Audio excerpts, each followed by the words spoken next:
Chapter 529. First and second. A young farmer with a rake looked dazed in the distance with a shocked look. A few seconds later he muttered, "Chat group? Ah. Shali, what's wrong?" asked an older man next to him. "Peasant, don't talk to me. I'm the man destined to rule the heavens." The older man looked at him calmly before ignoring him. This was not the first time Shaoli had said these random and ridiculous things. Meanwhile, Shaoli did not mind the other's reaction as he knew he was telling the truth this time. So, he put his tool away before running to his small house. He was currently receiving much information and needed time to process them. "Mad King, a newcomer? Please introduce yourself." "Scholar, I did not even know we could have new members." "Doctor, welcome fellow Taoist." "Wannabe God, I knew I was destined for greatness. I give you permission to worship this God." "Mad King." "Scholar." "Doctor." "Assassin, an idiot?" "Butcher." "Well, this explains the name." "Wannabe God, where is the Lord of Destiny? Come give this God the startup cultivation technique." Everyone read this message with terror on their faces, unable to process what was happening. And before they could even do that, they found themselves in the meeting room they first met. Wang Wei calmly looked at the young farmer without saying anything. Meanwhile, Wannabe God felt his soul was slowly being squeezed out into pace with that single look. Sweats fell from his very soul as his life flashed across his eyes.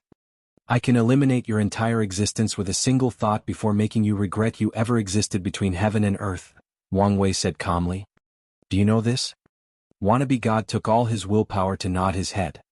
"As long you understand that," nodded Wang Wei. "I have no problem with you having goals, dreams, ambitions or desires. This is the exact reason you are here today. But you should know your limitation, know your weight." "I'm sorry for what I said." "It's fine. Just be mindful of your actions or words when you are weak." Wannabe God clenched his hands as he understood the message. He was too weak. "Tell me what you want for your cultivation technique." "Ever since I was young, I've only wanted to be worshipped by everyone. Man, woman, nobles, kings, etc. So that's what I want." "In that case, the path of sovereign God is perfect. You can establish a fortune dynasty to gather chi, luck and incense. You can conquer myriad races and worlds, garnering their awe and worship.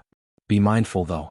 Your strength can drastically increase with the power of incense, but it will also restrict you. If you lose your worshippers, you will lose your strength. Is that acceptable?" "Yes," immediately replied Wannabe God. "Very well. Your total is 14.7 million karma points." A booklet flew in front of Wannabe God, and after accepting it, Wang Wei looked at the others before disappearing. Everyone remained quiet while looking at this crazy new member. "Assassin, can you lend me some points now? I want to destroy the most powerful sect in my world and plunder their resources," said the Mad King after sighing in relief. He still had the most expensive technique. "Me as well," said the butcher, who did not like mass killing. He preferred one-on-one killing, where he could savor the victim's pain, suffering and despair. Nevertheless, he also understood the need for resources to become stronger. "Give me one too," said the scholar. "The most powerful dynasty in my world is my way." "Not you too, scholar," said the doctor. "I thought you were one of the few people in this group with morals." "I have morals, but the Great Su dynasty treated people worse than dogs. Moreover, I have news that they have been selling humans to the demon race to maintain peace. They've gone too far." The assassin smiled before saying, "No problem. I will even loan each of you the money to buy a talisman with more than one attack." She then looked at the doctor. "Are you sure you don't want one? I'm sure your world has some problems that need brute strength to solve." The doctor became lost in thought. His world indeed had problems, and a lot of them. The martial artists' factions constantly fought for wealth, power and fame. And as a result, the common people died every day as casualties.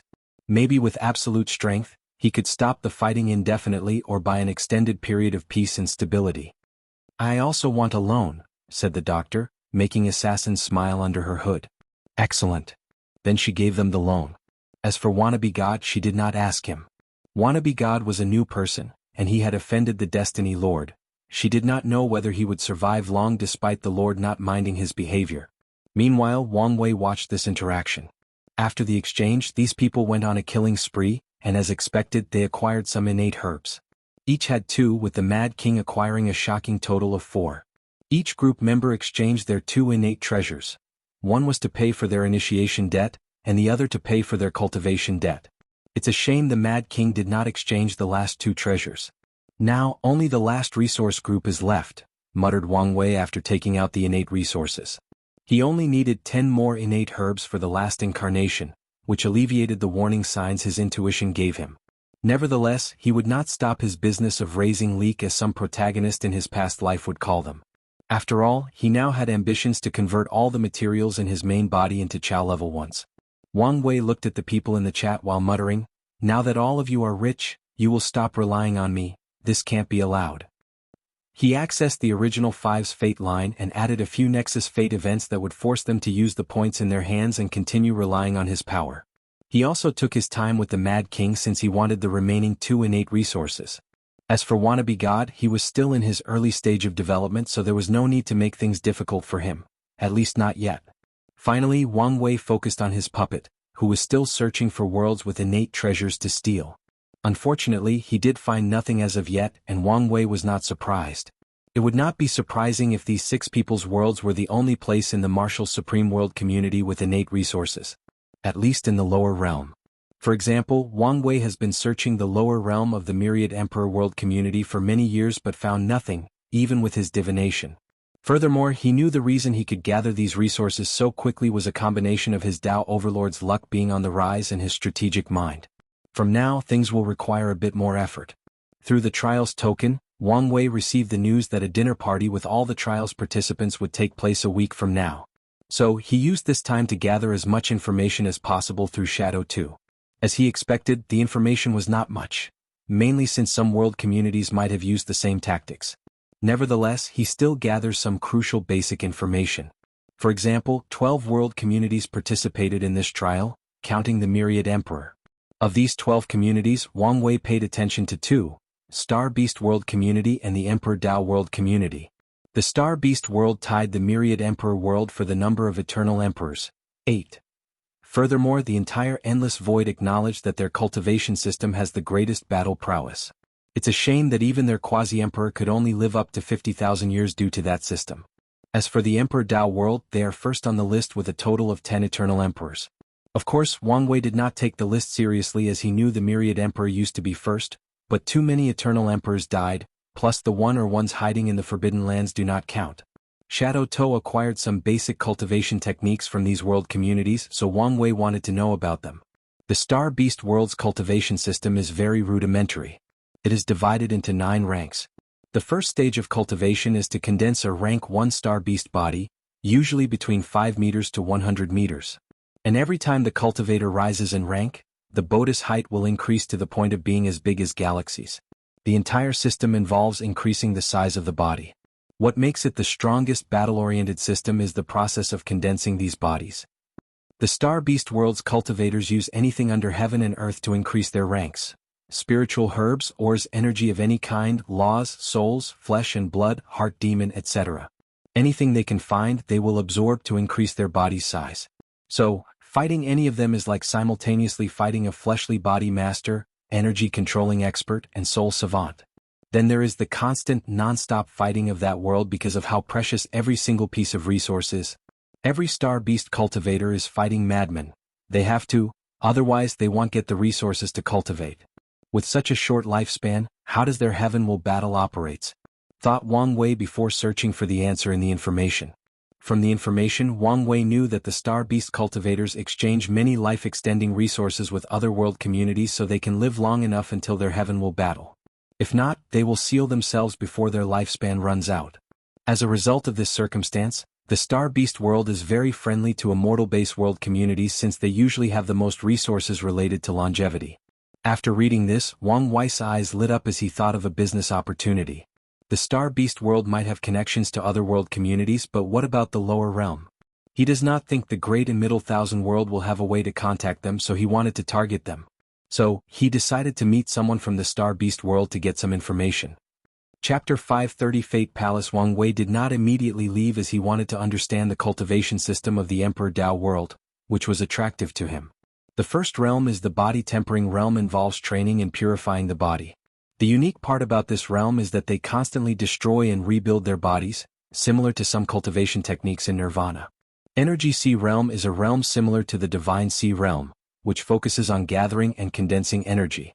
The main difference is that the cultivators in the system have to create something called spiritual foundation inside their bodies. There are 9 spiritual foundations. Soul realm is the third stage. As the name implied, this is a realm related to the soul. However, the way the Emperor Tao world reached this realm is different from the norm. The cultivators must experience myriad emotions and desires and use these intense feelings to temper their spirits and condense their souls. It seems similar to incense but not quite, thought Wang Wei before continuing to read. The fourth realm is the Tao Declaration realm, which is the most important in this cultivation technique because of how much must be accomplished. The primary purpose of this realm is for cultivators to declare or decide their own Tao or path, similar to how cultivators in the divine body realm have to do in the myriad emperor world. However, the Tao Declaration realm is more strict on the requirements. For example, all the heaven shouses from the Emperor Tao world will be sent to the lower realm for trial and tribulations while having memories of their background seal. If they do not reach the peak of the Tao Declaration realm, they will not get their memories back. The more Wang Wei read about this realm, the more he shook his head. Too many things were happening in this short realm. The Tao Declaration realm is divided into 4 stages: 33 question stage, 66 question stage, 99 question stage, and 100 question stage. To go through the stages, cultivators have to study the laws and mystery of heaven and earth. Not comprehend but study. By studying countless notes and esoteric scriptures of ancient sages, wise men, and even powerful cultivators, these cultivators can understand how the worlds and laws operate. In the myriad emperor world, heaven chosen has to go through a similar thing, but only when they are children to establish a foundation for them. However, the Emperor Tao world integrate this aspect into their cultivation system.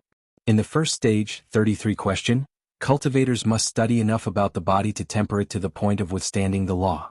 In the second stage, 66 questions, they must understand enough about the soul to elevate its strength and quality based on the individual's talent.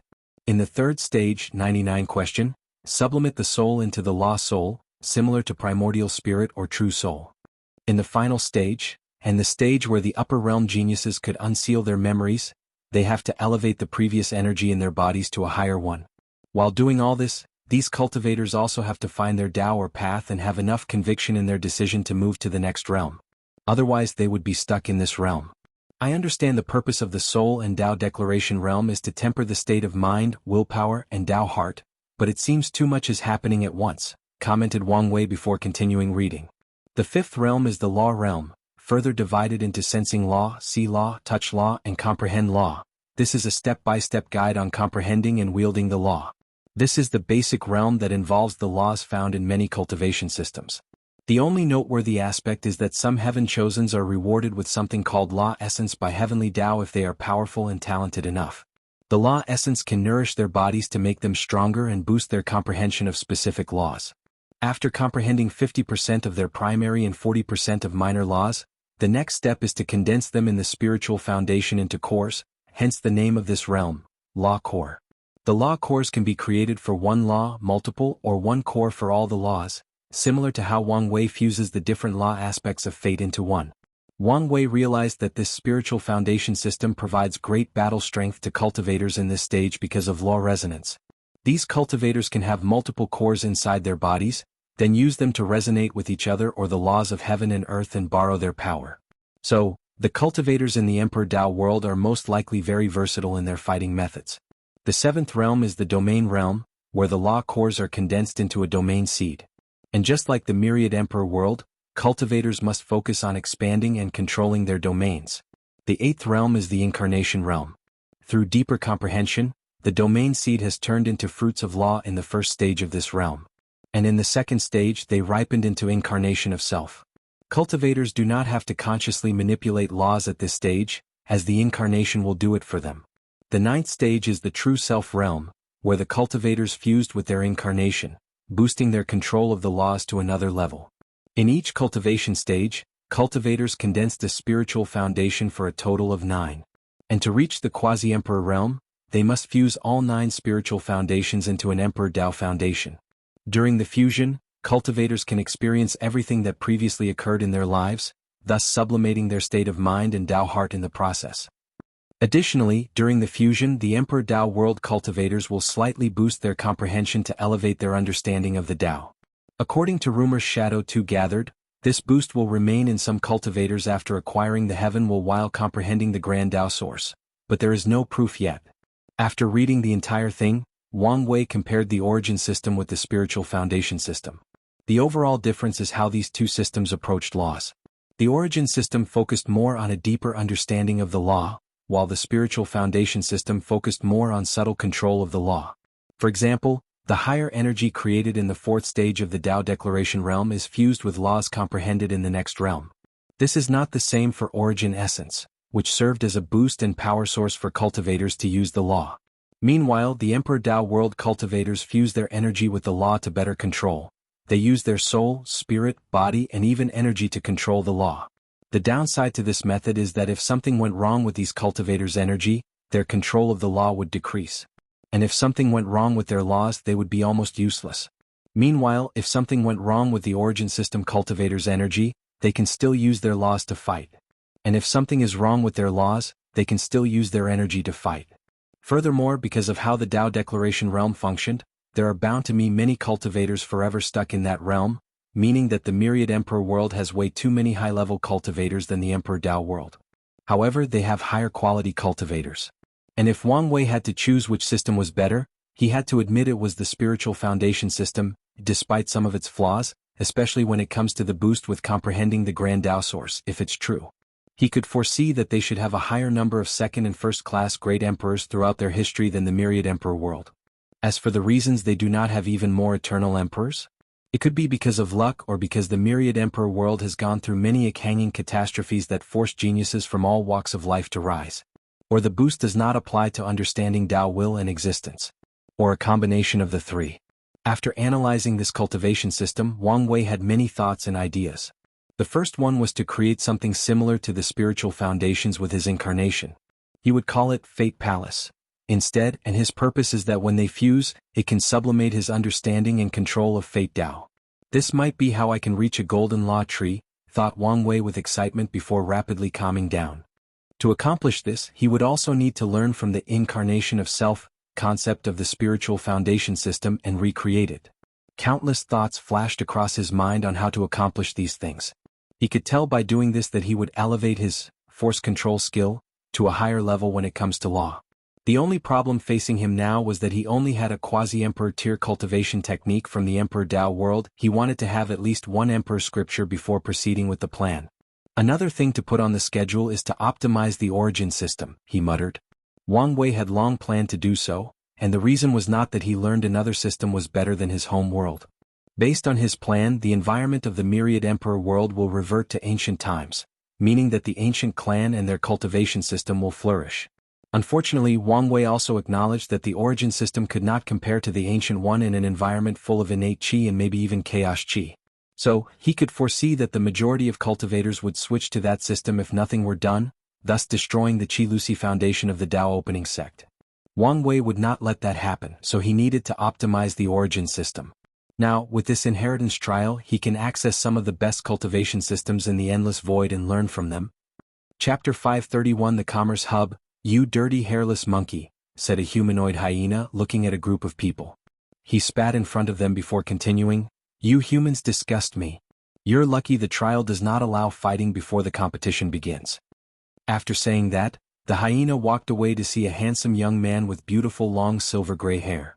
Another disgusting hum. He did not finish his words before he saw a pair of cold eyes staring at him, sending chills straight down his soul. He snorted coldly before walking away. The hyena soon arrived at his mansion. Boss, I just berated a human and humiliated him. A giant black tiger with red markings on its back opened his eyes. Oh, what did you call them?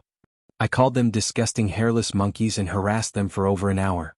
Of course, he forgot the human that placed the fear of God in him. Well, it's not very original, and the monkey clan has been pressuring us to stop calling humans any words related to them. Nevertheless, you still did your duty. So, with my power granted from the Demon Supremacy Alliance, I will give you some 1,000 community points. Thank you, young Master Yi. With this point, I can almost exchange a bloodline pill to sublimate my bloodline and rise in status. The hyena was genuinely excited. As long as his bloodline can sublimate, he can have a higher status in the Alliance. He could not think of the love of his life. They had loved each other since childhood, but because she was of higher status, he could not be with her due to the laws of the alliance. However, all that will change once his status is elevated. While the hyena was in deep thought, a humanoid rabbit entered the room. "Young Master Yi, I've written a new novel." "Oh, let me see." The giant tiger used his divine sense to read for a few minutes before commenting, "Not bad. Although it is a typical novel about the years humans oppressed us countless years ago, you did a good job focusing on their atrocities toward the demon kind. I also like how you portrayed them as beasts with low-level intelligence and violent tendencies. Then there is the emphasis on the bald donkeys and their oppression of our kind through religion. Not bad, not bad." "Young Master, did you not like the ending?" "Well, exterminating humans is a good idea, but it has been done too often. Nevertheless, an excellent novel. They'll give you 7,600 community points." "Thank you, young master," said the humanoid rabbit, while the hyena was slightly jealous. It's a shame he had no talent for writing, so he could only use the low-level method of harassing humans to get points. "Give me your token and I'll add the points." The two took out their point token and the tiger added the point he promised. He then looked at them with his red pupils. "Do you remember the DSA's motto? We will eradicate all humans and spread the supremacy of the demon race until we eventually rule the endless void," simultaneously said the rabbit and hyena with a loud voice. "Don't forget. We will never." "Good, you can leave." As the tiger watched the group leave, a dangerous light flashed across his eyes before closing them and continuing his cultivation. Meanwhile, Wang Wei watched the hyena walk away and muttered, "It's weird seeing a demon race so confident and full of himself." After shaking his head, he headed for his destination. He soon arrived in the area where the Star Beast World's people lived. Then, he divined which house would ensure the highest possibility of success before walking to the far corner. He stood in front of the mansion without entering or saying anything. He knew the owner was aware of his existence through the arrays he sensed. Not long after, a woman with a stern look. Although this woman looked like a human, Wang Wei's true eyes could see a shadow of an enormous giant behind her. It was her true body. "Who are you?" she asked directly. "Wang Wei from the Myriad Emperor world." She frowned after hearing this, thinking for a moment before closing the door. A few seconds later, she opened it while telling him to follow her to the living room. Soon, Wang Wei saw a young man dressed in regular black clothes in front of a table with tea. His appearance was ordinary compared to cultivators' generally handsome and beautiful appearance. However, the unique or charming part about him was his eyes. He had 8 stars forming a circle inside his pupils. Wang Wei knew this was not a special physique or eye technique. This was a sign that this person had cultivated a rank 8 star beast body, and in each rank he cultivated his body to the pinnacle and beyond. Only true geniuses can have the ancient star symbols in the star beast world. With his true vision, he could see the enormous being comparable to a domain back home in size. If he had to give the latter an accurate measurement, that person's actual body was probably as big as 5 galaxies. "Fellow Taoist, my name is Mu Lei, Star Beast World, Star Lord Mountain." As he said these words, Wang Wei saw 7 pillars appear on the latter's forehead, with one of them having a star. Wang Wei returned the salute as 9 pillars appeared on his forehead, with 2 of them having stars. "Wang Wei, Myriad Emperor World, Dao, DAP Opening Sect. Oh, you've heard of us. Of course, there are only 2 factions with 2 eternal emperors, and the other one mysteriously disappeared many years ago. Many people think they have been destroyed. So, your sect is a little famous." "I see," replied Wang Wei as he sat in front of Mu Lei. "Can I ask what this visit is for?" asked Mu Lei despite having calculated a few possibilities. "I'll be direct. I would like the Myriad Emperor world to enter business with the Star Beast world, starting with cooperation between our 2 factions." Mu Lei sipped his tea, thinking about how to respond. This was one of the primary possibilities he thought of, along with forming an alliance. "Our Star Beast world is always looking for power communities to exchange with, so you are more than welcome. Because of how their cultivation system was set, resources are everything to the cultivators of the Star Beast world. After all, they can swallow anything to increase their strength." "Can I see your energy currency?" asked Mu Lei, and Wang Wei handed him an origin stone and an origin source. Mu Lei opened his mouth and swallowed the stones. His eyes lit up because he discovered an energy source he had never used before and was of very high quality. "Do you have any longevity resources?" Wang Wei gave him a pill, and Mu Lei did not swallow it as he previously did. Instead, he inhaled the aroma. "This pill could increase my lifespan by another 50,000 years. Not bad." Wang Wei's lips twitched after hearing this. This was a perfect quality quasi-emperor pill refined by him. Typically, this pill could raise a person's lifespan by at least 1 million years or more. But this guy said it could only give him 50,000 years of life. This Star Beast body system is too radical. With these 2 products alone, you should have a small place on our market. Do you want the exchange to be only between us, or do you want to register in the Commerce Hub? Commerce Hub? What's that? Mu Lei looked at him strangely. Have you guys become so reclusive that you don't even know about the hub? I'm ashamed to say we were forced to lay low and recuperate after a few catastrophes. I see. The Commerce Hub is essentially an artificial world established by the Star Beast world connected to different world communities to exchange resources. Before the Great Buddhist Cataclysm, the Myriad Emperor world was one of its most powerful members. Wang Wei frowned as he had a lot of information to process. Firstly, this cataclysm probably referred to the absolute beginning emperor's eradication of Buddhism in the endless void. Secondly, he was concerned about this hub. One of his plans was to connect all the world communities Heavenwell world and their lower realm to exchange resources, ideas, cultures, etc. He knew once he succeeded he would gather a massive amount of merit, but now he learned one already existed. So, he decided one of the first things he would do after proving the Tao was to either take control of the hub or destroy it. How many communities is this hub connected to? If I remember correctly, about 150, Mu Lei replied, an answer which relieved Wang Wei. He knew there were exactly 3,000 world communities, so as long as he could expand the hub to all of them, he would still get massive merit. And has this hub connected to the lower realm? Of course, replied Mu Lei, making Wang Wei secretly sigh as he knew he could not use his previous plan of cheating members from the lower realm. After that, the 2 chatted and discussed cooperation. Wang Wei decided to only trade with the Star Lord Mountain for now and wait for a while before registering with the commercial hub. Then they signed an agreement. As Mu Lei watched Wang Wei leave, he could not help mutter, "So, the rumors are true, the Myriad Emperor world is going through a rejuvenation." Chapter 532 Dinner Party. Wang Wei walked home with a pondering look. With this conversation he realized he knew very little about the endless void and needed to change.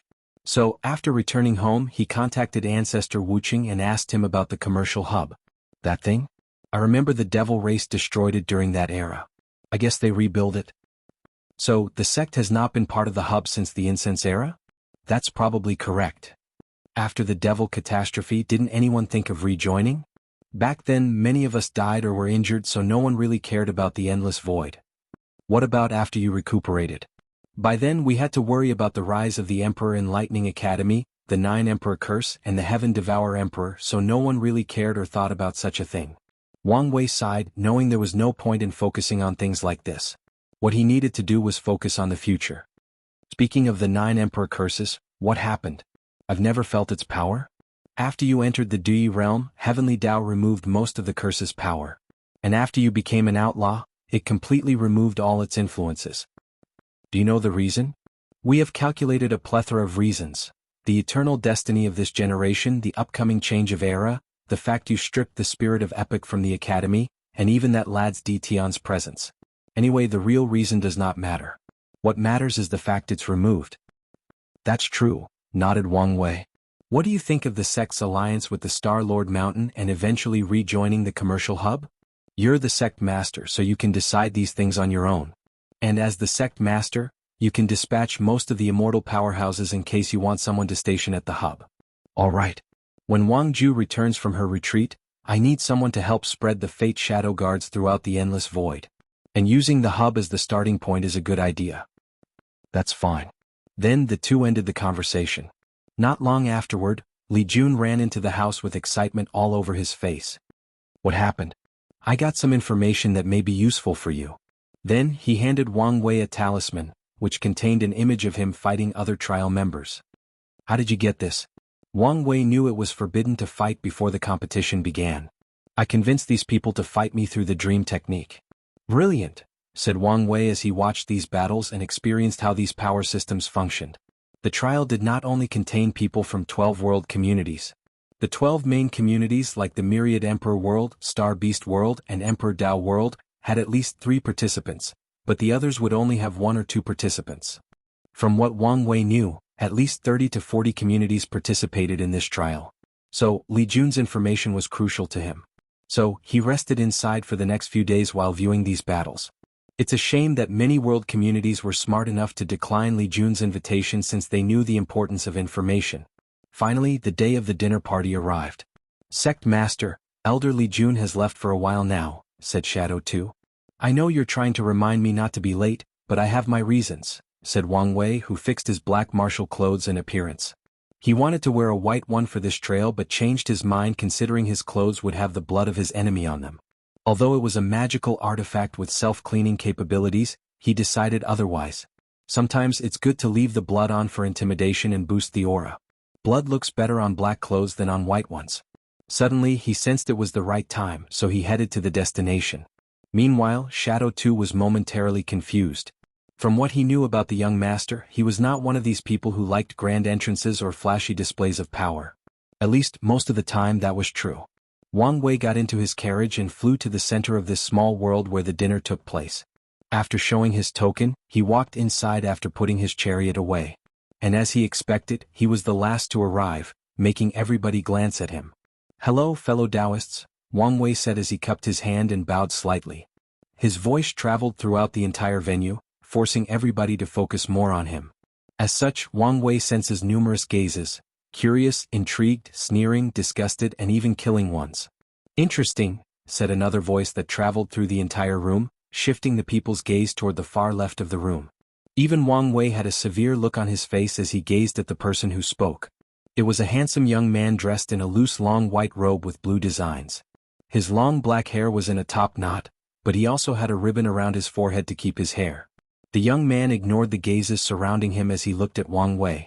Unlike martial clothes, which were tight-fitting, the robe had wide sleeves, so he held his right-hand sleeve with his left so it would not interfere with his tea. The young man's slow actions emanated a natural charm. It was like heaven and earth would praise his every word and deed simply because he was born noble. Young Master Chu Luo, what do you mean? Asked one of the participants sitting at the same table. Chu Luo looked at the speaker and said, Sometimes, it baffles me how weak you people are. What do you mean by that? Said a person at another table. However, Chu Luo did not look at the person but gazed back at Wang Wei. A powerhouse's every action has weights or bearings, which can manifest in the form of karma. This is why no cultivators would dare receive a bow from an emperor without their protection. The weight of the karma would destroy most of them or curse them with misfortune. Chu Luo paused to drink his tea, but people kept staring at him, wondering what this had to do with anything. He shook his head in disappointment before continuing, This man used this concept to place secret karma threads on all of you. The moment he bowed and called you fellow Taoists, he used the weight of his strength to force karma on all of you. What's brilliant about his application of karma law is the people who secretly accepted his bow were the easiest to target, while the others he still forced the thread on you without even you knowing it. Chu Luo squinted his eyes.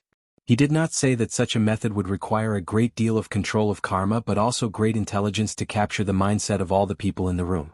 After saying those words, the faces of the people in this room suddenly changed, and they quickly began to use different methods to check their bodies. Meanwhile, the calm and composed Wang Wei looked at Chu Luo before looking at the people in the room. He then classified everybody into different categories.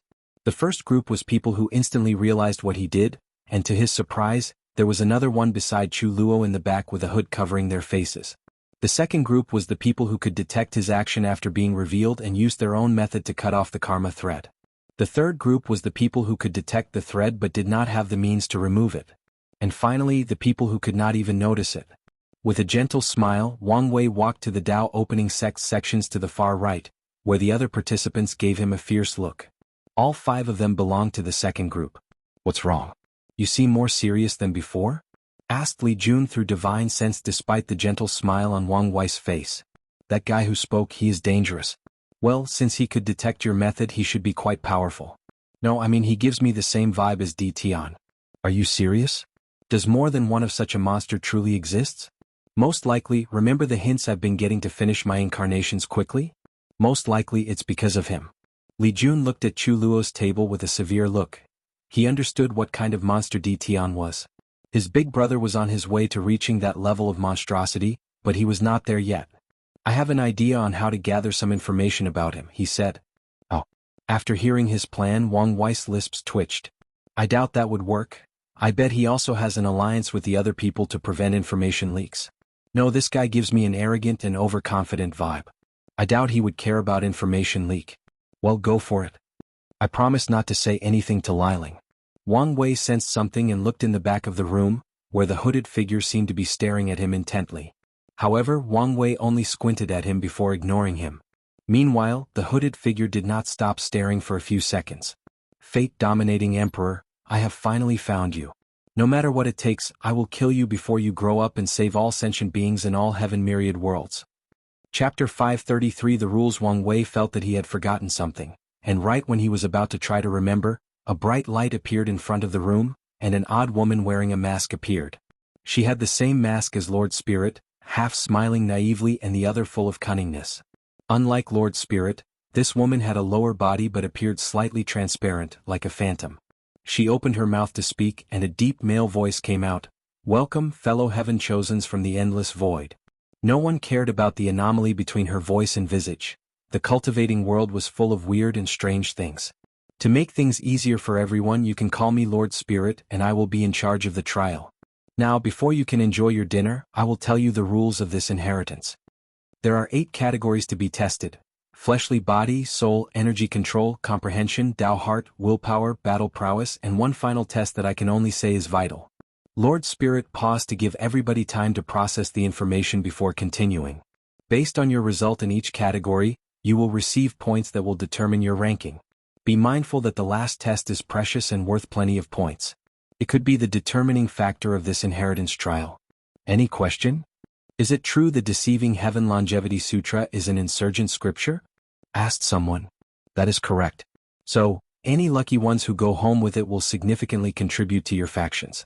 The aura of the room slightly changed as many people paid close attention. Senior Gu Xian was from the Myriad Emperor world. You will not be biased? Asked another person, raising attention to Wang Wei's table. If that were a problem, the Lord would have just chosen his successor solely from Myriad Emperor world, replied Lord Spirit calmly. Many people agreed with these words, while some remained skeptical. Nevertheless, Lord Spirit continued, if there is no more question, let's continue to the main event. She waved his hand and 6 golden chairs appeared behind her, labeled 1 through 6. Each stair stood slightly above the others, so the number 1 spot was the highest. For the combat aspect of this trial, things will be a little different. The Lord has chosen 6 seeded players who will receive a token. After the final test, the token can be exchanged for points, and you could guess that the higher the ranking, the more points it is worth. Everyone looked at the trial spirit with fire in their eyes. As the peak geniuses of their respective world, competition has become an integral part of their characters. So, no matter what, they wanted to be the best. There are some rules to follow, continued Lord Spirit, not minding these people's intense emotions. Non-seeded can challenge seeded players at all times and use whatever means necessary to take the token. Seeded players, however, can only challenge the person 1 rank above them. So, the 6th place can only challenge 5th place to 4th place and so on. Furthermore, the seeded challenger needed certain points before challenging another seeded player. Everyone present is intelligent, so they understand the rules. Seeded players could not easily challenge each other, and they needed to perform well on the 8 trials before challenging each other. Meanwhile, the non-seeded players could attack the seeded players to get the token, with no restrictions on the method used. Essentially, a practice heaven will battle with some rules and restrictions, thought Wang Wei, and many people felt the same way. Now, let's begin the selection for the seeded players, said the Lord Spirit with a weird smile, fully playing in the deception persona. In the 6th place we have Su Shi from the Myriad Emperor world. Her primordial chaos physique is the combination of 9 absolute chaos physiques, and it is something that has never been heard of in the endless void. Everyone looked at the Myriad Emperor world's table, focusing on that beautiful woman that heaven seemed to have taken its time when creating her. Meanwhile, Su Shi frowned after hearing she was only in 6th place. Nevertheless, she walked to the 6th throne and sat down. Lord Spirit watched her with a smile while thinking to himself. It was hard to choose between her and Feng Hen. However, the latter seemed determined to hide his full strength, so he can only lose the spot. The 5th spot goes to Mu Lei from the Star Beast world. The owner of the 2nd heavenly physique, the Heavy Axe physique, and a genius who has received the highest grade of ancient star symbols in 100 generations. Mu Lei calmly walked to his spot, but many people also became nervous once they realized the criteria for these seeded players. The 4th spot goes to Ji Lanfang from the immortal Ascension world, the supreme swordsman with the very earned title of One Sword. A young man with disheveled hair and a gourd on his waist stood up. Immediately, everyone could smell the intense odor of alcohol emanating from his body. He walked wobbly to this throne while muttering, "I hope one of these people can make me swing my sword a second time. Oh, I miss the old days." Although his voice was soft to the point of being inaudible, with all the cultivation of all the people present, they could hear him. So, a bunch of people gave him killing stares. Nevertheless, Ji Lanfeng did not care or was too drunk to. The third spot goes to Yi Dafu from the primordial demon world. A demon with 2 innate demons bloodline, the three-eye stone monkey and disaster monkey.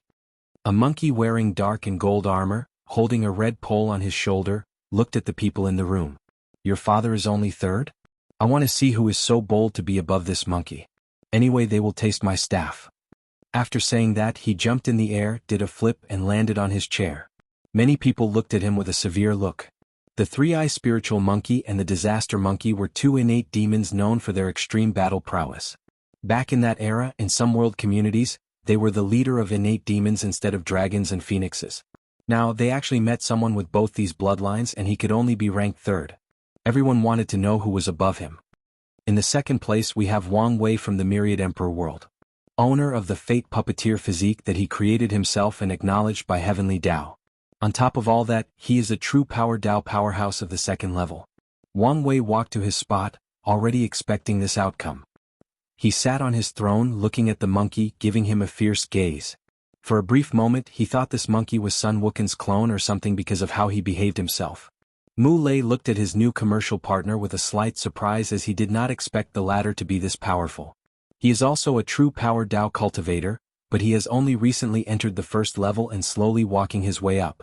But to his surprise he found someone in the same generation as him already in the second level. His fighting spirit suddenly elevated. He did not think he would lose despite the difference. After all, the true Power Tao only determined pure physical force and did not consider things like energy, law, spells and battle IQ. He does not think he would lose to anyone. The Lord Spirit ignored these people's chatter about how one could acquire their own heavenly physique and revealed the final seeded player. Chu Luo from the Emperor Tao world. An emperor child, born from 2 great emperors as parents. That is all I have to say about him. Chu Luo calmly walked to his seat, not minding other people's chatter. Although he had no facial expression, his body naturally emitted an arrogant and prideful aura, and no one would argue he did not deserve to be prideful. Emperor offsprings are very rare because it is difficult for an immortal creature to procreate with a mortal. At the same time, it is 1,000 times, if not more, challenging for 2 immortal creatures to give birth to offspring, especially in the lower dimension with how the world functions. So, for Chu Luo to be created, it is very likely that his parents would have been from different world communities and met and fell in love before luckily making him. I would like to preface that the seeded players were chosen based on talent and potential displayed during their rise. Many people have been hiding their strength and we also acknowledged our decision might be wrong. Hence, the reason you can challenge these individuals and take the token from them. The participants understood the reasoning behind Lord Spirit's words. For example, the primordial chaos physique should be way higher in this list based on potential, but since there has been no news or information about it since its appearance, it was ranked on the lower side. However, these people also know that Lord Spirit was also saying these words to remove any accountability on their part and encourage them to fight each other. Are there any rules about killing? Everyone looked at the person who spoke, and it was Yi Tweezy from the Demon Supremacy world, also called Young Master Yi. He looked like an ordinary person except for his tiger pupils. An aura of fury could be seen emanating from him. A few people knew the reason for his anger. According to their information, Young Master Yi was a Tao child born to 2 Tao ancestors. So, he was obviously not happy about not becoming a seeded player. We will not intervene in any of the conflicts between the participants. So, your lives are in your hands, replied Lord Spirit. Excellent, said Young Master Yi, looking at the seeded players, focusing on the humans and not hiding his hatred and disgust. Then, his eyes focused on Wang Wei before snorting coldly. Young Master Yi was not the only person not happy with Wang Wei's second position. There was an immortal child named Shi Qian, born from 2 immortal venerable, and she felt she deserved the second spot, especially since she was a member of the light race who fed on positive karma. Then, a group from the barbarian race felt an uncontrollable hatred for Wang Wei, but they could not explain why. Even a member of the divine race, believed to be extinct after the Buddhist cataclysm, appeared in this trial. As Wang Wei sensed these malicious gazes, he smiled, things were about to get interesting. Chapter 534 The Blessed Ones. Wang Wei heard the whispers about Yi Tuizi and the fact he was a Dao child. He wanted to know more information, so he secretly contacted ancestor Wuqing through divine sense. "You want to know about these blessed people?" said Wang Wuqing, his voice even containing slight envy. "As you can guess, whether it is emperor, Dao, or immortal child, their talents are out of this world. However, they are considered blessed people because of their unique abilities. Emperor and Dao childs are born immortal.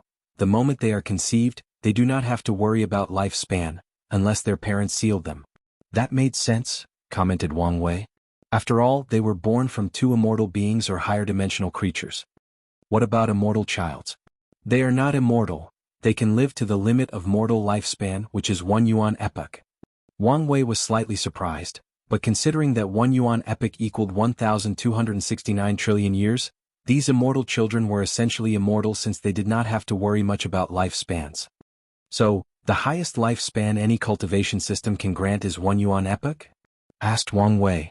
"Yes, but focus on the important thing." "You're right. Please continue." Emperor children are also called born emperors in the lower dimension because all of them have one bloodline ability with the power of Dao ancestor. Throughout their life they can only use it once. So, as long as they used it during their heaven will battle, they are guaranteed to win and prove the Dao. "Exactly. Fate is truly unfair," said Wang Wei with a sigh. "Why are you complaining? How high is your birth compared to 99% of most cultivators?" Wang Wei was slightly embarrassed because of this, but he did not show up. Instead, he thought about emperor childs and the effect of their existence on any world. He guessed that most other factions would probably do anything possible to force these emperor childs to use their bloodline ability before the heaven will battle, unless their parents were still present and hiding in the lower dimension. At the same time, these emperor children could just hide and show up during the heaven will battle and take the heaven will for themselves. Of course, they would still need to cultivate and temper their Dao hearts. Otherwise, they would only become pseudo-emperors. Wang Wei then asked, "What about Dao childs?" "They are born with a Dao source seed inside their bodies. When they reach the necessary cultivation realm, as long as they understand their own Dao, the seed will activate, and they can become Dao ancestors." Still unfair. Wang Wuqing ignored his complaints before continuing, "You should be careful. Some Dao children can sacrifice their Dao source seed to temporarily gain the power of 1 to 2 leaf immortal venerable. Although less than 1 in 1 million have the talent to do this, you should watch out." "So, these Dao childs are all potential emperors?" commented Wang Wei. "Basically." Wang Wei guessed that maybe some people desired the Dao source seed inside their bodies. However, they should be safe since their parents probably live in the lower dimension. "What about immortal childs?" "As for them, their ability is not to be shackled by the heaven will's karma.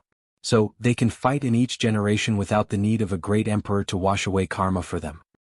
With their long lifespan, this is still a great ability," commented Wang Wei. "I'm suddenly curious. Does our sect has or ever had one of these blessed individuals?" "We did. The Hell Judgment Emperor was a Dao child, and we have an immortal child still in his mother's womb.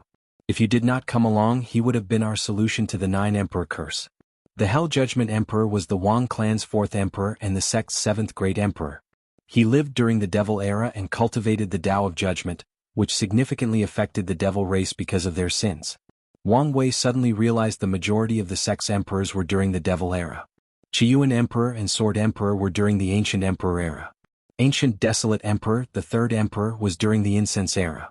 The 4th Emperor was Turtle Shell, the 5th Battle Maniac, the 6th Emperor was the Miscellaneous Study, the 7th was the Hell Judgment Emperor, and the 8th the Shadow Ruler Emperor. From the 4th to the 8th, they were all during the Devil Emperor, most likely the result of the spirit of epic functioning. The Rainbow Emperor is the 9th, and she only appeared at the beginning of the Middle Emperor era, when the Enlightening Emperor Academy was rising. Most likely, the spirit of epic was already transferred to them. "I can't believe how rare these people are that we only had 2 of them in our entire history," commented Wang Wei. "If you count all of them that had shown up in the Myriad Emperor world, there are probably 10 or more but would not reach 20. Don't these people have any things like bloodline restrictions similar to the Divine League people?" "No. On the contrary, their parents' Tao will be engraved in their bloodline similar to the law fragment of people with heavenly physiques. They can use it to understand their own Tao, or simply use it as bloodline abilities." Wang Wei sighed before asking something else. Thinking about the privilege of these blessed children makes him envious. How is the investigation of the Commerce Hub? I received news that Shadow 2 had just arrived and is investigating things. We have also begun to investigate the world some of these Heaven Chosens are from, but things are going slowly. The Shadow 2 mentioned in this conversation was not the one next to Wang Wei, but the shadow cultivated by the Rainbow Emperor using the Lord's Shadow technique. Wang Wei knew the Rainbow Emperor was the only emperor who personally cultivated 2 insurgents, Shadow 2 and Rainbow 1. All right, said Wang Wei before stopping the conversation. He then glanced at Jingwu Hua before continuing drinking at his second seat. Compared to Emperor Child's abilities, Emperor Offsprings seemed normal. Although Emperor Offsprings have a longer lifespan than ordinary people, have high talents, and even have some powerful divine abilities, it is nothing compared to Emperor Child's or Dao Child's. Their capabilities drastically decrease because one of their parents is immortal. In one of the dinner spots, a group of tall individuals looked intently at Wang Wei. The shortest was 2.5 meters and the tallest was 3.2 meters. Young Master Taoyui, why do I feel this uncontrollable hatred for that man? Young Master Taoyui was the tallest of the group. He had a leather upper shirt made of animal hide. The shirt had no sleeve, showing his strong muscles and slightly tanned skin full of tattoos. He accompanied his shirt, long pants, high boots, and a white lion head on his right shoulder, serving as an accessory. With a calm look he responded, "It's an aura of hatred ingrained deep in his bloodline. Most likely, his ancestors committed some atrocities to our barbarian kind." Taoyui looked at the person next to him. "Sister, what do you think we should do?" The person next to him was a woman dressed similarly. She had a leather shirt with no sleeve, displaying an exceptional pair of bosoms. She had a short skirt and a pair of long legs that were the perfect amount of muscular that could entice anyone, but not too muscular to appear manly. She had braids and beards in her hair and tattoos on her arms like her brother. In general, she had a wild and passionate beauty that was quite captivating. "Do you think he would accept being my husband?" asked Kudalin. "Be serious." "I am. You know I will only marry someone who can withstand my strength and he might be the one I'm looking for. If you're seriously looking for a strong man, why don't you pick that Chu Luo? Supposedly he is the most powerful person here." "He looked too feminine for my taste." "All right, be serious.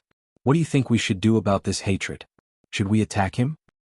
"We will attack, but not for this silly hatred. Whatever happened to the barbarian race in the Myriad Emperor world has nothing to do with our ancient spirit world," she replied calmly. "In that case, do we attack right after this dinner?" "Of course not. We must first observe how capable he is and try to gather as much information as possible. Furthermore, let's first test the 6th place before working our way up." "All right." The dinner party continued for another hour before it ended. Then, everybody became on guard, especially the seated players. Wang Wei and the others walked out of the venue before quickly separating their ways. Wang Wei walked to his mansion while expanding his innate shield to dozens of meters of the surrounding. In his way, many people attacked him to no avail. However, he was slightly surprised by the small number of attackers. However, after pondering about it briefly, everything made sense. All the heaven-chosen presents were the pinnacle of their world, so these guys would not make rash decisions despite the blatant provocation of the Lord Spirit. They will calm down and try to gather information on their competitors first. Li Jun sat next to a beautiful girl in one of the restaurants not far from the dinner party. "Mimi, drink more. Tonight we will have fun." "Xiao Jun, you treat me the best," said the girl before gulping most of the drink in the bowl. "You know, I've been under much stress by sect even though they know I have no chance of winning the Heaven Will battle in this generation. None of us have a chance." "Oh, how so?" asked Li Jun while pouring more wine for her, knowing it was the right time he was waiting for. "It's that monster Chu Luo," she said before gulping everything again, her face red and eyes blurred. "Do you know that he..." Chapter 535 Another 1 inch. "Do you know he is an old monster that has lived for a long time?" said Mimi. "Well, he is an emperor child, so it's normal to have a long lifespan," said Li Jun. "That's not it. For some reason that monster would reincarnate himself over and over and over and over and... Why does he do that?" said Li Jun, cutting her tangent. "I don't know. All I know is that in each reincarnation Chu Luo will challenge all the Heaven Chosen right before the Heaven Will battle. He would defeat them but never participate in the battle himself. How could your sect expect you to win against such a monster?" "I know, right? I knew you understood me best, Xiao Jun. Don't they know even if you win his parents could show up to make trouble for them?" said Li Jun. "That's right. Well, I think his parents are long gone since they have never appeared." "Is that so?" Li Jun said softly. One of his parents must have been from the Emperor Dao world. Do you know anything about them? Regrettably, Mimi had fallen asleep drunk, making Li Jun frown. He thought he had used the appropriate dose for a more extended conversation, but it appeared he overestimated her drinking capacities. After shaking his head, he left. He knew it was pointless to search the girl's soul as a cultivator's natural danger instinct would activate and wake her up. So, he went straight home to give the information to Wang Wei. As expected, he is similar to Di Tian. Yes, and most likely even more powerful since he is also an emperor child. Maybe, replied Wang Wei. His intuition told him that although they had both reincarnated many times and had a similar foundation, Di Tian was more powerful than Chu Luo. Logically this made sense. After all, their level of tempering or law understanding might be different in each reincarnation. So, even if Chu Luo and Di Tian lived 9 lives and absorbed the strength of each life, their power would be different. Things are not looking too good for me, said Wang Wei as he closed his eyes to check on his reincarnations. Only 2 of them reached the quasi-emperor realm and achieved their goals. But even those 2 have not finished tempering their bodies. He can borrow the strength of these 2 incarnations. Still, it was not enough to reach the strength of 1 leaf immortal venerable, let alone his prediction that all 9 incarnations' power could grant him the power of Dao ancestor. He first checked on the spacetime incarnation. The latter sat on a throne located inside the river of time. Using this world's flaw, he began navigating through parallel timelines. This incarnation could experience the outcome if he made different decisions and the consequences of his actions. Furthermore, he could also bring back resources and knowledge from the different parallel timelines to the main one. Wang Wei sensed all the experience and law understanding of this incarnation. His understanding and control of spacetime laws had drastically increased. Furthermore, since the incarnation got his memories back in the Supreme Realm, he developed many techniques that Wang Wei would have created himself. Main body, when are we fusing? The others are not even close to being ready yet, so we have to wait a while. You know, I still resent you for all my suffering when my memories were sealed. Wang Wei's projection shrugged his shoulder. If you don't suffer, how am I going to temper my state of mind and Dao heart? The spacetime incarnation smacked his lisps before ignoring the main body. For a moment he forgot how shameless he could be. Meanwhile, Wang Wei smiled before projecting himself to another world using the soul network. As soon as his projection occurred, he closed his eyes and sensed something, as expected. Without the river of time flaw, I cannot travel to parallel timelines. I can see some of them but not physically travel there. Wang Wei then traveled to a few other worlds, including some in the martial supremacy world community, to ensure the correct conclusions. Unfortunately, it was. Finally, he checked on the second and currently most powerful incarnation, the free will incarnation. Once this incarnation reached a specific strength, Wang Wei dropped him into a great thousand world like the others. Well, this guy is technically stronger than me now, thought Wang Wei when he sensed the latter's power. It had already condensed black holes in the primary 1962 acupoints and was currently opening the artificial ones. How is your mission going? More difficult than I anticipated, replied the incarnation, who also sat on a throne inside the River of Fate. I've tried many things to completely remove the River of Fate's influence on this world and grant the people's freedom, but every time I'm close to success, the main branch of the Fate River will intervene and stop me. Wang Wei frowned after hearing this. How about you start from a low-grade thousand world? Better yet, found a mortal world, their River of Fate should be even weaker. Mortal worlds were worlds with no spiritual energy, hence no capabilities for people to cultivate. Only mortals and ordinary lived there. Most mortal worlds are the result of low thousand worlds being destroyed for some reason, and they are incredibly fragile and could be eradicated at any moment. I already thought of that and sent people to search for one. However, without your divination ability, it's not so easy to find any worlds in the endless void. Wang Wei nodded before using the soul network and divination to find a few mortal worlds for the free will incarnation. After giving the latter the coordinates, he ended his projection and returned to the trial. He suddenly gathered all the strength and power of these 2 incarnations. Wang Wei has never been so strong before. The current him could slap the previous him to oblivion. He sighed out loud before dispersing the incarnation's power. The only advantage I have is time. The longer this trial takes, the more time I have for my incarnations to grow up. Afterward, he checked on the other incarnations. They had all just entered primordial spirit realm and tempered their blood. I still need the resource group for one last incarnation, muttered Wang Wei. He then used his sect master's token to mobilize a few immortal powerhouses. He tasked them to control the time acceleration arrays where his incarnations were instead of leaving them to operate independently. With his previous time crystals and these immortal powerhouses, he could drastically reduce the time needed. Then Wang Wei spent the next few days inside his manor. He ignored all the attacks on the mansion's array or their curse words to anger and lured him out. Meanwhile, Li Jun would often go out to fight these people. Then one day he sensed a large explosion not far from his mansion. After checking outside he walked out. Susher? He thought as he looked at the person fighting in the sky. Demon Supremacy Residence. Yi Tuizi had a terrible aura on his body as he looked at the humanoid chameleon kneeling before him. How is the result? We have failed to infiltrate the Myriad Emperor world. Why? For some reason the factions there have banded together to prevent outside fluence from easily getting inside. Yi Tuizi frowned as he pondered deeply. He analyzed the situation before concluding this should be related to the actions other planes took that resulted in the creation of the Heaven Devourer Emperor. So, the people of the Myriad Emperor world are now on guard, he thought. Is there any way to infiltrate? There is, but it will take some time. How long? According to our estimate, at least 6 months. That's too long, said Yi Tuizi as he did not want to wait so long. He could barely accept not being as good the Emperor child, but he would never accept someone else to get the second position. Young master, if I may say something. Speak. It is obvious the Lord Spirit wants you to go after this Wang Wei. Of course Yi Tuizi knew this. With his talent, how could he not be a seeded player? Nevertheless, his pride would not allow him to accept such disrespect, especially from a human. The Myriad Emperor world should have members of the demon clan, right? Highly possible. In that case, tell my father to go borrow the bloodline mirror for me. I should be able to contact the demon clan there and learn some information. As you command. The chameleon disappeared before returning a few hours later, bringing a blood mirror with designs of animals on its back. You can leave now.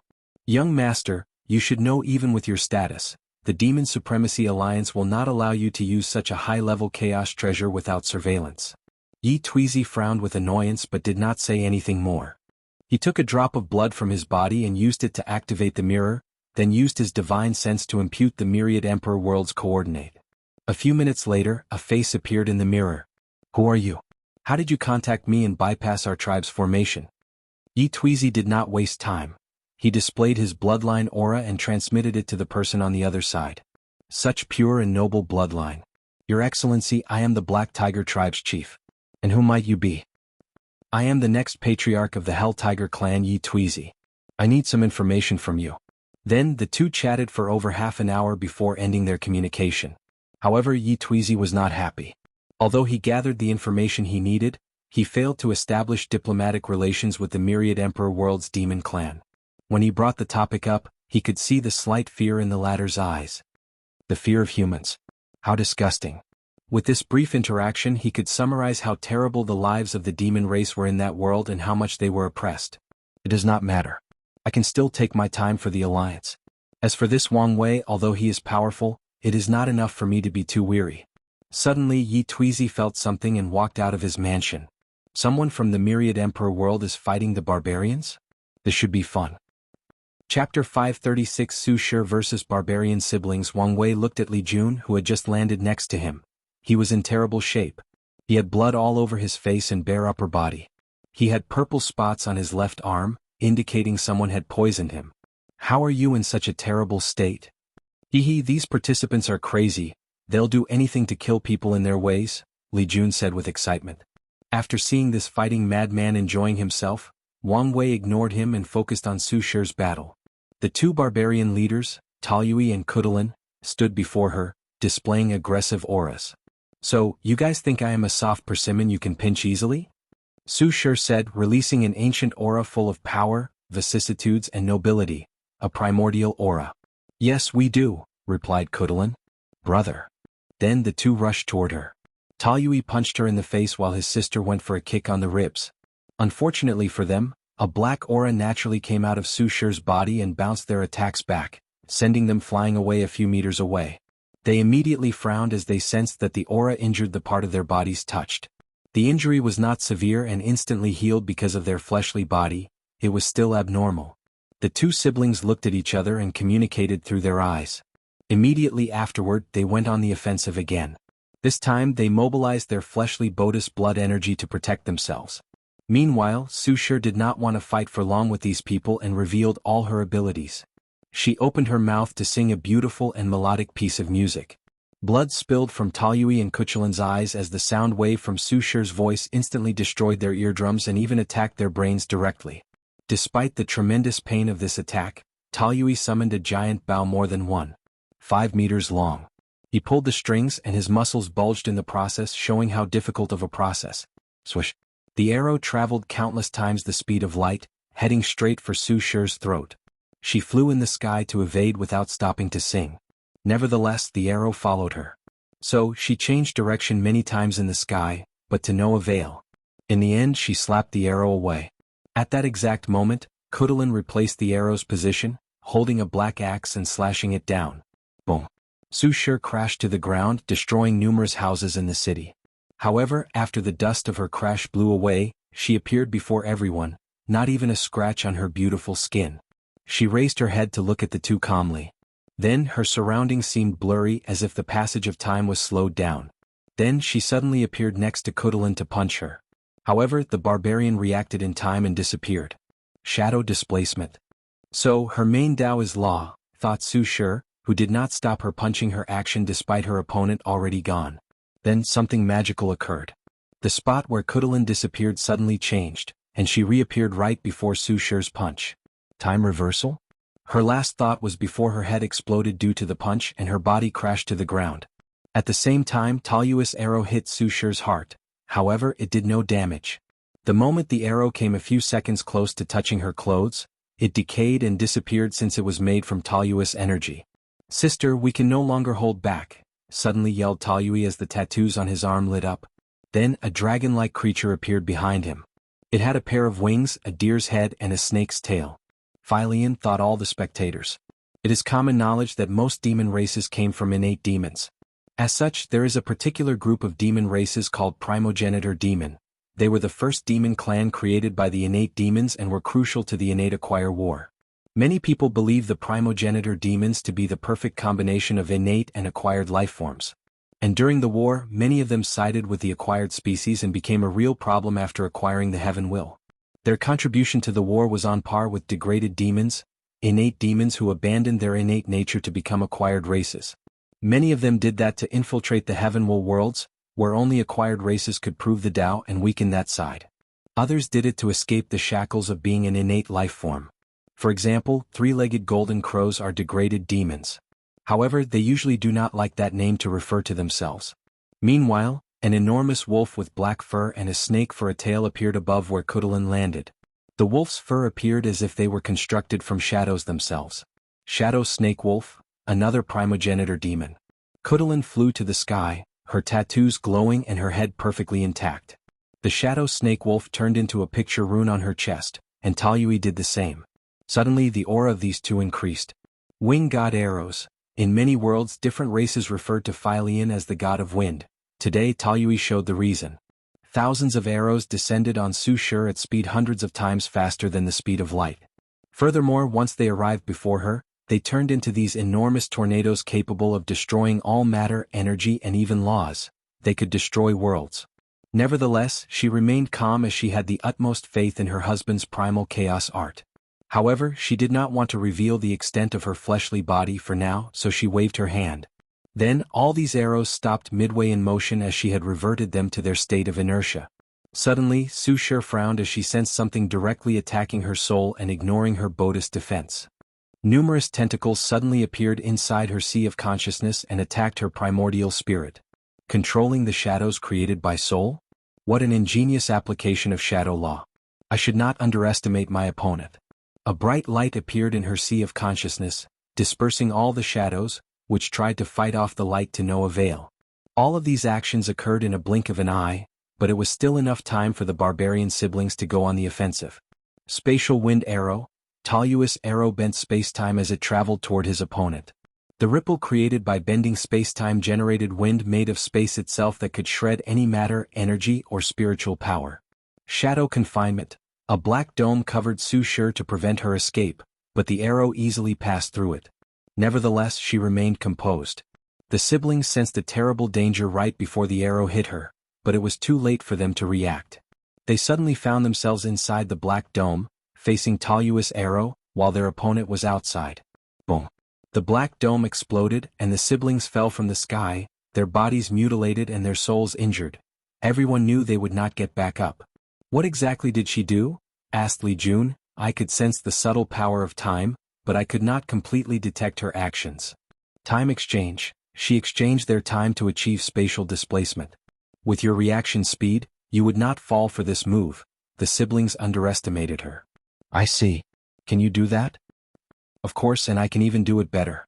Wang Wei was not lying. He could use space, time, fate, and even shadows to achieve the same effect. Do you think I can beat her in a fight? I honestly do not know. She seems to be hiding a lot of things. Wang Wei then looked at the barbarian siblings. He could see the unwillingness on Kuchelin's face. She regretted not being able to use her full power and even her trump card. I hope she gets her chance at revenge. For Wang Wei, the more the myriad Emperor World's people fought, the better for him since he could gather information about them. Although he did not consider most of his competitors a threat, he would not let his guard down before the final battle. Looking at the injured siblings, he took the opportunity while they were weak and helpless to read their fate lines and gather some information. The ancient spirit world is interesting, including their cultivation system. Did you find something? Yes. There is a unique dimension where many spirits of fallen demon races will be born. After tempering their bodies to a certain level, the cultivators in that world will journey through the ancient spirit realm to defeat and subdue a spirit that can even help them comprehend laws. That's indeed unique. What level of spirits is there? Apparently, there are even innate gods and great emperors who became spirits. However, it seems that few people could acquire them. Isn't that a little too overpowered? I'm sure there are some limitations. Plus, I bet some great emperors are using this as a method to resurrect themselves. That makes sense. Then, the two looked in the same direction as someone approached them. So, young Master Yi, you could no longer wait. Why would I need to wait for a human like you? You say that, yet you waited a week before taking action, replied Wang Wei casually. Chapter 537 Dao Child's Provocation. Wang Wei looked up and down at this person, and his mouth almost twitched. He sensed a unique aura from this Yi Tuji. It was the aura of an outlaw. This person cultivated an outlaw Dao, but he had not passed his trial yet. So, am I his trial? Thought Wang Wei. He quickly divined the secrets of heaven. He was not necessarily Yi Tuizi's trial, but someone in this trial was. So, it could be him or any of the other heaven chosen. However, considering everyone's displayed strength and potential, could be him or Chu Luo. Many thoughts flashed across Wang Wei's mind as he pondered whether to confront Yi Tuizi or just hide. He did not want to be Heavenly Dao's pawn. As for his reputation of running away from a battle, he did not care about such a thing. After all, the trial's rules only implied it was forbidden to run away. There were no rules that expressly prohibited such an act. While these two titans were about to clash, the situation on Su Shi's side suddenly changed. Someone else appeared before her, most likely intending to challenge her too. Shi Qian, don't you feel any shame targeting me after depleting my stamina? Su Shi said. You should understand that this trial's rules are the same as the heaven will battle. Anything goes. Plus, are you exhausted? Where is your pride as an immortal child? Pride? Can I eat it? Can it make me stronger? Su Shi squinted her eyes, looking at this so openly shameless woman.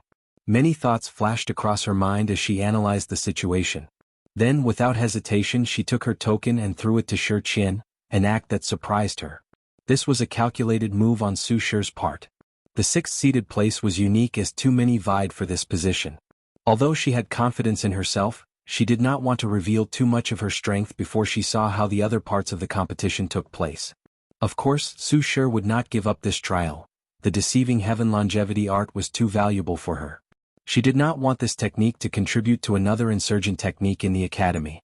Her true goal was to use this technique to deceive heaven that her husband had passed the outlaw trial and revived him using this method.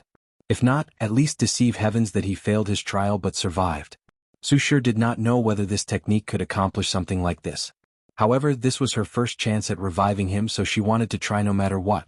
So, she gave Shi Qian one last look before returning to her mansion and activating the arrays. No matter what, she would retake the token, possibly one of an even higher place. Su Shi's actions surprised Shi Qian along with many people. However, after a brief analysis, Many people realized this was a genius move. At this point in the trial, all the seeded tokens are nothing but hot potatoes. Other competitors can attack seeded players, but even they can only defend their position. So, as of now, they have a weaker hand. Shi Qian looked at the token in her hand, her eyes shining brightly. Like Su Shi, she did not want the final scripture because of its implications for her factions or family. She wanted to see if she could deceive heavens that she was a Tao child that could control their Tao source seed or even an emperor child. Typically, such heaven-defying method should not be possible. The enormous gap between mortals and immortals would make it impossible for a mortal, no matter how talented, to deceive heavens that he was an immortal child or another blessed one. True heavenly Tao has always been very strict regarding things such as this. However, as one of the three blessed beings, she believed she had a chance at succeeding. And once she does, she is guaranteed to prove the Tao and become a great emperor. After thinking about all of these, Shi Qian looked at her surrounding, waiting to see if anyone would challenge her. However, no one did so as they focused on the confrontation between Wang Wei and Yi Tuizi. In this brief distraction, Wang Wei had already made a decision regarding this battle. He received a hint that the quickest way to gather the resources needed for this final incarnation was through this young Master Yi. So, he could not resist the temptation. Nevertheless, he also needed to be cautious. He looked at the killing intent emanating from Yi Tuizi, and Wang Wei cracked his neck. It's been a while since he let loose and he had the chance now, especially since the trial space was strengthened to withstand all their powers. Otherwise, Su Shi's previous battle would have created devastating destruction to the surrounding. I genuinely hate it when I see confident humans like you. Thinking how powerful most of your kind is in other worlds makes me sick. Wang Wei calmly looked at him. Typically, he would try to understand his opponent's mindset, history, or background. But this time he did not care. I don't like how you look at me, said Wang Wei. So, let's begin with your eyes. Before Yi Tuizi could react, Wang Wei appeared in front of him with speed beyond his reaction and time. Then he ripped his eyeballs from their sockets. Young Master screamed out loud as he felt pain unlike he had ever experienced in his 1,000 years of life. How could he resist? After all, Wang Wei had not used his pain innate talent for a long time despite continuing to train this ability, so he can magnify the pain of all his attacks by factors of millions if not more. As Wang Wei watched the eyeballs regenerate, he grabbed Yi Tuizi by the head and flew to the sky like he was holding a helpless chicken. In his flying paths, hundreds of blue stars appeared. Wang Wei used the star essence in his acupoints and mixed them with the chaos flame inside his heart to create these chaos stars. As he ran Yi Tuizi through the first one, the tiger demon screamed as the chaos flame burned every atom of his flesh, not even sparing his soul. But it was not the end. Wang Wei held him with a firm grip, preventing him from moving an inch before running him through close to 100 stars. Enough! Roared Yi Tuizi, creating a shockwave that pushed Wang Wei away. At the same time, a yin breath emanated from his body as the blue star became encased in black ice. Yi Tuizi looked at his opponent, fury oozing from every pore in his body. The aura he released slightly bent the space around him. At this point, he only had half of his body left while the other half had already turned into ashes.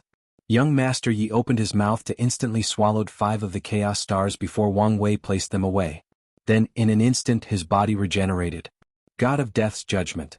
A phantom of an enormous man with red skin, a long beard, and wearing a traditional black robe and a judge's cap with the 2 characters of King and Death. The phantom took out a book and a brush, looked deeply at Wang Wei before flipping to a page and wrote his name. A bloodline divine ability? Thought Wang Wei as he sensed this technique came from Yi Tuizi's body instead of something cast or used through law comprehension. A white light descended from the sky and enveloped Wang Wei. However, to everyone's surprise, nothing else happened. Trying to judge my sins based on karma? Shouldn't you know better after what happened during the dinner? Said Wang Wei as he shook his head. He waved his hand to manifest an enormous hand that ripped the book and brush from this phantom's hand. Then the hand wrote a name in the book. Yi Tuizi's face became ugly after seeing this and quickly deactivated his bloodline ability. Unfortunately, it was slightly too late, so he suffered backlash by vomiting a mouthful of blood, and his complexion became paler. Wang Wei once again appeared before him and kicked him straight in his face, sending him crashing to the ground. I must say, you truly have one of these faces that people simply want to stomp on. Everything became eerily quiet for a moment before loud waves of laughter echoed throughout the city. The people watching, especially the humans, could not help laughing after hearing this. None of them liked how these demons from the demon supremacy world treated humans, and they were weary of their ideologies of suppressing and eradicating humans. So, it brought them great joy to see Yi Tuizi mistreated like this. "Screw all of you," roared young Master Yi as his overwhelming hatred suppressed the unsurmountable pain he currently felt. An ugly creature suddenly appeared behind him. It was only a head with red eyes and wrinkles resembling scales. The creature then opened its mouth wider than a python trying to swallow an elephant, displaying all its fangs. There were thousands of them, making people wonder if they all fit inside. Taotai was the name that appeared on everybody's mind. Chapter 538. The unorthodox Wei Taotis were a unique race throughout the endless void because of how they were born. Most worlds followed the same path of development after their inceptions. There were disorder chaos chi all over these worlds, making it impossible for any life forms to be born. After many years, the disorder chaos chi became orderly chaos chi, and heavenly Tao created the first innate life forms. A few required chaos chi to be bred, but they are still considered innate life forms. Now Taotais are different. They are creatures directly bred from the disorder chaos chi and, as such, are considered chaos life forms. Very few creatures are considered chaos life forms in the endless void. The number could probably be counted on one hand. However, they usually have a few things in common. They are extremely powerful and uncontrollable. They can all be described as mad, living only for the desire of destruction. The Taotai summoned by Yi Tuizi opened its mouth and swallowed everything and everyone within 100 meters diameter around him. The houses, people, and spiritual energy. The weak participants, the aid they brought, and the maid the trial gave all participants could not resist or react in time as the mouth devoured their flesh, blood, and soul.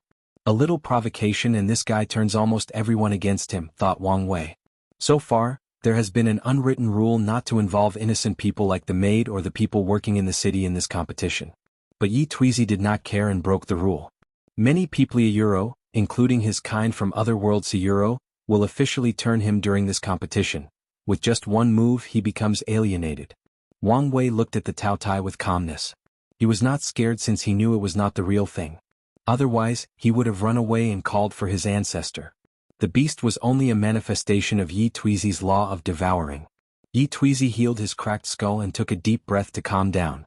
Then his body morphed into a tiger the size of a mountain with red stripes on its back and 2 bull horns. He disappeared before reappearing in front of Wang Wei. The Taotai behind him opened its mouth with the intent of swallowing the small thing in front of him. After calming down, Yi Tuizi realized this was an opportunity for him. His strength would drastically increase as long as he could swallow this human. Meanwhile, Wang Wei had plenty of time to think. Gravity is a part of the devouring Tao. So, he used its power to pull and fold space and achieve teleportation. These heaven chosens are nothing to scoff. Small luminous dots appeared in different spots on his body. Knowledgeable individuals knew these were the physical manifestations of his acupoints. Then a terrifying swallowing power came from Wang Wei's body, canceling Yi Tuizi's before he punched the tiger. Boom. The surrounding space bent as shockwaves travels outward a few dozens of meters. However, this attack did no damage to Yi Tuizi as he devoured the force behind the attack. Additionally, Wang Wei's keen senses detected that the latter's fleshly body suddenly became more powerful. Albeit the increase was well hidden, he could still detect it. The increase in strength is too large, thought Wang Wei. Although the law of devour can devour everything to help its user's development, there is still a limit based on the individual. And according to his calculation, Yi Tuizi's growth exceeded his limit. He punched the tiger again with the same outcome. Nevertheless, he still learned something. His devouring Tao also involves something similar to growth law or evolution law, which allows him to better digest the things he swallowed. A perfect combination if I say so myself. Yi Tuizi raised his sharp claws, slashing at Wang Wei's face. Crack. Young Master Yi's face became ugly to look at. His claw Sayuro, which could easily slash through neutron star Sayuro, broke as they clashed with his opponent's face. Wang Wei raised his hand to punch him for the 3rd time, this time using the power of fate. Boom. Yi Tuizi flew away before crashing to the floor. When Wang Wei's fist touched him, he used fate law to determine the limit of his opponent's absorption power. Then the attack finally succeeded once the force behind his punch exceeded that limit. Tao Overlord, thought Chu Luo, who was watching the battle in the distance like many others. Deep in his eyes was slight envy. Meanwhile, Yi Tuizi quickly stood up from the ground, even going on the offensive. Bloodline divine ability, hell suppression. He appeared in front of his opponent and slammed down with his paw while the latter raised one hand to block crack. Small space cracks appeared underneath Wang Wei's feet, and with each second the cracks expanded in size. His mass and weight can increase infinitely? thought Wang Wei as he felt the tiger's weight become drastically higher with each passing second. Based on his calculator, his fleshly body would not be able to bear it in half a minute. Many thoughts flashed across Wang Wei's mind in less than a nanosecond. He had many ways to deal with the situation. Use fate to limit the mass increase, use time to keep reverting it to weight that he could bear, or use yin-yang to make it so that his opponent became lighter with each passing second. In the end, he chose a not-so-revealing method. He pretended he was struggling to block the attack.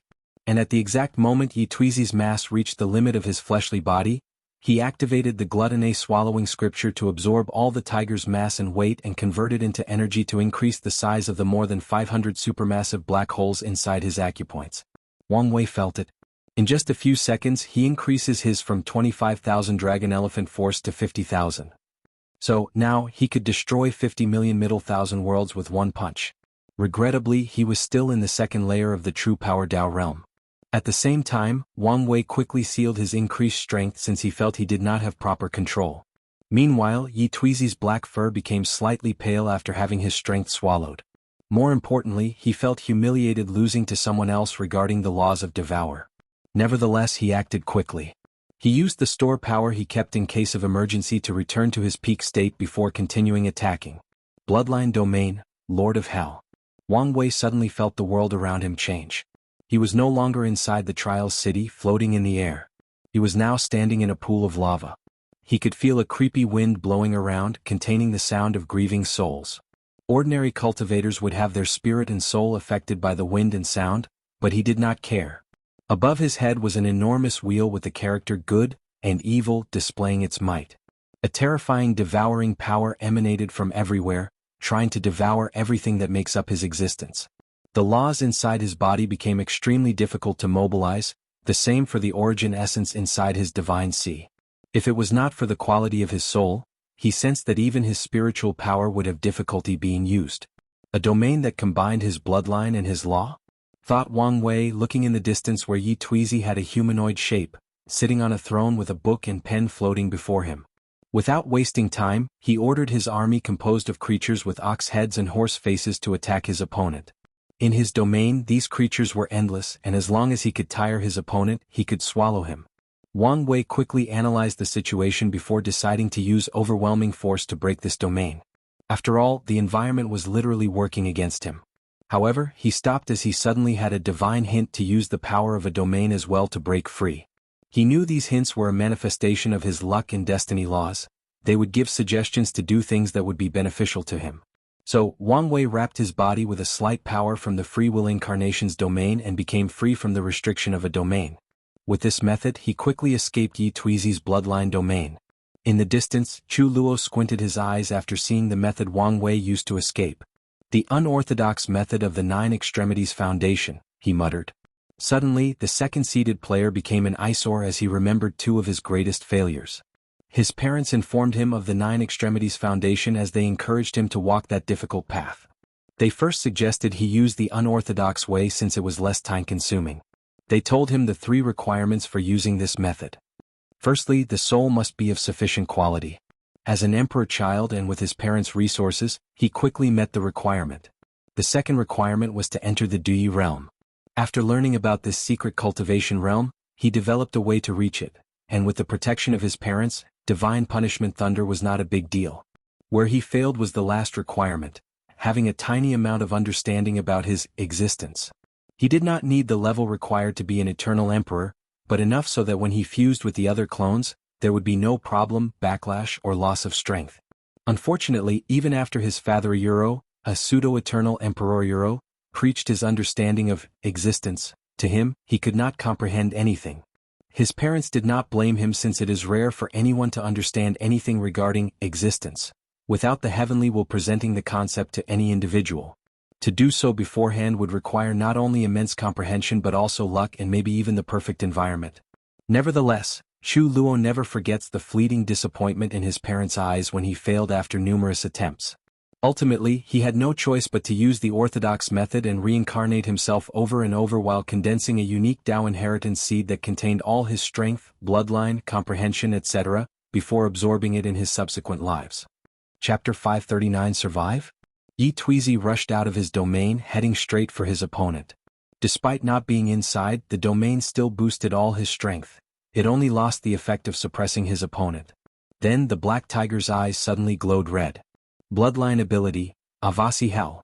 Wang Wei then saw an illusion of countless demons tormenting his soul. So he secretly shook his head. Most people who fight him could see the anomaly of his soul after one attempt and be wise not to fight him on this field. Yet, this arrogant little demon seemed not to learn anything from the beginning of this fight. Wang Wei snorted coldly, and a deep power from his sea of consciousness instantly destroyed the illusion. At the same time, Yi Tuizi's eyes began to bleed because of the backlash of his failed attack. "Let's end this charade," said Wang Wei as he condensed a spear made of origin essence. Boom.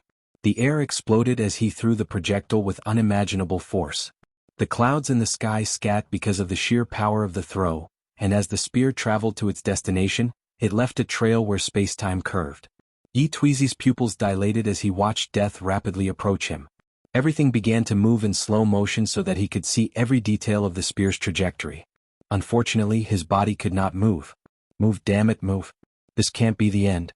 It was pointless. His mind could react but not his body. As the spear approached a meter from his body, the fear of death almost overwhelmed him. Then Yi Tuizi heard a roaring voice. "Are you going to lose to a mere human? Where is your pride?" A roar of anger and frustration resonated deep in his soul. Then Yi Tuizi's aura suddenly increased, becoming nobler, more ethereal, more immortal-like. Then, at the last possible second, he transformed into his human form to avoid the spear. "Can't be," thought Wang Wei as he squinted his eyes. "I should thank you," said Yi Tuizi with newfound confidence and calmness. "So, you've acquired control of your Dao Source seed?" "Indeed. It seems that it is true what they say, there is a power of sublimation between life and death," replied Yi Tuizi as he clenched his hand, feeling the surge in power. After gaining control of the seed, it released an immortal aura that drastically increased his strength. "In that case, let's end this pointless battle," Wang Wei said calmly. "Do you know how to be scared now?" "Scared? Do you think you're my opponent now? Unless you're willing to sacrifice that seed." Yi Tuizi looked at him with intense killing intent. "Are you serious? You're throwing away your chance at proving the Tao for what? Pride. No one can insult me and live long to tell the tale, especially not a human." Bang. A terrifying aura emanated from his body that shook the entire city. All the Heaven Chosen watching the fight were forced to kneel on the ground by the overwhelming power of that aura. Everyone except Chu Luo. These arrogant geniuses tried to resist. To them they would never bow to anyone, even an immortal. Regrettably, they did not have the strength to back up their pride. Yi Tuizi waved his hand to manifest an enormous black tiger paw that descended from the heavens like a god punishing mortals by squashing them as easily as bugs. Boom. The place where the paw landed exploded, generating a powerful shockwave that annihilated all matters, energy, laws, and concept above the Trial City. "Is this the power of a mortal?" thought Shi Qian, who also knelt on the ground. "I must have that power." She felt it was a shame that the second-seeded player would encounter such an opponent. Otherwise, based on the displayed strength, he would have probably made a mighty emperor. Many people felt the same way as her. The Heaven Chosens lamented how unlucky this Wang Wei was. At the same time, they also became elated since Yi Tuizi no longer had this power. Now they only had to worry about the first-seeded player. They hoped he was not foolish enough to destroy his future for a short gain such as this inheritance. The dark clouds generated by the explosion blew away, and everyone watching this fight had their eyeballs bigger than their forehead, a person in terrible shape floating in the air. His left arm and right eyes were missing and had burned marks on different parts of his face. Additionally, he had a large hole in his stomach where his organs and golden spine were visible. Wang Wei calmly looked at Yi Tuizi, and everyone could sense the fury emanating from his body. Some people even felt he was releasing pressure on par with the previously boosted Yi Tuizi. Impossible. How could you survive the full blow of one leaf immortal venerable? Only Wang Wei knew how much effort he used to survive that attack. He knew he could not directly block this attack or reduce its power. So he focused all his attention on survival. He used time laws to constantly revert himself to his peak state. He encased himself with a luck probability field to ensure something would go wrong, and this attack would do the weakest damage to himself. He blessed his destiny with that of someone who survived an attack from an immortal tier powerhouse. He used the cycle of yin and yang to form a powerful shield to protect him. And whenever he came close to death, he used samsara laws to convert his death state to a living state. Furthermore, he connected his fate to someone close to him, ancestor Wuxia, and transferred much of the attack's damage to him. Despite all of this, he almost died. Honestly, if he did not use the last week to ask the sect's immortal powerhouse to ensure that the third incarnation reached the quasi-emperor realm as soon as possible, he knew he would have still died. Wang Wei took a deep breath as he sensed his body. Although the attack had the strength of an immortal venerable, it did not have immortal qi that would hinder his healing.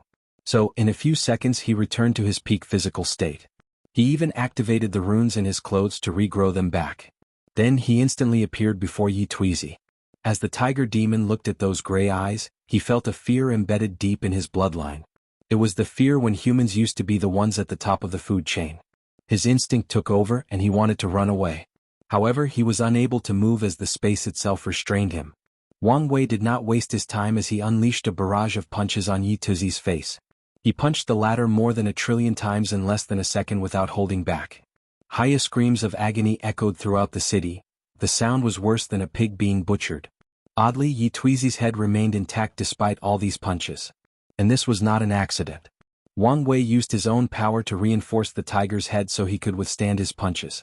The beating continued for 5 minutes straight, with him punching more than 1,000,000 times in 1 second.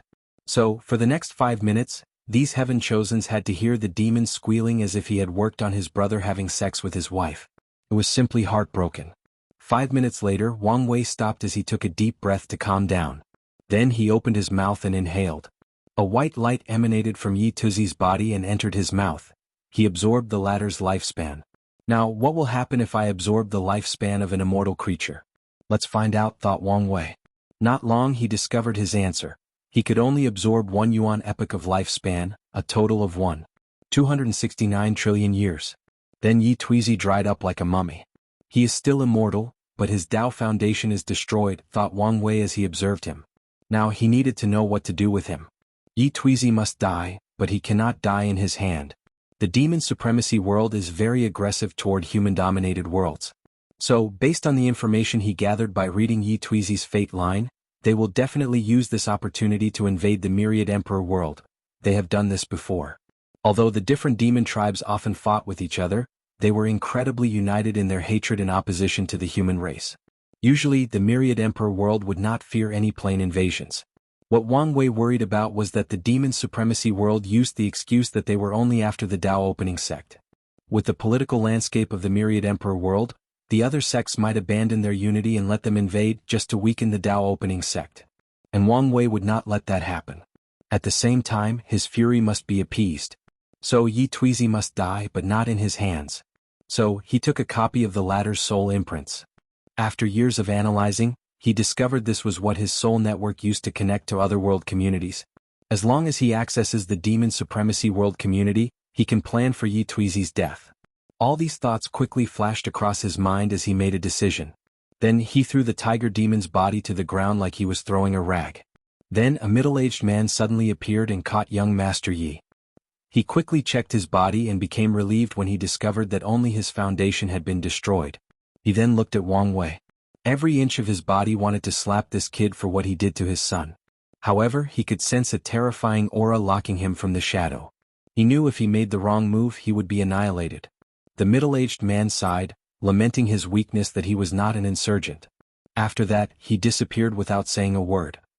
Chapter 540 Tao Ancestors Classification. Wang Wei looked at the people watching the battle, his eyes asking them if any of them was foolish enough to challenge him again. And based on how they averted his eyes, he got his answer. So, he flew to his mansion, which he thought was destroyed during the battle. However, it seems that the small world the trial took place was a special one, as all the destroyed houses had reappeared a few seconds after the battle ended. So he entered and reinstalled the arrays he previously had. Chu Luo watched Wang Wei leave with a slightly stern look while countless thoughts flashed in his mind. He needed the deceiving heaven longevity art for a particular reason, and no matter what, he must get his hands on it. His 9 extremities foundation seemed to be in the early stages. Otherwise he would not be so weak. However, he might become a problem based on how long this trial takes. So, he analyzed the situation before concluding that there was no need to worry too much.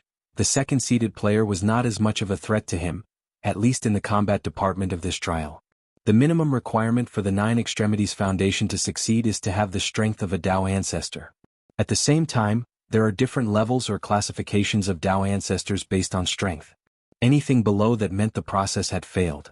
So, even if Wang Wei succeeded, Chu Luo believed he would still be stronger. And the reason he came to this conclusion is the downside of the unorthodox method: lack of time. Most people who walked the unorthodox ways had only one generation to cultivate the other incarnations before the final fusion. So, it is challenging to temper them to the limit like people who use the orthodox path. As such, most unorthodox people are the weakest Tao ancestors after completion. All I have to do is watch out for the other competition categories. The third-seeded player Yi Dafu watched the battle, excitement all over his eyes. This king is looking forward to fighting you. He was not deterred by Wang Wei's feat of surviving the full blow of an immortal venerable. His disaster bloodline can also do the same, albeit he would pay a terrible price. Based on his analysis, that human is now in terrible shape inside his mansion, trying everything possible to heal his injuries quickly. The immortal swordsman Ji Lanfeng lay on a rooftop in the distance, spectating both battles. During the entire process he never stopped drinking. What a strong meat shield. Maybe he can survive more than one of my serious sword slashes. Hiccup, he muttered. Mu Lei, the fifth-seeded player, calmly looked in the distance. Such a strong body. If only I could swallow it. Shi Qian, the new sixth-seeded player, clenched her teeth as she watched Wang Wei leave. No matter what, I must get this inheritance. Although she was one of the blessed ones, her situation was not looking too good. Her parents were loose cultivators who once helped a great emperor during his rise, and he rewarded them with immortal qi as karma repayment. So, her background may not be as high as some heaven chosen from emperor lineages.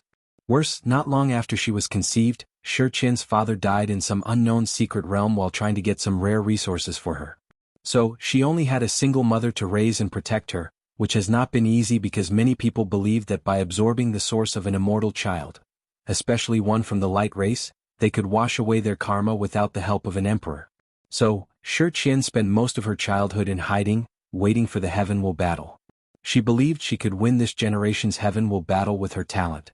However, recently, a monster appeared in her world. That monster used to be an insurgent Tao ancestor but decided to give up all his powers and reincarnate to prove the Tao. Shi Qian did not think she had a chance at winning. Normally she could wait for the next generation. Regrettably, that monster belonged to the sect that killed her father during a secret realm. So, if he proved the Tao before her, she knew that she and her mother would not survive long. Shi Qian was not the only person feeling anxious. Su Shi never felt so close to reviving her husband. And yet, the opportunity might slip from her hands. She was unwilling. Whether it was this trial or the heaven will battle, she could not lose. As she looked at the departing Wang Wei, a thought came to mind. Maybe I should consider acquiring an identity token from another world community and compete there instead. As soon as this idea got into her mind, she could not remove it. Let's see how things unfold before making a decision. Maybe this was the way for her future. Am I going to fail again? Thought Jingwu Hua as she looked in the distance.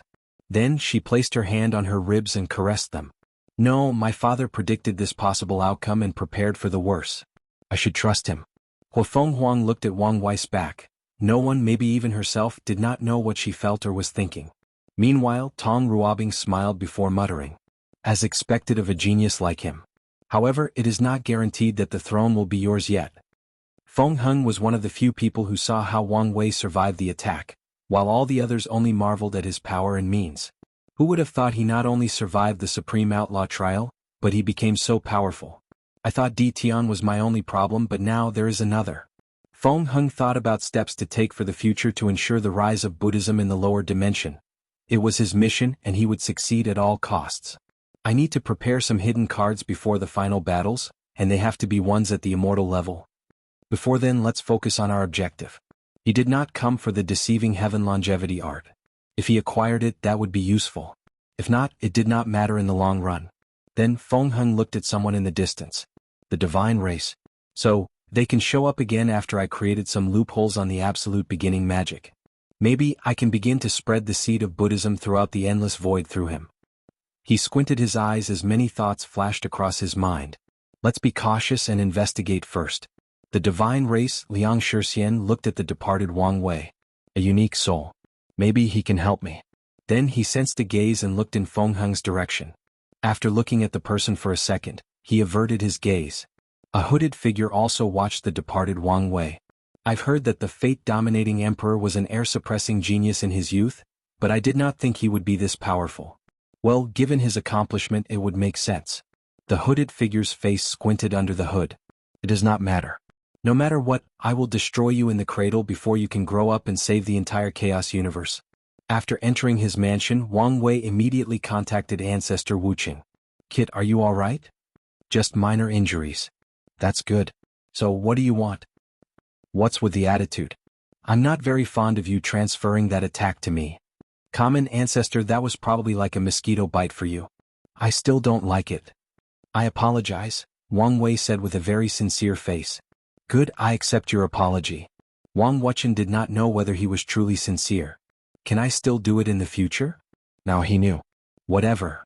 Don't tell the others, but you're my favorite ancestor. Wang Wuqing ignored the kid's cheekiness. So why did you contact me? How strong was that person who took Yi Tuizi away? He's a 3-root Dao ancestor. Explanation, please. Didn't you read the books in the secret archives? I'm not done since I've been busy. Plus, when it comes to immortal tier information, a lot of them are vague. Just the other paths, the Dao path also has a classification for strength. Do you know the difference between emperors and Dao ancestors? The former control the grand Dao source, while the latter borrows its power. Correct. But on a technical level it is not true. Dao ancestors can control the grand Dao source, only up to 4%. Wang Wei's eyes lit up as he thought of something. There are 2 reasons many people do not go to Great Thousand Worlds to become Dao ancestor. The main one is the immortal tribulation is extremely difficult. And secondly, this method could only create the weakest Dao ancestors. 1-root Dao ancestor. These Dao powerhouse have 0 control of the grand Dao source. Although there are some exceptions, it is scarce. Now, when Great Emperor refines a seed for someone, he can allow them brief access to the grand Dao source to comprehend and control up to 4%, and the more percentage the higher the root. So, that person only controls 2%. Yes. Using that 2% in his internal world, he can resonate with the grand Dao source and borrow its power. How fascinating. Ancestor, what's your level? Of course, I'm a 5-root Dao ancestor. Without that level, it is extremely difficult to become an insurgent. That makes sense. I remember you saying that 9-leaf immortal venerable can fight some Dao ancestor? That's right. Some can fight 1 to 2 roots. Wang Wei frowned slightly as he thought of something. The weakest 3rd-class emperor only has 5% control of the grand Dao source. Yet, according to you, the strength disparity to a 5-root Dao ancestor is unimaginable. Is the difference that exaggerated? You have no idea, Wang Wuqing replied with a long, desolate sigh. I once met an unparalleled genius who managed to control 9% of the grand Dao source before becoming a Dao ancestor. And yet, in front of the lowest 3rd-class emperor, he could only run away after a few hundreds blow. And he even later admitted that emperor was not even trying to kill him. That 0.1% gap is a nightmare of despair. Just like the saying, heaven and earth treat everybody like dogs. In the upper dimension, great emperors are probably just bigger ants, let alone other immortal powerhouses, commented Wang Wei calmly. Maybe, muttered Wang Wuqing. Let's not talk about this. From what I know about you, you must have left Yi Tuizi alive for a reason. So what's your plan? Chapter 541 The Demon Supremacy World. Wang Wei told Wang Wuqing about the Demon Supremacy World and his worries if he were to kill Yi Tuizi. You did a good job. Although our sect is powerful, there is no need to create more enemies. That's how Wang Wei felt, so he nodded his head. Out of curiosity, how would we fare against the entire Demon Supremacy World? Wang Wuqing thought for a moment. If they have an eternal emperor hiding in their world, we probably will not survive for long. If not, we could run away and hide with Shadow 1 and 2. Then, use guerrilla tactics to cripple the most powerful demon tribes and win this war. Eternal Emperor? That is a variable. Do you plan to do something? Yi Tuizi must die. Wang Wei did not want to kill him simply because he injured him, but because of the possible threat this person could pose. With Yi Tuizi's talent, even without the power of the Dao Source Seed, it is very likely for him to prove the Dao. And on the unlikely chance that Wang Wei fails, he could guess that Tiger Demon would return for revenge. So he must remove the threat in the cradle. Do you need something? I need 1 talisman to prevent any Emperor tier powerhouse from tracking me down and a few talismans that can kill Dao ancestors. Alright, give me a few days. I'll bring everything. That's fine. The competition won't start for another month. Wang Wuqing left, and Wang Wei went to refine the soul imprint he took from Yi Tuizi, allowing his soul network to access the demon supremacy world community. Then he took out a talisman that recorded many things, the most important of which was something Chu Luo muttered, the unorthodox method of the Nine Extremities Foundation. Before the battle, Wang Wei scattered the array virus in the surroundings to spy on everyone present. He would secretly record these heaven-chosenness aura, law fluctuation, emotions and words. He did not allow the viruses to enter their bodies because he divined that if he overused the array virus in this way, it would be a matter of time before Heavenly Tao detected it, which would lead to Grand Tao noticing him again. Nine Extremities Foundation, unorthodox method. Wang Wei muttered before using his fate law to divine the secrets of heaven and earth. Since he was already walking on that path, he did not encounter any resistance when learning about the Nine Extremities Foundation and learned a lot about it. It seems I don't have to worry about rejection from the incarnation's innate materials. From his divination, he knew the innate materials on the incarnations would turn into a pure power that nourishes the main body during the final fusion. As such, he does not have to worry about clashes or rejections. As long as someone can pass or survive the outlaw trial, they can receive countless opportunities. Wang Wei knew if his trial did not lead to Lin Fan's trial, he would never have the opportunity to understand something regarding existence, and thus would be incapable of walking the unorthodox path of the Nine Extremities Foundation. Even with his comprehension, without the right opportunity, he might not have succeeded. This is the reason that luck is a fundamental aspect of any powerful cultivator. Finally, he reviewed the information he gathered on these people before going to meet with Ancestor Wuxia again. Wang Wei received many jade talismans along with a necklace. Shadow One refined a talisman for you and lent you his personal chaos treasure. The key word is lending, you must return it. What's with the emphasis on lending? With how shameless you are, I would not be surprised if you tried to keep it for yourself. Wang Wei's lips twitched, but he did not refute. So what does it do? With your fateless status, it should allow you to even hide from an eternal emperor, albeit briefly. If you sense someone on that level tracking you down, abandon everything and retreat. It should be fine. From what I learned from Yi Tuizi, the demon supremacy world only had 3 eternal emperors, and they should all be gone. Nevertheless, I will be careful in case there is one secretly hiding. Your cautiousness reassures me. Wang Wei entered seclusion again before activating the soul network. This time he had 3 purple orbs floating in front of him, signaling the Myriad Emperor world, the Martial Supreme world and the Demon Supremacy world. Wang Wei chose the new addition to the network, gaining access to a bunch of souls with that he could form connections. Then he chose a random one as an anchor to send a projection into the Demon Supremacy world. The first thing he noticed was the towering trees that elevated to the sky. Everywhere he looked or used his divine sense to look, there were forests, mountains, rivers and farms, giving the entire world a nature-like and picturesque atmosphere. Wang Wei looked at the trees and knew many demon tribes lived on top of them. The history of this world has some similarities and was influenced by the Myriad Emperor world. There was a Null era as a result of the innate acquire war. Then, the cultivators rebuilt civilizations. The demons called that period the beginning era. In that era, demons and humans competed with each other to become the racial protagonist of this world. The fight was relatively balanced until a human became enlightened under a Bodhi tree and developed Buddhism. After proving the Tao and spreading his religion, humans became the dominant species and suppressed the demons. The demons called this era the Dark Era, a time of great suffering for their races. However, Wang Wei knew this was not the complete truth. From Yi Tuizi, he knew that the Buddhist cultivators were peaceful and left the demon race to themselves as long as they did not eat human flesh. Many demons even converted to Buddhism, walking on the path of seeking nirvana. However, the Dark Era ended after the absolute beginning emperor created the great Buddhist cataclysm. Then, the first eternal emperor from the demon race rose, and he hated humans passionately. So, he destroyed 90% of the human race while enslaving the remaining 10%. He also ensured to rewrite history, convincing his race of the atrocities humans created during the Dark Era. That eternal emperor established the supremacy era that has existed until now. Wang Wei's projection teleported to an underground cave where a group of demons who looked like dogs watched over a bunch of humans. "Whoopi, you're working too slow," said the humanoid dog demon as he whipped an older man who seemed to be in his 80s, dressed in Sax's clothes. The older man fell to the ground with blood all over his back.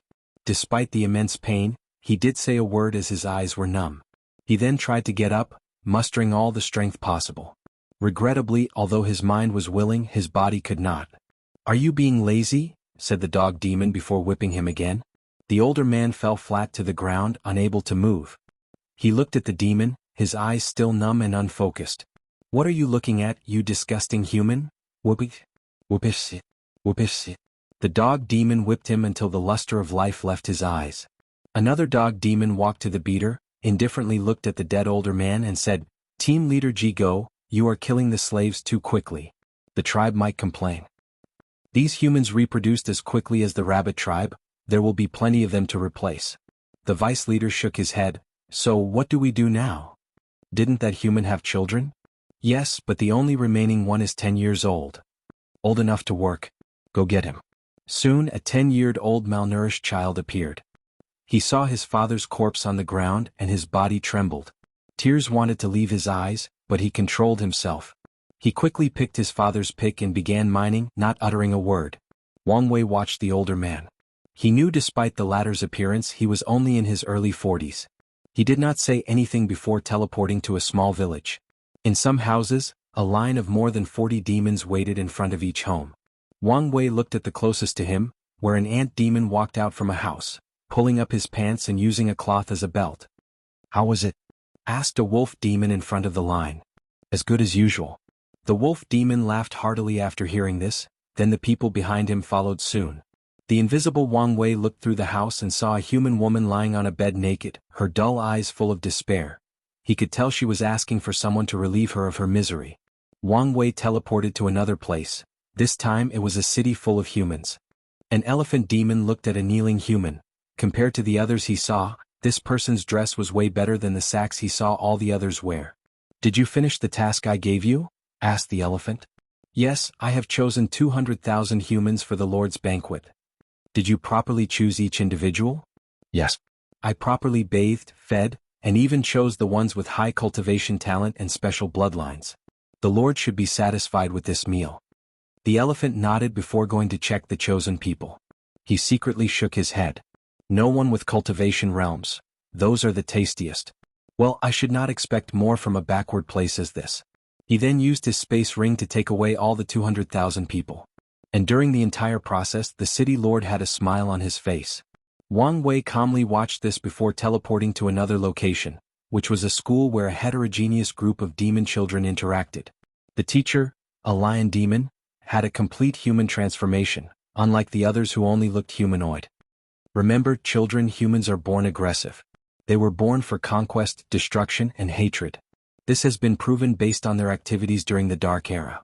Teacher, from what I saw during last week's field trip, aren't we doing the same thing as humans? No, it is not the same. Humans do horrible things because they are innately evil and corrupt. They enjoy committing sins. We do what we do to protect our race, our culture, and our way of life. So, if we give them a chance to rise, we will suffer an even worse fate. I understand, teacher. That's good. Now pass me yesterday's assignment. The lion demon collected all the papers and read the first one. Excellent work, Shizazhong. By the power granted to me by the Demon Supremacy Alliance, I will give you 100 community points. Keep up the good work. Then he read another paper before giving the child some community points, making each of them very happy. At such a young age they knew that with enough points, they could elevate their status and acquire more resources. They could change their entire life for the better.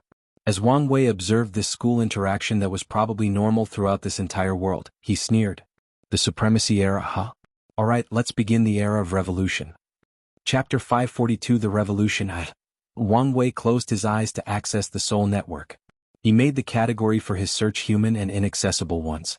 The demon race made up 60% of this world's population, humans comprised 30%, and the remaining 10% consisted of demonic beasts, essentially animals that have absorbed a lot of spiritual energy but are of low intelligence. After a period of cultivation, the demonic beasts can evolve into low-level demon races with impure bloodlines. If you count the number of these low-level demon races as demonic beasts, they will then make up 40% of the demon race's population. After searching for the information he needed, Wang Wei found 5 places where a large number of humans habited, but his soul network could not pull people's souls. He knew there must be some immortal-level powerhouses or formations in these places. He divined which of these 5 places would ensure his plan's highest success before teleporting inside. It was a city occupied by demons, but that was only on the surface. He could detect that humans controlled the demons in this place, making it look like it still belonged to them. Furthermore, there was an entrance to a small world in this city. After a brief search, he discovered a person who could enter and leave the secret realm at will. Wang Wei did not follow him. Instead, he summoned that person's soul to his soul realm, the name he gave that space in the soul network.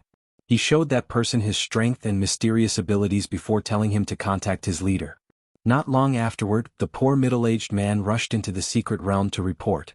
Not long afterward, a Dao ancestor wearing a green robe came out to meet Wang Wei's projection in a secret house in the city. Your Excellency, I am Daoist Greenheart. How may I refer to you? The name's Chu Mo, replied Wang Wei, that had masked his appearance. Lord Chu Mo, are you from another heavenwell world? Asked Daoist Greenheart, who became more respectful when he realized he could not detect any information from the person in front of him. What makes you say that? This is not the first time some foreign plane has aided our resistance. Otherwise, I doubt we would last so long. Well, you are correct. The demon supremacy world has enmity with us, so they must be destroyed. Daoist Greenheart smiled but did not take these words seriously. The previous people only provided some resources and helped them destroy a few insignificant demon tribes before leaving. So he is prepared for the same outcome. He would be satisfied as long these new people were not stingy with their resources. Wang Wei frowned after seeing the latter's situation. It seems you do not expect much. In that case, how about I tell you the first stage of my plan? Then you can decide whether you want to participate? Oh, what will happen if I don't want to participate? I will go to the other bases. And if they are not willing to participate? I'll raise my own force. It seems your excellency is determined. Alright, please tell me your plan. Before we can start, please sign this Dao contract, swearing you will not reveal any information about our discussion. Daoist Greenheart frowned as he looked at the contract. The Dao contract in his hand was the highest level, capable of even binding a great emperor. However, after reading it, he sighed in relief. The contract only stated that he could not reveal any information regarding their discussion and also not betray the human race. Truth be told, Daoist Greenheart admired this foreigner's caution. So, after checking if there were any hidden clauses, he signed with his soul. Then Wang Wei told him about the first phase of his plan. So can we really succeed? Of course. The better question is, are you really willing to use such precious resources? Why not? The return would more than enough make up for it, replied Wang Wei. Daoist Greenheart quickly calmed down before processing the information. How do we split the rewards? 8 to 2, 8 for me. Isn't that too much, especially since you're not risking anything? You should understand that freedom has no actual price. Do you want the human race to be livestock for generations? Daoist Greenheart sighed heavily. You're right. I'll go talk to the other bases. I'll convince them. Remember to have them sign the contract before revealing the plan. If any of them is adamant in his refusal, quickly take him down. Do you suspect there are traitors amongst us? Impossible. Don't be naive. In this cruel world, it would be odd if some people did not sell their kind for survival. Greenheart knew this, but he did not want to accept this. After sighing again, he left. 3 days later, he returned with 3 other middle-aged men wearing distinctive colors of robes. However, they did not look happy. So, who was the traitor? Asked Wang Wei. That does not matter, replied Daoist Redheart. Is your plan really going to work? As long as you guys are willing to place your lives in the line. We are not afraid of dying. We are only afraid of a meaningless death, afraid of leaving the human race in a worse position than it already is. As long as you keep that conviction, everything will be fine, said Wang Wei. Alright, where do we begin? Asked Daoist Yellowheart. This is a list of the demon tribe we must destroy as rapidly as possible, said Wang Wei as he handed them a list, which obviously included the Hell Tiger tribe. I still think this plan is too far-fetched, said Daoist Blueheart. What's your worry? Asked Wang Wei. These demon tribes have between 20 to 30 great emperors as their foundation. How on earth are we going to destroy them? Wang Wei looked at him, and he could tell he was not the only one with reservation. You guys know of Great Rock Emperor? Of course, he is the damn demon who started all our misery. As the first eternal emperor of this world, he had a lasting impact, even to this day. The Great Rock Emperor created the demon race's era of dominance, but his policies doomed them for failure as well, Wang Wei said calmly. What do you mean? Many tribes have more than 10, 20, and even 30 great emperors. However, this is not the result of their strength. The Great Rock Emperor made a secret agreement between the tribes that in each generation, they could select a tribe for the heaven will to be handed to. What? How is that possible? Yelled Taoist Red Heart. This is what happens when a world's heavenly Tao is not as strict on controlling the laws and regulations, added Wang Wei. But how does that help us with our plan? Asked Blue Heart. Most of the emperors these demon tribes have are only third and second class, with a lot of them even being pseudo-emperors. Pseudo-emperors? Wang Wei looked at the confusion on these people's faces and secretly shook his head. It is of great significance for cultivators to have widened horizons. Great emperors who do not have the Tao heart or proper foundation to bear the heaven wills. How did you guys become Tao ancestors without even knowing such a thing? The four looked at each other in embarrassment. All the records of our human race are destroyed. This includes our history, culture, origin, and even our speaking tongue, said Taoist Greenheart, lamenting that he was currently speaking the demon language. But you should have lived long enough to learn this. Or, at the very least, learn from the great emperor who created you. The thing is, a great emperor did not create us. We inherited our powers from an inheritance Tao seed. These things can inherit a mortal level power?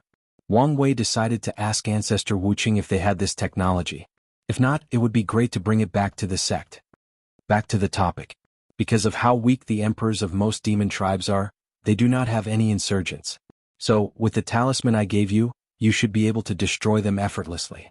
Alright, when do we attack? Asked Red Heart. 3 days from now. So, gather all the people needed. Why not sooner? We need a new and more secure base. Hell Tiger Tribe territory inside a secret realm. How is Jir doing? Asked a beautiful woman looking at a body in a green pool. The tribe has used an emperor pill to recreate his foundation. Regrettably, there is nothing we can do about the Tao source seed. Damn it. How could he waste such a precious thing? Does not really matter. As long as he can defeat his opponent in the upcoming competition, according to the rules, the other tribes would have to hand the heaven will to him. It's not like they have not gone back on their words before. With the seed, he could deter them from acting rashly. The middle-aged man, Yi Tweezy's father, shrugged his shoulder. He also thought his son was stupid to waste the seed, but it was gone, and there was nothing he could do now. What about the person who did that to him? Are we going to let him go like that? The other person is from the most powerful sect in the Myriad Emperor world. So, unless we can get support from the entire alliance for an invasion, it would be suicide to fight them alone. So, he's just going to get away with hurting our son? The only way for him to get his revenge is to prove the Tao and hope the other party fails. Otherwise, this is out of our hands. The woman's face became ugly to look at after hearing this. Just as he was about to complain, the entire secret realm trembled. What's going on? The two rushed outside to see the sun shining on them. The Hell Tiger's bloodline was Yin in nature, so their tribe's main headquarters was deep underground, where Yin energy was concentrated. So it was odd to see the sun. However, this was not even the odd part of the situation. All 27 of the tribe's emperor formations and arrays manifested to protect the tribe from an enormous hand that descended from the heavens. Yi Tweezy's father squinted his eyes after seeing the person controlling the enormous hand. Taoist Red Heart from the human resistance? How could they be so powerful? He could tell the previous attack reached the level of first-class emperor. Suddenly, he remembered the cold, indifferent gray eyes that almost ruined his son's life. Boom, boom, boom. The enormous hand slammed a few times before breaking all the information. Then the hand killed all the Hell Tiger demon tribes, mortals and immortals alike. Taoist Red Heart proceeded to take all the sect's resources, including the Emperor artifacts, secret realms, and the bodies of the demons, and returned to the base. Across the demon supremacy world, many Emperor tribes were destroyed in just a few minutes before anyone else could react. Using the talisman, which contained the power of the Tao opening sect's insurgents, the Tao ancestors of the human resistance acted swiftly before retreating. Furthermore, Wang Wei gave many humans true monarchs talismans which contained his power, tasking them to destroy the non-emperor or immortal tribes. And with his strength that can slaughter quasi-emperor as if they were nothing but ants, these humans went on a rampage. And unlike the Tao monarchs, these humans were chosen as death soldiers, so they did not need to retreat, only kill until they died. So, in just one day these humans managed to kill 5% of the demon race's population. They killed 5% of the entire universe's population. Wang Wei was slightly surprised by this news. The madness of these humans, fueled by their hatred, genuinely shocked him. Inside the Resistance's new base, Wang Wei had just finished absorbing the lifespan of a Dao ancestor. Unlike the Dao child, he can absorb 9 cycles of 1 Yuan epoch for a total of 9 Yuan epochs. After that, the dead body of the Dao ancestor would disintegrate. As he looked at the lifespan on his hand, he smiled. After absorbing Yi Tuizi's lifespan, he had an idea for all his 8 incarnations to live the limit of mortal, 1 Yuan epoch, and spend all that time comprehending the law. Then he would fuse with them. Once he succeeded, he might exceed Di Tian's golden law tree. For those of you not in my Discord, there is additional information in the previous chapter that I forgot to add yesterday. Chapter 543 The Revolution 2. As Wang Wei held the lifespan in his hand, he frowned as he sensed something was odd. So, he quickly divined the problem and learned that each of his incarnations couldn't live 1 Yuan epoch. 1 Yuan epoch was the limit of mortals, and since his incarnations are part of his existence, their lifespan is his lifespan. If one lived for 1 Yuan epoch, the main body would run out of lifespan. In other words, he cannot use them to escape this restriction of heaven and earth. Wang Wei was sure there was a way to remove that limit, but this method may not exist in the lower dimension. It does not matter. I can still use the lifespan to boost the incarnation's comprehension. Using lifespan this way requires a deep understanding and control of the soul, so most cannot do this, but he could. Afterward, he began to do an inventory of his gain. There were more than a dozen emperor artifacts, materials used in the formations, materials stored, and many immortal tier bodies. With this raid, Wang Wei had more than enough resources to change most of his incarnations with chaos materials. But this was not the end. He won't stop until he destabilized the entire demon supremacy world. As for Yi Tuizi, Wang Wei already checked his body. He secretly shook his head. If that guy had stopped after acquiring access to his Dao source seed, Wang Wei would have stopped fighting him, and he would have passed his outlaw trial and become a Dao lord.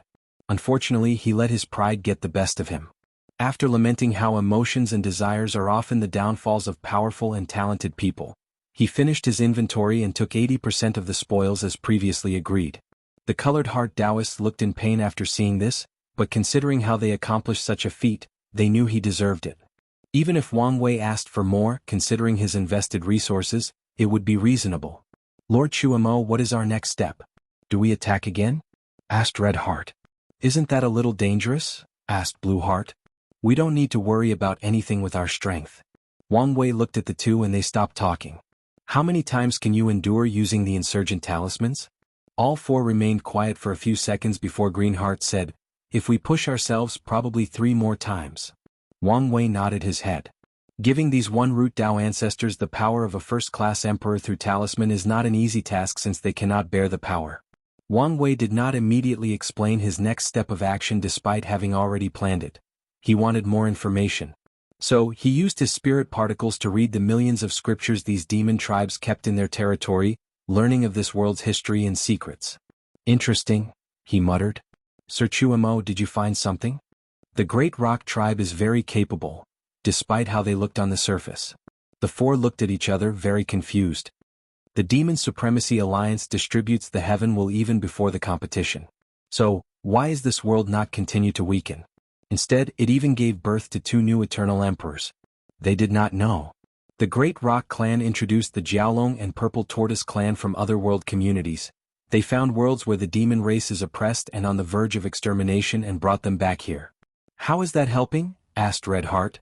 He was not the only one puzzled, but the others were too embarrassed to ask as they did not want to appear stupid and ignorant. Usually, before any species is destroyed, their racial luck will counterattack by creating an unparalleled genius. This genius is the destiny son of that race.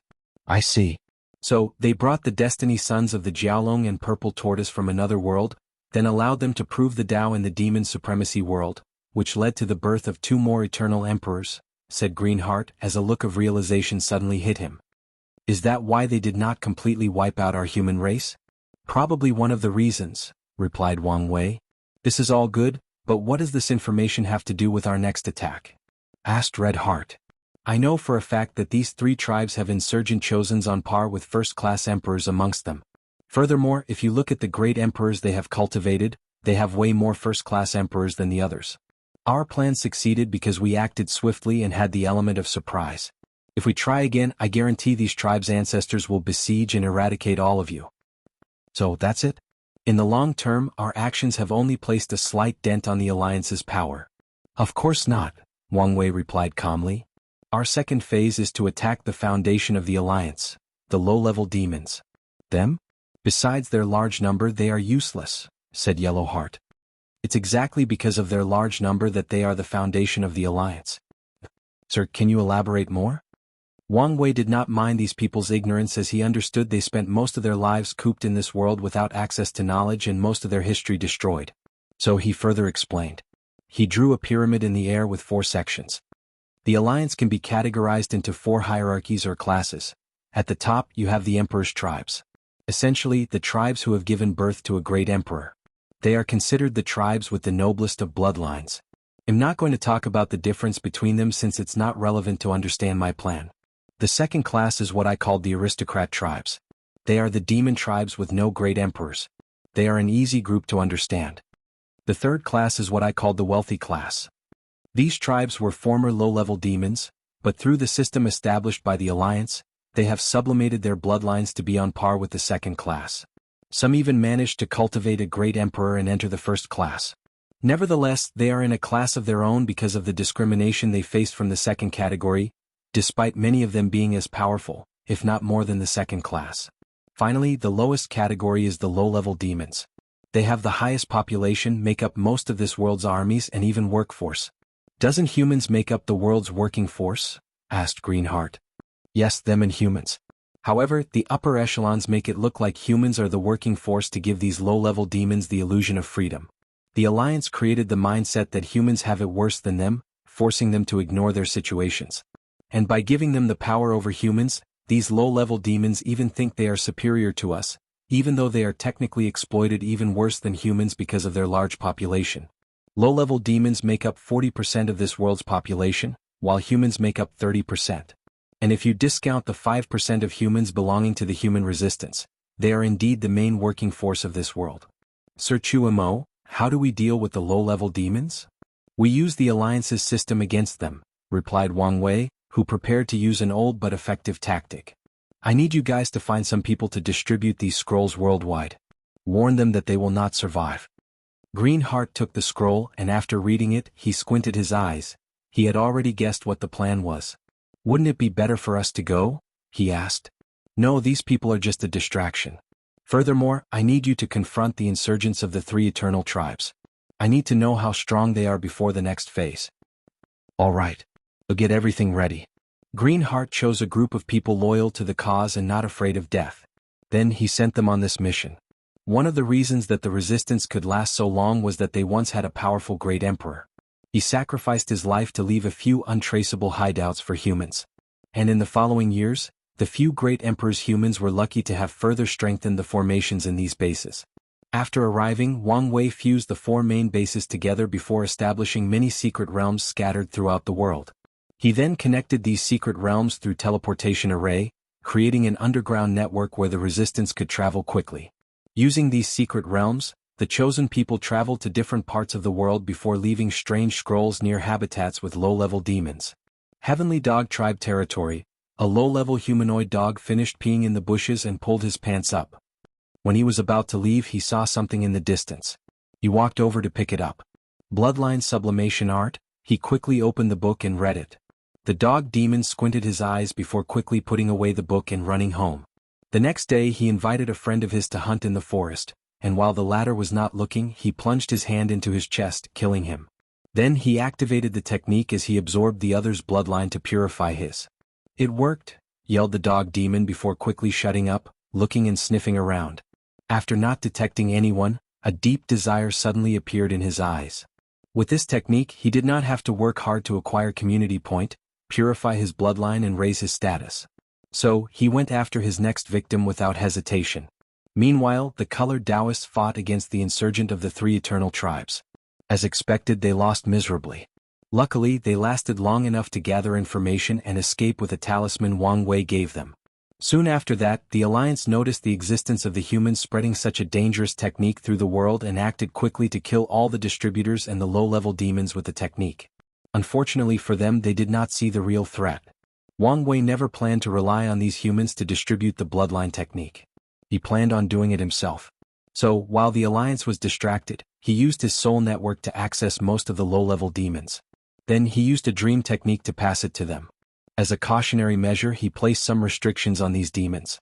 If any of them wanted to report this technique to the Alliance, they would suddenly forget they had. And as expected, in just over a week, chaos enveloped the entire demon supremacy world as low-level demons began to attack one another to sublimate their bloodlines. Since this technique was a devilish one, it could tempt anyone who read it. And as long as they used it once, it is difficult to stop unless a person has a strong will. Additionally, this technique was not only useful to low-level demons. Any person in the class system could benefit from this technique. Aristocrats could use it to steal the bloodline of emperors, or the wealthy class doing the same for aristocrats. This single technique could destroy or destabilize the entire social-political system of the demon supremacy world. In the human resistance base, Wang Wei looked in the sky, observing the demon race's chi luck. As expected, the low-level demons are responsible for a great deal of their racial luck. Turning them on each other will affect the entire demon race's luck, he thought. Now for the final phase. I might have to take some risks, but it should be worth it. Chapter 544 The Revolution Final. The final phase has many steps, and Wang Wei walked toward the first step. Inside one of the rooms of the base, two formations stood next to each other.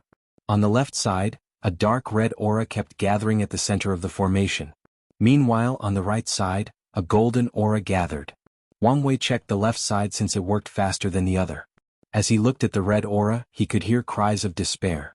Anyone without sufficient willpower could not observe the formation for long.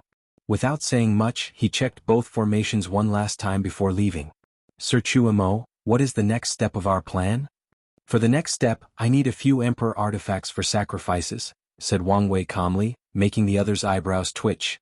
They immediately knew they would be paying. Is that necessary? Asked Yellow Heart. Without it, step 3 cannot succeed. If you guys want, I can stop my actions.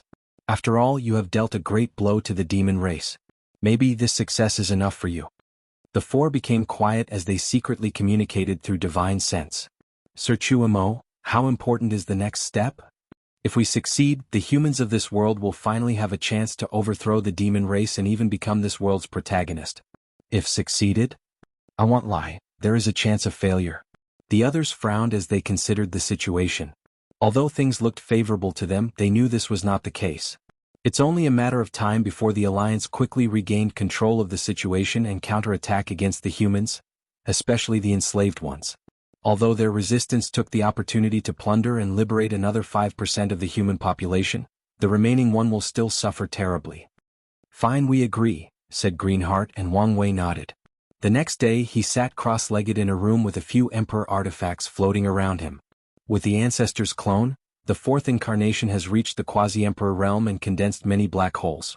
With its power, this plan has a higher chance of success, but I should slow down from now to prevent some problems from occurring with the incarnations. Alright, let's begin. One of the emperor artifacts glowed before a flame suddenly appeared, slowly destroying it. Meanwhile, Wang Wei immediately borrowed the strength of 4 incarnations. The strength of 1 leaf immortal? The current me would survive Yi Tuizi's attack without a scratch. He then concentrated as he summoned his physique's vision. So, a version of himself sitting on a throne with the river of fate at his feet appeared behind him. Using that river of fate, Wang Wei summoned the main branch of the river that connects everything and everyone in the endless void, including all Heavenwell world and their world communities. As Wang Wei gazed at that river, he felt that he was all-powerful and all-knowing. He felt he could control the fate of everything in existence, including all Daos. He felt free. Immediately he used his willpower to rein his mind. Ooh, that was a little scary. He knew if not for his strong willpower, he would have given in to that feeling, and the river of fate would swallow him, making him a part of it. I can waste time since I don't have long. He used the river of fate to search for a particular string. It took him a few minutes to swim or navigate, but he did find what he was looking for. He did not immediately interact with that string but activated the Shadow One's Chaos Treasure to ensure he could not be detected. Then he focused on that string. Wang Wei's gaze changed as he saw somewhere in the endless void, countless trillion light years away from his location, in some unknown world community. It was a humongous beast with a black body, scales, and 1 horn. A Tier 10 void beast, thought Wang Wei as he watched the sleeping beast. He briefly observed it before taking action. He directly used a soul attack, creating a sword that stabbed the beast's sea of consciousness. His attack did not work, but it did anger the beast and woke it up. Then Wang Wei acted swiftly. Fated destination. He manipulated the beast's fate strings through the river of fate to make it as if he was destined or fated to be at a specific destination, thus achieving teleported. And the destination of that beast was the territory of the Great Rock Tribe in the Demon Supremacy world. Bang! An enormous black beast suddenly appeared on top of the Great Rock Tribe. Luckily, the Emperor formations activated, preventing any catastrophe. However, the beast was now enraged. He was in the middle of an essential cultivation advancement when someone disturbed him, wasting a lot of time. So, he wanted to destroy everything in its sight.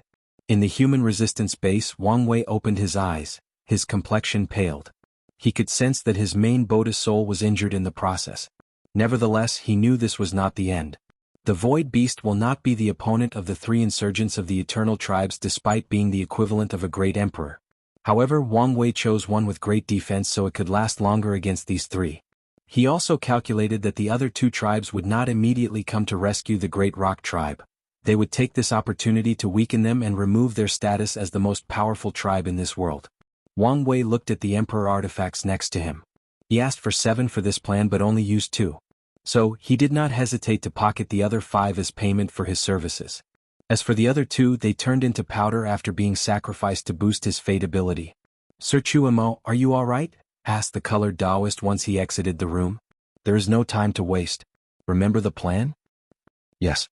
When the other 3 come to the Great Rock's aid, we will take this opportunity to attack and destroy even more Emperor tribes."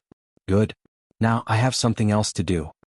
Wang Wei's projection teleported to the Great Rock Tribe's main habitat, a towering tree with different caves dug in for people to live.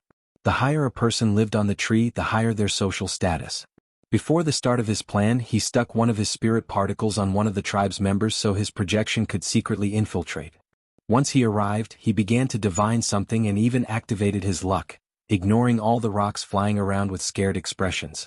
If my calculations are correct, they should be the ones who have it. He knew he did not have long, so he had to be fast. Soon he found what he was searching for. It was an entrance to a secret realm. He waved his hand and a space ring appeared in his hand. It was Great Rock's Patriarch's space ring. With his subtle manipulation of space and the fact the latter was distracted activating the tribe's formation, this was easier than expected.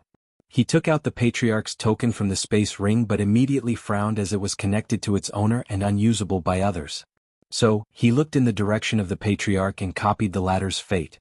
Although the Patriarch was a powerful quasi-emperor, he was nothing in front of Wang Wei. With control of the token, he could now access the secret realm he wanted. However, things did not appear to go smoothly. No one was inside as they most likely left to deal with the Void Beast. In such a dangerous situation, everyone's strength is helpful. What stopped him was an Emperor formation specially designed to protect what was inside. Wang Wei did not waste time as he took out a talisman from Origin 1 and activated it. He controlled the attack to focus on a specific point of the formation to create a small gap. And from that small gap, he slipped in his array virus that has one of his spirit particles sealed inside. Then, through that particle, his projection bypassed the Emperor formation. However, Wang Wei knew he did not have much time since someone should have detected the fluctuation when he used the talisman. So, when he saw a cauldron with designs of demons inside, his eyes lit up. The demon race's luck-condensing treasure. He calculated that this treasure would be in the hands of one of the 3 eternal tribes. And considering the Great Rock was the first one, they most likely had it, and he was correct. Suddenly, he felt a tremendous desire to swallow the cauldron, and he knew the desire came from the human destiny sword in his hand. After appeasing the sword, he took action. Wang Wei did not immediately take the cauldron as he knew it was semi-sentient and would not allow anyone besides the demon race to touch it. So, he sealed the cauldron before immediately sending it to his main body. Then, he dispersed the projection and even destroyed his spirit particles to remove all his traces. Back in the deceiving trial, Wang Wei's main body called Ancestor Wuching and tasked him to use the human destiny sword to separate the absorbed the demon race's luck back in the sect. A portion goes to the sword while the rest goes to the sect. Back in the Resistance's base, he condensed another projection and waited as he observed the battle with the Void Beast. A few hours later, the colored Taoists returned with a smile. Then they also watched the fight. The other 2 tribes finally interfered after the Great Rock suffered a significant casualty. Then, after working together, they injured the Void Beast, forcing it to run away. Regrettably, these tribes did not have a long time to celebrate their plans as a golden dragon suddenly appeared that surrounded the entire demon supremacy world.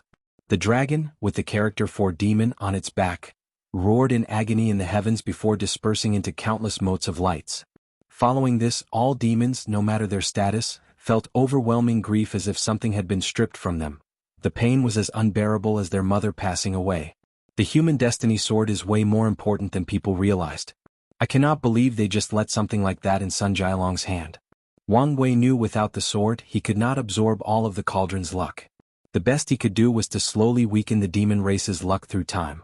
Nevertheless, he felt it was too reckless to leave something with such a potentially catastrophic effect in the hands of someone like Sun Jialong.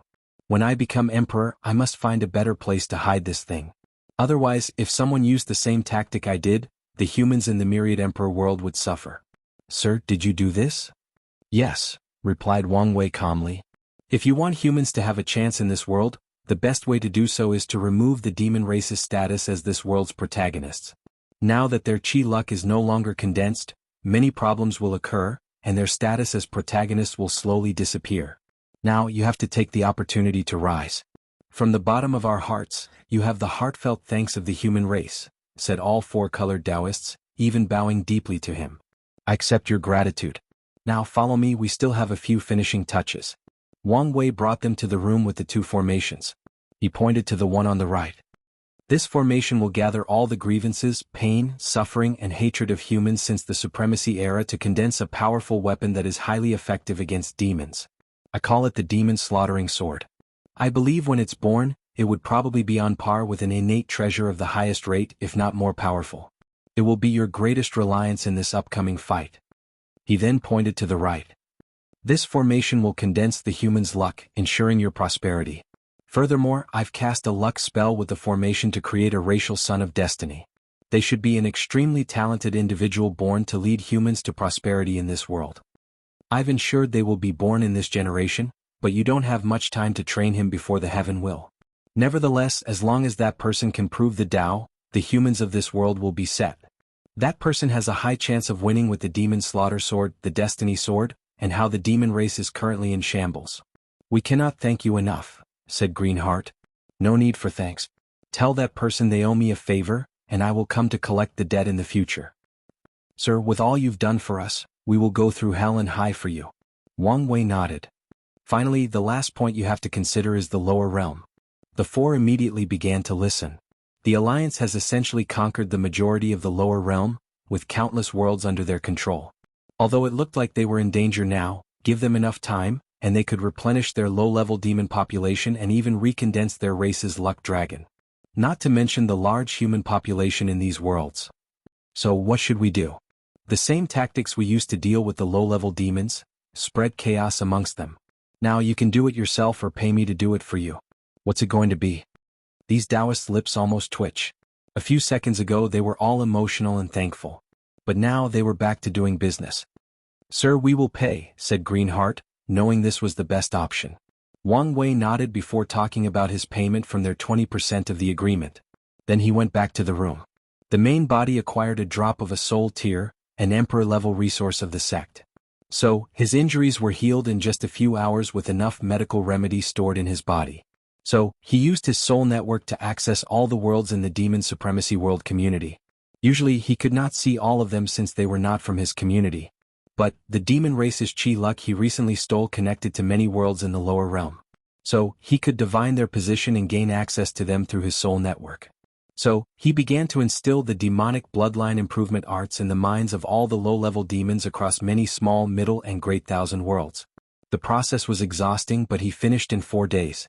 Finally, Wang Wei ended his projection and opened his eyes to the deceiving trial. He stretched his body out before walking out of his room, where Wang Wuqing waited for him.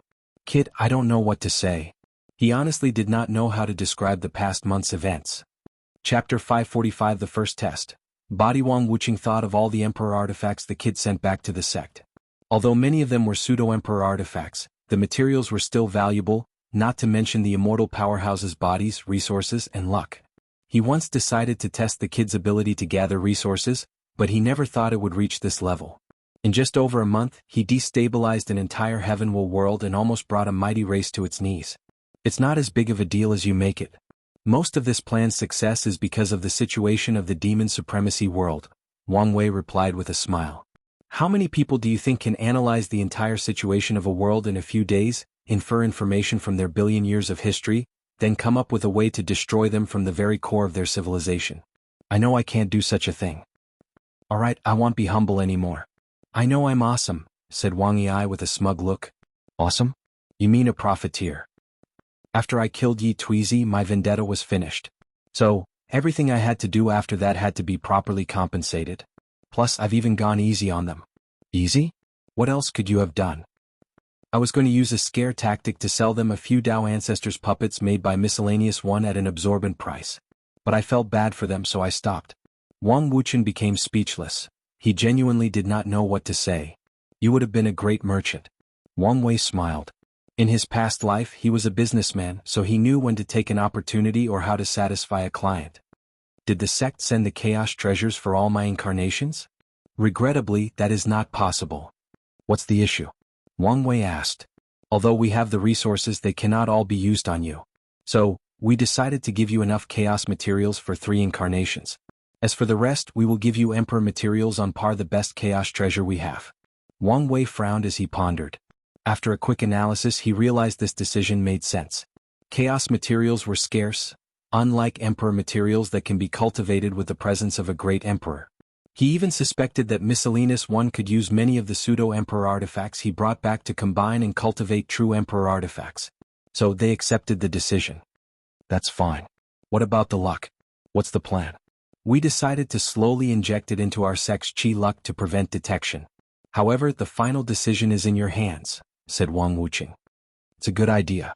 Although I've eliminated my tracks in the demon supremacy world, it's good to be cautious. Where is my sword? Wang Wuqing waved his hand, and the human destiny sword appeared in his hand and handed it over. Many people did not want to return it to you. Since they've witnessed the sword's importance, it's understandable, Wang Wei replied calmly. Anyway, we have placed many seals on it in case it lands on the wrong hand. Wang Wei was okay with that. He took the sword and felt it was more powerful than before. So, he nodded in satisfaction before placing it away in his sea of consciousness, using its luck to help him comprehend the laws when necessary. Finally, he waited for the day of the trial's beginning. Luckily, no one challenged him after his battle, but he received a recording of the other seated players' battle. Besides Su Shi, no one lost their seated position. On the scheduled day, he flew to the center of this city, where everyone waited in front of a silver pagoda. He saw a place for all the seated players, so he flew to his position. Not long after he arrived, Lord Spirit showed up. Since everyone is here, let's not waste time, said Lord Spirit in his strange voice. The first criterion we will judge is your fleshly body. There are different levels, and you will receive both points and a reward with each level you pass. And the top 3 candidates will receive a special reward left over by the world. These heaven-chosen quickly analyzed the rule and understood that Gu Xian wanted to sow some positive karma with them. Nevertheless, they also wondered if this man had anything worthy of their status besides his inheritance. At their level, only high-level or rare resources are valued by them. Now you can begin, said Lord Spirit. So, everybody entered with the seated player going first based on their ranks. After entering, Wang Wei quickly noticed that a mysterious force had sealed all his powers except his fleshly body. The characters 4, level 1, floated in the air with a countdown from 30. Furthermore, he was alone. Wang Wei quickly adjusted his state until the countdown finished. Then, a blue flame enveloped the room, burning everything, except for him, for a few minutes. Then he received notification that he had passed the first level. Interesting. Gu Xian's requirement for the first level is to have a fleshly body comparable to a true monarch. That's pretty high. Not everyone follows the body refinement path or actively tempers their bodies, so having such a high requirement was a little surprising. Then Wang Wei sensed a strange energy entering his body. He intercepted and analyzed it. This power can help me open my acupoints? And it seems to be on par with the star essence, if not better. He could feel this power was versatile and of high quality, so it would benefit him greatly. So, after checking over and divining possible danger, he absorbed it. Too little, he muttered before proceeding to the second level. He did not change location. Instead, after another countdown, another flame appeared again, this time with the strength of a quasi-emperor. On the third level, he had to withstand gravity capable of squashing a normal quasi-emperor. On the fourth level, the trial asked him to lift a heavy object, and on the fifth level, a spike pierced his hand before healing less than a second afterward. Wang Wei quickly analyzed that this level tested his defense, stamina, physical strength, and regeneration. And only once they reached the quasi-emperor grade would he pass the level. Before entering the 6th level, Wang Wei gathered all the mysterious power granted from the previous level and easily condensed a black hole with them. So, his eyes lit up as he proceeded to the next level. The 6th level combined all the previous ones. He had to carry something heavy while flame tried to burn him and resisted an immense gravity. Furthermore, once in a while, a spike would appear out of nowhere, ignore his defense and pierce his skin, forcing him to heal. Nevertheless, this trial was not a problem for him. Wang Wei rose in levels and persevered despite the intensity of each level increasing. By the 123rd level, he had gathered enough power to finally condense supermassive black holes in all his primary 1962 acupoints. Then he finally entered the 3rd stage of the true power Dao realm, the primordial dragon realm. He had precisely one primordial dragon force. However, Wang Wei slightly frowned when he learned what one primordial dragon force meant. It signified he could destroy 1% of a great thousand world with one attack. I should be able to destroy a great thousand world, right? He thought. However, after analyzing the situation, he understood where this distorted perception came from. With his strength, he could walk sideways in a great thousand world. He could single-handed kill all the infinite people in a great thousand world, since the highest power of that world is the supreme realm. However, technically speaking, the highest peak of a great thousand world was not the supreme world but the one root Dao ancestor level. So, only this level of strength is enough to destroy a great thousand world. And unfortunately, his fleshly body does not have that level of power. Even if he used all his other strengths, he could not reach the level of destroying a great thousand world, let alone doing it simply with his fleshly body. Only once all the clones reached their peak and he combined their fleshly body strength, could he achieve such a feat. So, the 3rd layer is a large leap, the thought before continuing his rise. On the 261st level, Wang Wei had opened an additional 50,000 acupoints without condensing black holes. But he only had the power of 3 primordial dragon force. Furthermore, he also reached his limit. So, he borrowed the strength of his incarnations to keep climbing. The process was not easy since the borrowed strength was temporary, and he needed a break in between to do it again. Nevertheless, with this method he reached the 522nd level and opened a total of 120,000 acupoints, with 10 primordial dragon force. He finally reached his absolute limit. Finally he checked the ranking list. Chu Luo came first after reaching the 1000th and final level. He was in 2nd place while Su Shi, Mu Lei, Star Beast World, and Yi Dafu, Monkey-Seated Player, fought for the 3rd spot on the 100th level. As he looked at the number 1 place he squinted his eyes. If he could use his law for even a brief moment, he had a way to reach the top as well. Nevertheless, even if he could, he would not use that method since it was his trump card against Chu Luo. There are many other categories. There is still time to catch up and surpass him. His result in this trial granted him 1044 points, while Chu Luo had 2,500 points.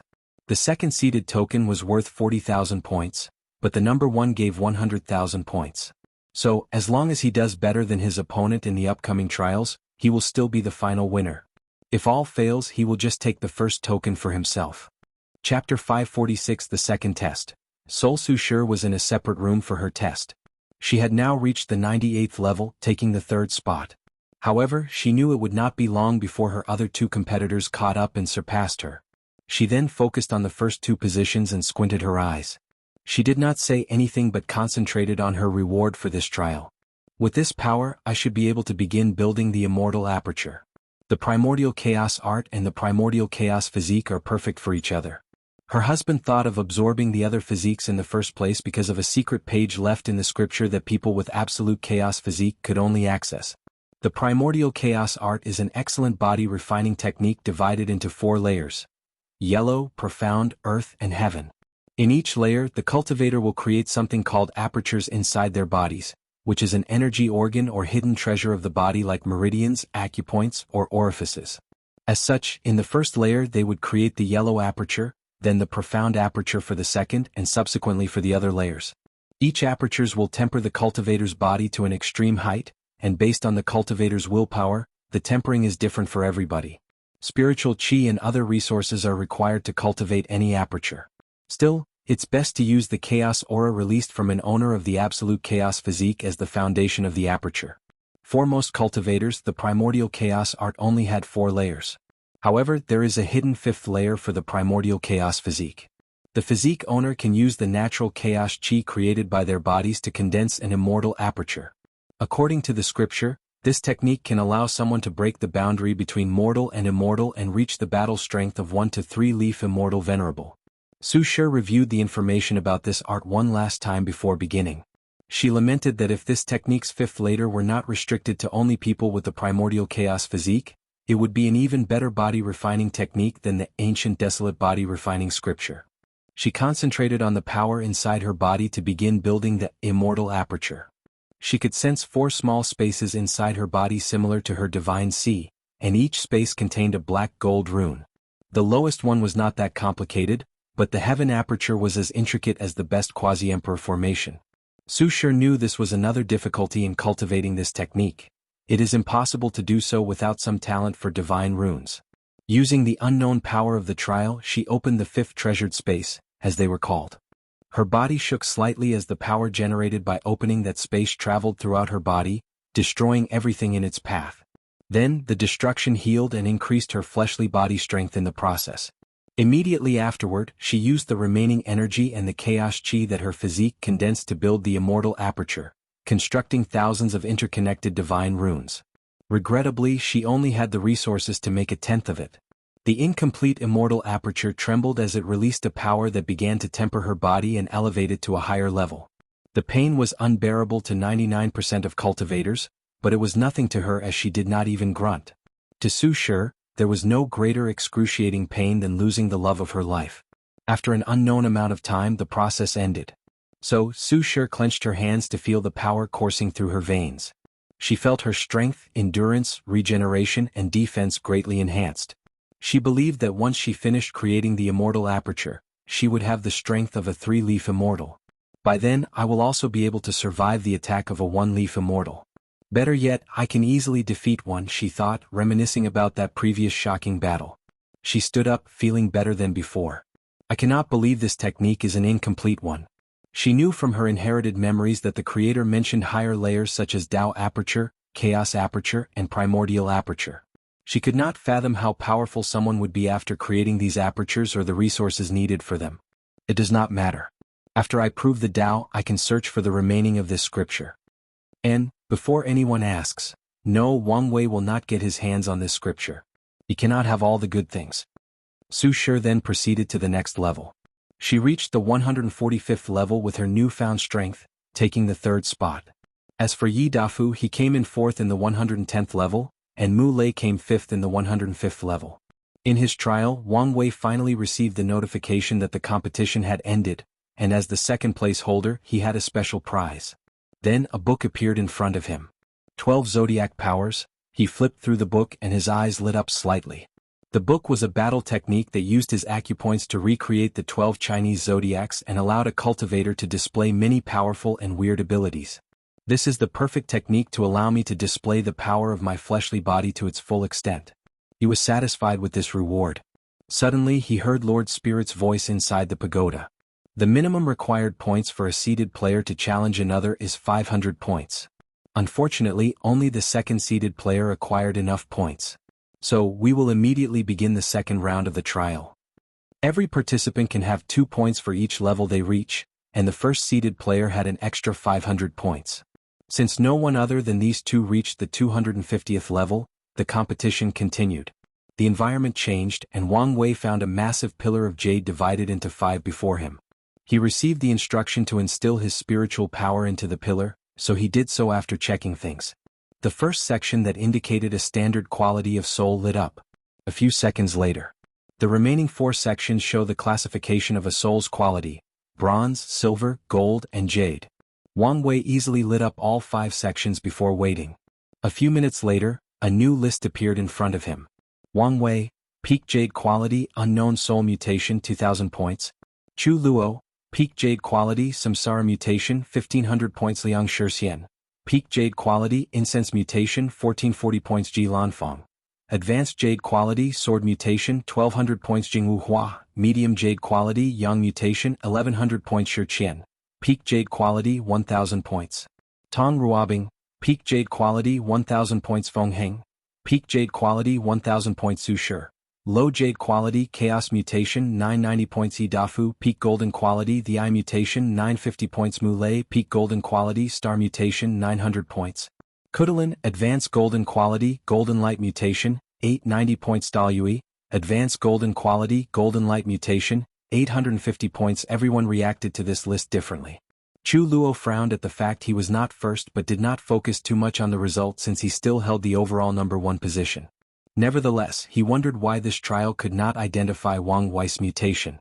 Liang Shixian was genuinely surprised as he thought he would shine in this part of the trial since he was an expert on the soul. Li Lanfang did not care about the final outcome. He was just looking forward to fighting some powerful people to prevent his sword from being dulled. Nevertheless, as a pure swordsman, his result in the first trial was abysmal as he only reached the 12th level. So, he was glad he had enough points to challenge some seeded players. Jingwu Hua could not control her anger. She thought after using the method her father left for her, she was guaranteed to eclipse all her peers and prove the Tao in her second attempt. However, everything so far has hinted that she had awakened in the wrong generation. Shi Qian was frustrated. As an immortal child, she was born with a powerful soul. And as a light race, as long as she commits acts of kindness that generate positive karma, she can purify her soul. She thought she had reached the limit on that process, but this trial gave her a wake-up call. Tong Ruobing acted calmly after receiving the news. She now thought of how to mutate her soul like the others, and she already had a feasible plan. This Wang Wei is like a gift that keeps on giving, she thought with a smile. Feng Heng also did not care.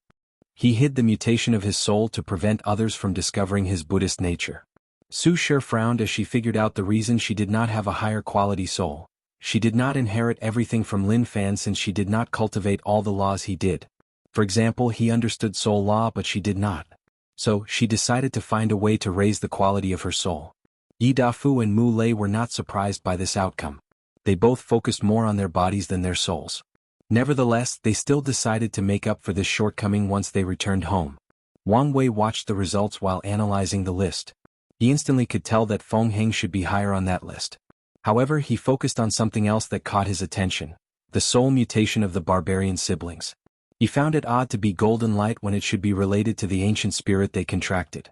So, he decided to watch out if this anomaly was important or not. We will begin the second part of the soul trial. Quantity: the Lord's Spirit communicated to all the participants in the pagoda.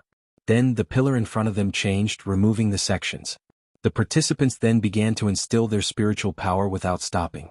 While doing so, the participants can see the lived ranking of the others, fueling their competition.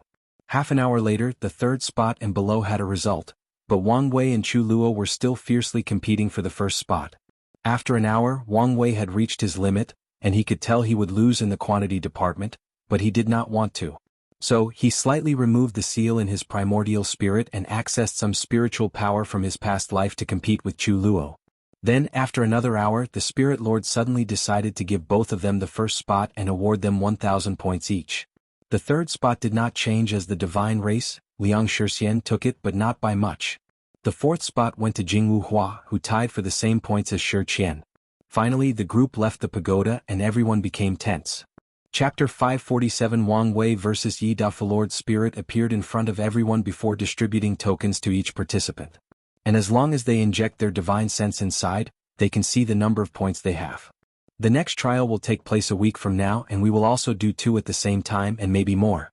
The next test will involve energy control and comprehension, so be prepared. After finishing his announcement, Lord Spirit looked at Wang Wei. You had a request for your first place reward? Yes, I want to exchange it with the energy from the first trial. Lord Spirit paused for a moment as if pondering or communicating with something. Your request is accepted. She waved her hand and a blue crystal flew from the pagoda. Meanwhile, Wang Wei took out a book from his space ring, handing it over. Finally, Lord Spirit gave him a deep look before leaving.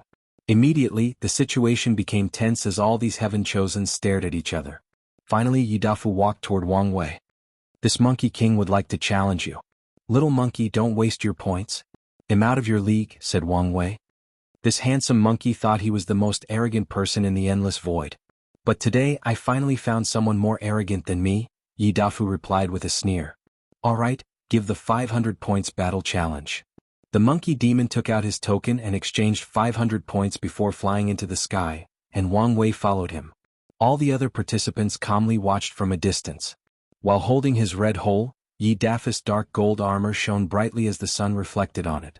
As he looked at his opponent, his usually frivolous and arrogant look was gone, replaced by a calm demeanor with intense battle intent emanating from his body. Then his eyes changed. The left was silver, the right was gold, and a third purple eye was on his forehead. As Wang Wei watched his opponent, he could see the left eye was brighter than the rest. The three-eyes monkey is an innate demon born with three special eyes: heaven, earth, and human eyes. It is said that the heaven eye can see through the truth of the universe, including all laws and causality. In terms of power, it might even outclass the yin-yang eyes, he said softly. So, let's see its power. Wang Wei decided to use this opportunity to learn and test out the power of his 12 zodiac powers. So he used the first and easy ones, the ox and rabbit zodiac. He controlled his acupoints to light up in the form of a very intricate ox design. Immediately afterward, he felt his strength double, which surprised him since few techniques worked for him regarding boosting his fleshless body with pure physical force. Then, since he had enough acupoints, he also created the rabbit zodiac, boosting his speed beyond his usual norm. He then rushed toward the monkey to punch. Yi Dafu squinted his eyes with a great shock. With his heavenly eye, he could see the opponent's acupoints, the increase in strength and speed, the opponent's fly trajectory, and everything else. He could also see his opponent had held back on the power of that punch. He did not defend but went on the offensive instead. He raised his pole and struck the punch. Boom. Yi Dafu flew back a few dozen meters by that punch's force. Meanwhile, Wang Wei frowned as he felt that his acupoints had become chaotic, and the zodiac's technique abruptly ended.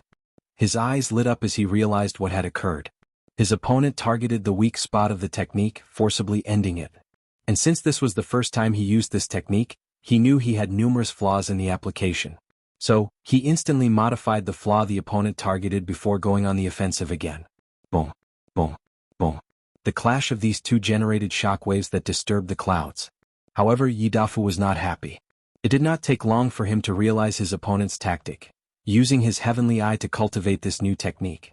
He further activated his bloodline to boat his fleshly body, which was inconsequential to his opponent. So, the Monkey King changed tactics. He distances himself from his opponent before activating his second innate bloodline. Heavenly disaster. Meteor punishment. As he waved his staff downward, millions of asteroids bigger than stars appeared in the sky. I, your father, will make you taste the ultimate punishment. Wang Wei calmly looked at this apocalypse scene with calmness. Instead, he took a brief time before this attack descended to comprehend the sheep zodiac power that granted him dominance over the elements. It allows him to convert all his pure physical force into elemental power. For example, he can exchange his 10 primordial dragon force of power for 10 primordial dragon force of elemental destruction. To be more specific, he can use any elements he is knowledgeable of to destroy 10% of a great thousand world instantly. The benefit of this technique is that elements naturally have more destructive ability than pure force. After all, a fire will do more damage than any punch.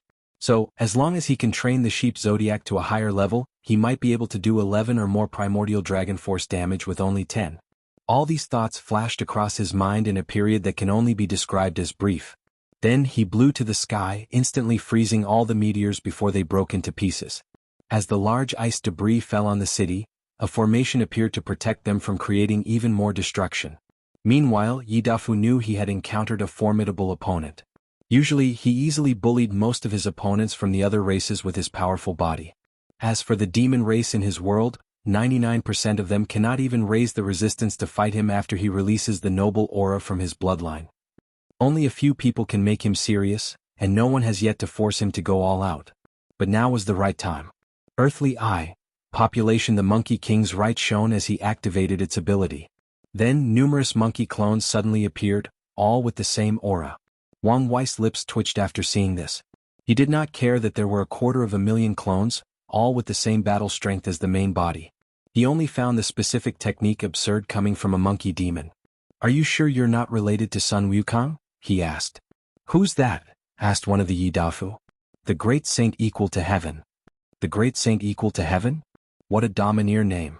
I like it, we should use it, said one of the clones.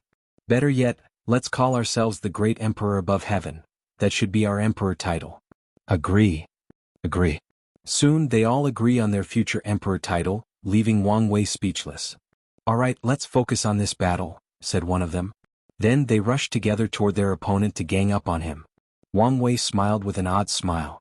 Then he activated the Rat Zodiac, which created thousands of clones of himself. To be precise, 1962 clones, one for each of his primary acupoints. The clones only had 50% of his power since he did not fully master this technique, but it was still more than enough. Or so he thought. The monkey clones devastated his clones. It was apparent that Yi Dafu had strength beyond 50% of his. In the end, he had to finish things on his own. He rushed to a specific monkey and instantly slapped it to death before frowning. He thought he could end this technique if he found the original Yi Dafu. But he discovered this ability worked similarly to Su Ya's clones. As long as one of the monkeys remained alive, Yi Dafu would not die. So, he went for an attack with a wide area of destruction. A multicolored flame came from his body to burn everything within 100,000 miles radius. And to his surprise, his attack did not destroy as many clones as he expected, as only 30,000 disappeared. And that's because Yi Dafu used his disaster monkey bloodline to protect him from heavenly fire disasters, and since the chaos flame is a heavenly flame, he acquired some immunities. Disaster bloodline, Earth Dragon. Moving all the remaining monkeys used the same technique, which forced the whole city to shake like an earthquake of incalculable magnitude. Furthermore, Wang Wei could feel the terrifying vibration of this quake directed toward him. Boom. The place he stood exploded. But to no one's surprise, he was intact. And it was not because of his natural defense but because he used the pig zodiac that allowed him to absorb, store, and redirects his opponent's attacks. This zodiac had the same effect as his grandfather's overlord body once completed to the highest level. Wang Wei stopped cultivating that technique and focused on the desolate scripture, but now he could have the same ability. Additionally, his grandfather might found the pig zodiac's cultivation method useful to him and learned from it. Wang Wei looked at Yi Dafu's clone, and he knew the latter's plan for the last attack, to buy enough time to recuperate the previously destroyed clones. Meanwhile, the Monkey King looked at how calmly his opponent dealt with some of his most potent attacks, so he decided to use his most powerful one. Human Eye, Human, Earth, and Heaven as one. The third eye on his forehead activated. Then all his clones fused with him. And the more fused with him, the higher his aura becomes. Once he finished, Yi Dafu felt an unprecedented power rushing through his veins. Nevertheless, he knew this was not enough, far from it. So, he activated his most powerful ability. Disaster Bloodline, Immortal Tribulation. The clouds turned dark in an instant as dark red thunder constantly flashed. However, Yi Dafu was not finished. A magical treasure in the shape of a lightning bolt came out of his body before fusing it with the clouds. And once he did that, the participants squinted their eyes as they felt the power emanating from those clouds. Chapter 548. That One Sword, Gift Bonus Chapter. Thanks to Daoist True Self for the gift, everyone could feel this thunder had approached the level of one leaf immortal. Then, everybody began to wonder when it was so simple to reach the power level of immortals. Wang Wei watched the red lightning in the clouds. He could sense that the attack barely reached the level of one leaf immortal. 3 incarnations could deal with this level of attack with relative ease. And now that he had the power of 4 incarnations, this was no longer a problem for him. However, he had another idea. He wanted to use this opportunity to temper his body. So, when the thunder fell from the clouds, he only used the strength of his main body to withstand the attack. Of course, he could not tank such a powerful attack alone, so he had to be wise in the process. He used the pig zodiac to store some of the immortal lightning strength while also sealing some of them using the same seal Wu Hong left for the divine punishment thunder. Then he would release these stored strengths slowly to destroy his body and rebuild it, thus achieving the purpose of tempering. He also used the power of good fortune ancestor Wuqing left in his divine punishment thunder to help refine his body. So, the participants watched as the lightning constantly destroyed Wang Wei's body before regenerating. Yi Dafu immediately knew what his opponent was doing. One of the favorite things he enjoyed doing back home was fighting against powerful lightning or fire cultivators. He usually humiliated these cultivators by using their strength to temper his body, but today the same thing occurred to him. As he watched his opponent's action, he realized he had misunderstood something. He thought the latter only survived the previous immortal tier attack because of a secret technique with drawbacks and a long cooling time. But now he realized his opponent's strength was already touching the immortal realm. He wanted to stop his technique but soon found a cage made of gray strings surrounding him, immobilizing and preventing his action. After using his Proving Dao artifact to stop Yi Dafu, Wang Wei continued his tempering for another half hour.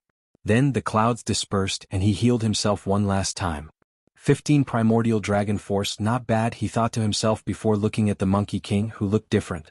His shining yellow hair was not dull gray as if it lacked luster. He was now extremely thin, as if he was dehydrated and had not drunk water in a few decades. The lightning bolt magic treasure flew before Yidafu, and he sighed when he saw how weak it also appeared. This was the first time he saw his bloodline Dao treasure in such a terrible shape. This treasure has been with him since he was a fetus, and he spent hundreds of thousands of years nourishing it with his bloodline and cultivation. After placing it away, Yidafu sighed loudly, "I've lost." Wang Wei nodded before looking at the other people, his eyes asking them if anyone else would like to challenge him. No one answered, but Ji Lanfang suddenly appeared in the sky while holding his gourd. He took a sip before asking Yidafu, "Monkey, how long before you can return to your peak?" "I can fight in a few hours." "I'm not asking when you can fight. I want to know when you can return to your peak." Yidafu did answer. In his current situation, he will need plenty of immortal tier resources to return to his peak as soon as possible. And currently he is considering whether to withdraw from the trial since he only came here for the insurgent technique, but it appeared things were not in his favor. Suddenly, Lord Spirit appeared next to these two with a talisman in his hand. "I have a solution to your problems. Deceiving body talisman. With it, you deceive your body that you're in peak shape, thus momentarily returning to that state." Yidafu pondered for a moment before accepting the offer. After crushing the talisman, his body did return to its peak. He felt he could use the same level of attack that had placed him in such a terrible shape before. "To ensure no trouble, let's decide victory with one attack," said Ji Lanfang, who pulled out the sword on his waist. "Fine by me," said the Monkey King. He used the same technique except that the red lightning appeared on the tip of his staff. Ji Lanfang took one last sip of his gourd before concentrating on the fight. A supreme sword will emanated from his body as his entire demeanor changed. He was no longer the drunkard but an unrivaled swordsman who sought a worthy challenger. The two gazed intently at each other while their aura became tangible as they clashed. Then they attacked at the same time. Swish! Yidafu's red lightning was midway through its travel as it stopped. Then, a look of horror displayed on the monkey's face, wondering what had just happened. Then, his head suddenly left his neck as it flew in the air. While upside down, he could see the swordsman had returned to his lazy and vulgar demeanor. "Only one serious slash? I guess it's better than the weaklings in my world," Ji Lanfang said as he continued drinking. Then he squinted his eyes. A cocoon that resembled rock surrounded Yidafu's body. His flying head disappeared, and not long afterward, he broke out of the cocoon with a new head and a look of fear. If his disaster bloodline did not have a technique to avoid disaster and saved him at the last minute, he would have died, his soul disappeared, and Dao vanished. Yidafu did not say anything but handed his third-place token to his opponent. Then he contacted his ancestor. He had used both his bloodline's secret techniques, and he sensed that the backlash could kill him once the deceiving talisman's effect ended. So, he needed to return home as soon as possible to use the tribe's resources to heal without affecting his Dao foundation. As such, a monkey dressed in a blue robe appeared next to him before disappearing. "So what do I do with the fourth seeded token?" asked Ji Lanfang. "The other seeded players will go up one rank and the sixth position will go to." She looked around at all the participants before giving the spot to Jingwu Hua. Now Mulei was fourth and Shiqian was fifth. Ji Lanfang did not care about this, so he focused on his other target, Wang Wei. "Do you need time to recuperate?" "No. In that case I challenge you." According to the rules, he only had to accept one challenge a day from the seeded players. Nevertheless, he accepted the duel as he was interested in this swordsman. So, after receiving the 500 points fee, the two began. Ji Lanfang concentrated his sword will. Swish! He swung his sword exactly as he did to Yidafu. "Interesting," said Wang Wei as he caressed his throat. "The Tao of speed? You abandon everything to swing your sword with unmatched speed. It's rare to find such a pure swordsman. Such a thick neck. I know one sword was not enough to defeat you. Let's try again." 1,000 sword cuts, swish. Wang Wei could see the sword moving in slow motion, but his body could not move in time. This was how fast it was. And in less than a nanosecond, the opponent slashed his throat 1,000 times at speed, millions of times light speed. Ji Lanfang frowned when he saw he barely left a white mark on his opponent's throat. Then he became excited. 10,000 sword cuts. For this attack he increased not only his speed but the number of attacks. But to his surprise, his opponent evaded the attack. Ji Lanfang rapidly analyzed the situation. The power of time. He could see his opponent delay the arrival time of his attack, so he had enough time to evade. Try this sword. Swish. A small red line appeared on Wang Wei's neck that healed a few seconds afterward. A sword so fast it could cut time, cut concept, he muttered. I've never felt so disgusted fighting a body refiner, commented Ji Langfan. Any normal body refiners would have been dead long ago. But now, even if he could cut his opponent, the latter's defense was simply outrageous. Alright, I'll use my most powerful technique. Infinite speed swish. Unfortunately, Ji Lanfan stopped midway through his swing. His eyes were momentarily confused before he regained clarity. I've lost. Wang Wei smiled. Although his body could not move, his mind and soul were fast enough to see the latter's movement and speed. So, he just placed the swordsman into an illusion before he could even swing his sword and lose. Is that illusion real? Yes. Who is that person? That's my father. I did not expect there was another pure and powerful swordsman as myself in the endless void. Can you give him my communication talisman? I would like to discuss the way of the sword with him. No problem. After giving the talisman, Ji Lanfang flew away. He only came here to meet worthy challengers and he met one. He hoped the others would also allow him to fight to his heart's content. Furthermore, it was a bonus to meet a possible fellow Taoist that was his equal on the way of the sword. Meanwhile, Wang Wei looked forward to seeing a clash between these two extraordinary swordsmen. He wanted to know whether his father could cut Ji Lanfang's speed or would the latter be too fast for him to cut. He then looked at the participants, wondering whether there would be other fights. However, no one challenged the seeded players. Wang Wei guessed many people wanted to further their strength through the trial's rewards or use the days off for some last-minute training. Nevertheless, he knew things would not remain peaceful for long. So, he flew to his residence as he had other things to do. In his battle with Yi Dafu, he acquired the latter's soul imprints to access the monkey's home world. Chapter 549 Force Control Skill. After entering his mansion, Wang Wei saw Li Jun had already entered and waited for him. What's the matter? I was wondering how I would be fair in those 2 exams. Wang Wei looked at him up and down. With the trial's reward, you should be able to reach the 100th level or more. As for the soul trial, let's see. He raised his hand to construct complex runes in the form of a tesseract. Inject your spiritual power. Li Jun followed his words. You have an advanced gold quality soul and a mutation toward slaughter.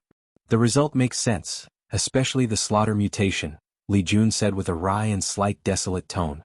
For the past few thousand years, he had been trying to enter the Dui realm by making his soul into particles of slaughter aura, similar to Wang Tian's method. Unfortunately, even though he had the right idea, he encountered the limit of his talent and failed. Since no one could help him with this process, there was nothing else anyone could do. Otherwise, even if he succeeded in using help, he would not enter the Dui realm. Luckily, because of his many attempts, his soul has mutated and now has slaughter properties, making him powerful. Wang Wei sensed how his friend felt, so he patted him on the shoulder. There was nothing he could do in this situation. Come with me, he said as he led Li Jun to an empty room in the mansion. Then he took out a few materials from his space rings to form a formation. Finally, he condensed a crystal with his soul to use as the formation's core. What's this? Asked Li Jun. This is soul purification formation. It will use my soul to release a special pressure that can purify the soul. If you can resist the inhuman pain, it is a quick way for your soul to reach the peak of jade quality. Li Jun's eyes lit up. Liling would love this formation. True, but she probably has a middle or even advanced jade soul quality. I guess it will still be enough. Let me contact her and see if she responds. He used a talisman to contact her back in the sect, and she responded. So, Li Jun explained the situation to her. No need. Why? I used the merit from the automatic cauldron to purify my soul to the limit, and I guess it's what you call jade quality. However, I am indeed interested in soul mutation. She pondered how to achieve a mutation through merit and which kind of mutation suited her. It's good that you don't need it. If you want, I can give you some merit to purify your soul. No need, replied Li Jun. It's a good method to temper my willpower. I might even use it to temper my soldiers. Then the 2 lovebirds began to chat with each other. Wang Wei wanted to give them space, so he left before reminding Li Jun to let Tai Gang use it once he finished. They also planned to use it as one of the main secret realm trials of the sect. Wang Wei did not visit Yi Dafu or Ji Lanfang's world immediately because he had 2 things to do beforehand. Firstly, check the array virus to see if he discovered any new information. He checked the reaction and conversations of all the participants watching him fight but did not fight much significant use. However, while reviewing the recording he felt he had overlooked something, so he checked it repeatedly but could not find what it was. Ultimately he gave up, focusing on his second goal, to optimize his force control skill. Initially he divided this technique into 5 layers: Full Control, Master Control, Grandmaster Control, Pinnacle Control, and Heavenly Tao Control. Previously he believed that the Pinnacle Control was the limit any individual could reach, and he was correct. But now he also understood the Pinnacle Control was too broad and had room for further division and optimization. So, he decided the best way to optimize this technique was to add more levels after Grandmaster, and he came up with a few levels: Mortal Pinnacle, Immortal Control, Tao Control, Emperor Control, and finally Heavenly Tao Control. Wang Wei spent a few hours analyzing these levels but did not immediately create or cultivate them. He left the trial and teleported back home before using the transplanar transmission array to teleport to the spacetime incarnations world. Afterward, he had the incarnation send him to a parallel timeline that was in the past so he could have enough time. He only spent a few months there, which was a few years, with his future Buddha self. And in that short period he cultivated his control over physical forces, energy, soul, and laws to the Tao control level, meaning he had the same control as a Tao ancestor. Wang Wei opened his eyes from his retreat. However, he sighed. Indeed, his control of everything has reached the same level as a Tao ancestor. Regrettably, he cannot use that level of control unless he uses the power of the incarnations. His main body can only use immortal control, which provides him with the battle strength of a one-leaf immortal venerable without borrowing power from the other incarnations. I guess I should be satisfied. Another reason for his increase in strength is he used the trial's reward to open a total of 255,000 acupoints and had the power of 20 primordial dragon force. And with his control he can burst out double the strength, 40 primordial dragon force. I could probably refine an immortal tier pill, Wang Wei muttered as he decided to try after the upcoming trial. He then left the parallel timeline to return to the main one, which the spacetime incarnation used as his home. After chatting with the latter, he returned to the trial and directly used his soul network to travel to Yi Dafa's homeworld, the primordial demon world. Using a random soul as an anchor, he sent a projection. As soon as he arrived, he first discovered the weird energy or power between heaven and earth, a power fused with the spiritual chi of this world. As always, Wang Wei read his opponent's fate line when they were at their weakest, so he knew plenty of information about this world from the Monkey King. The primordial demon world is famous in the endless void because it was a grave for innate demons and primordial gods. So many of these extraordinary creatures have been killed here during the ancient war. Their blood and soul have mixed with the core of this world. The spirit chi has mutated to contain certain blood factors from these creatures, thus making it easier for the inhabitants of this world to awaken a bloodline, even an innate one. Furthermore, there is plenty of fortunate encounter in the form of bloodline inheritance in this world. Because of the environment, the cultivation system of this world focused on body refining combined with bloodlines. After analyzing the situation, Wang Wei took action. He first searched the mind of someone nearby to learn of his whereabouts. The Black Cloud Heaven Realm, he muttered. This world was divided into 72 heavenly realms and 36 earthly territories, each as large as hundreds of domains from the myriad Emperor world. Each realm and territory is controlled by a realm lord, an official position created by Heavenly Tao, usually held by an immortal powerhouses.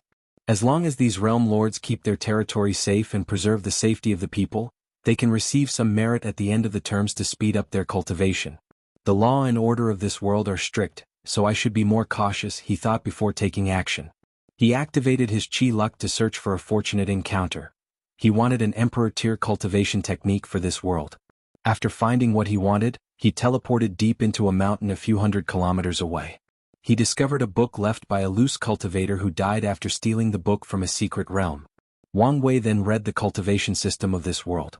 The first realm is the body forging realm, where cultivators temper the body to the pinnacle until they develop blood chi, energy from their blood. The second realm is the body foundation, where they improve the blood chi to a certain quantity before fusing it into their bodies, further tempering it. Tao preparation realm. Cultivators comprehended different intents to prepare for future comprehension of the law. Bloodline plays a significant role as they allow cultivators to understand unique intents. Metamorphosis realm. Fuse the intent with the body, making it more powerful and awakening many different abilities based on the intent. Bloodlines also undergo the first awakening. Primordial soul realm. fuse the soul with the body, similar to the true spirit realm in the ancient cultivation system in the myriad emperor world. Tao peering realm, intent evolves into laws. In this stage the cultivators cannot control the law but only borrow its power. Tao engraving realm, engrave the laws on the body to control it. Wang Wei frowned after reading this part, but he did not stop and continued reading. Tao embodiment realm, comprehend the laws until they evolved into Taos.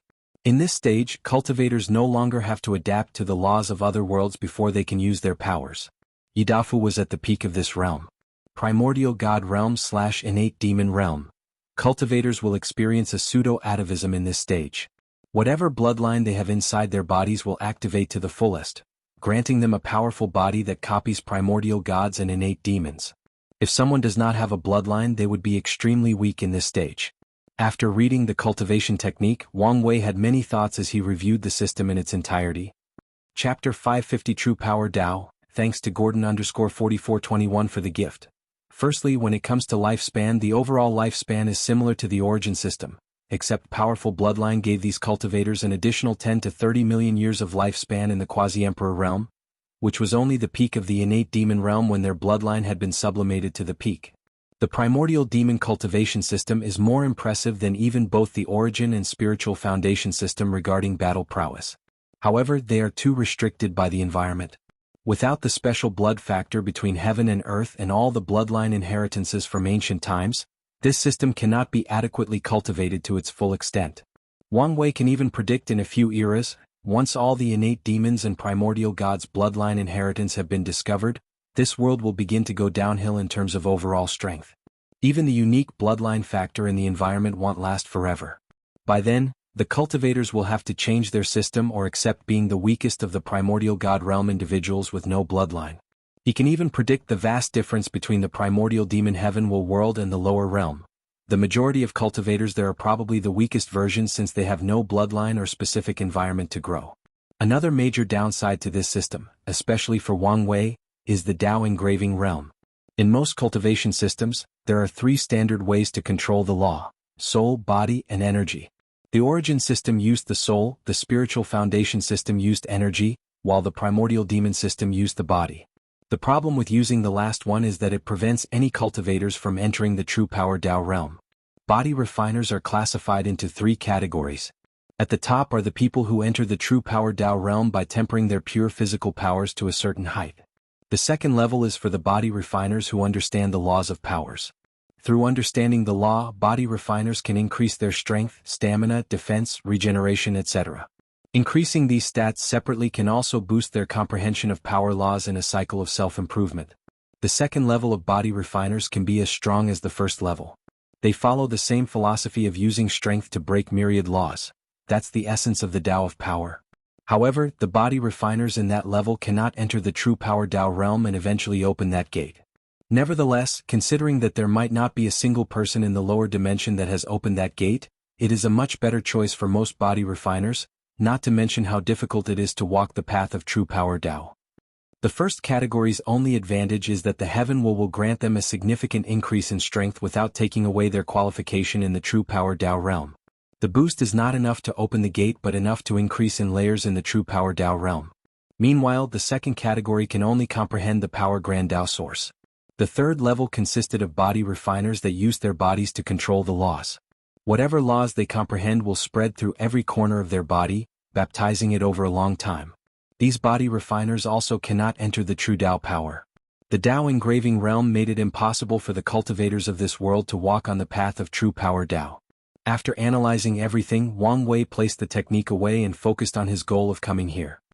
He did not here to cause trouble. He could not if he wanted to give the strict control of the realm lords and how powerful the primordial demon world was with 5 eternal emperors. His only purpose in coming here was to set up a faction that could help him gather rare cultivation resources and, more importantly, bloodline. He wanted to prepare for when he cultivates the Fiend God 12-body revolution. So, he traveled throughout the 72 heavenly realms and 32 earthly territories to secretly control Supreme Land factions and have them work together to do his bidding. He focused more on human factions since the human race was only a middle-level race in the entire world. They were strong enough to help but not powerful enough to be always on guard by other races. Nevertheless, Wang Wei also controlled a few spirit race factions along with other races. He did not touch the demon race since they were the most powerful race in this world. Luckily, these demon races did not act like the ones from the demon supremacy world. After that, Wang Wei headed to Ji Lanfan's world, the immortal ascension world. He did not use his luck to find an emperor's scripture. He divined someone whose luck had awakened and would receive an emperor's scripture. Then he stole it from the poor guy before returning it. This world's cultivation was similar to the pursuing longevity world in the early stages: body tempering, chi refining, core formation, nascent soul. However, since they do not have an immortal source sealed in their worlds, they walk a different path. After nascent soul is the divine transformation realm, which is precisely like the origin system's primordial soul realm, refining the three immortal souls or ethereal spirits as they called it in this world. Then, it is the star-plucking realm, which came about due to a unique place in this world, the Tao star dimension. The Tao star realm contained numerous stars connected to a law of the universe. By connecting to one, cultivators can better understand the laws. There are levels in the realm. The more talented a person is, the higher they can reach in the Tao star realm to acquire their stars. However, a cultivator does not have to use the stars in the realm.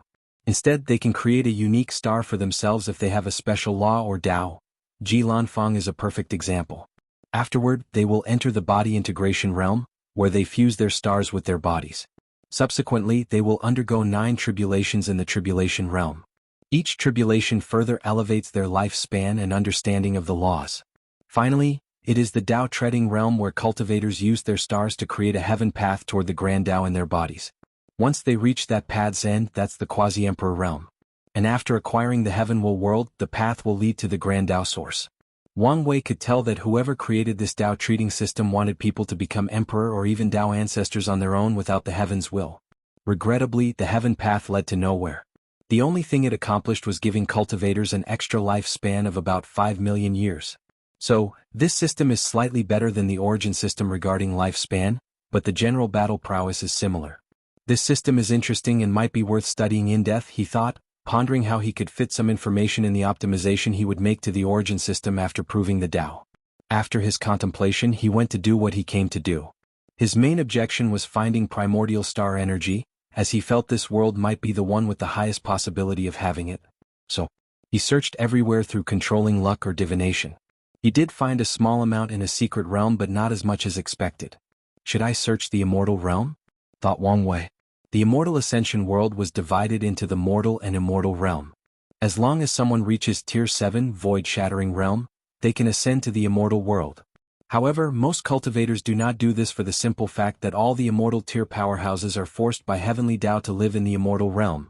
They cannot spend much time in the lower realm or fight there. So, that place is a prison for them, but it ensures the safety of mortals. Due to the danger of the immortal realm, many people refuse to ascend even if the environment is slightly better. Only during the heavenward battle where they would do so, since the battle usually takes place somewhere there. After contemplating for a moment, he decided to take some risks. He influenced some poor guy, forcing him to ascend before using his spirit particle to ascend with him.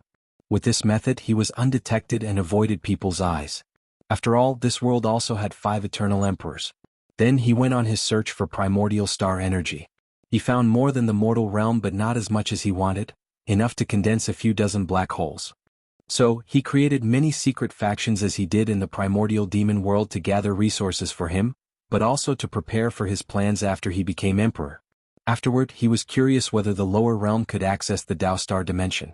So, he projected himself there and learned they could. So Wang Wei returned to trial. As Wang Wei walked out of his room, Ancestor Wuqing waited for him. He handed him a book. What's this? An emperor's scripture from the Emperor Tao world. Wang Wei's eyes lit up. He could finally begin planning the creation of his fate palaces. Regrettably, the next competition was tomorrow, so he did not have much time. The next day, Wang Wei and the other participants went to the pagoda, where Lord Spirit waited. As soon as everyone arrived, he displayed every point and ranking. Chu Luo was still first with 4,900 points, and Wang Wei was second with 4,544 points. The third place went to Jingwu Hua for a total of 2,200 points, and Su Shi and Shi Qian were right behind her. I have a few announcements, said Lord Spirit. Firstly, a seeded player needs 1,000 points to challenge another. As soon as he said these words, the participants frowned as they analyzed the situation. They quickly figured out that points were essentially useless, especially if there were only 8 trials and each only granted a maximum of 1,000 points as indicated from the previous 2. The real way to get the inheritance might be to acquire the number 1 token worth 100,000 points. Lord Spirit smiled before continuing.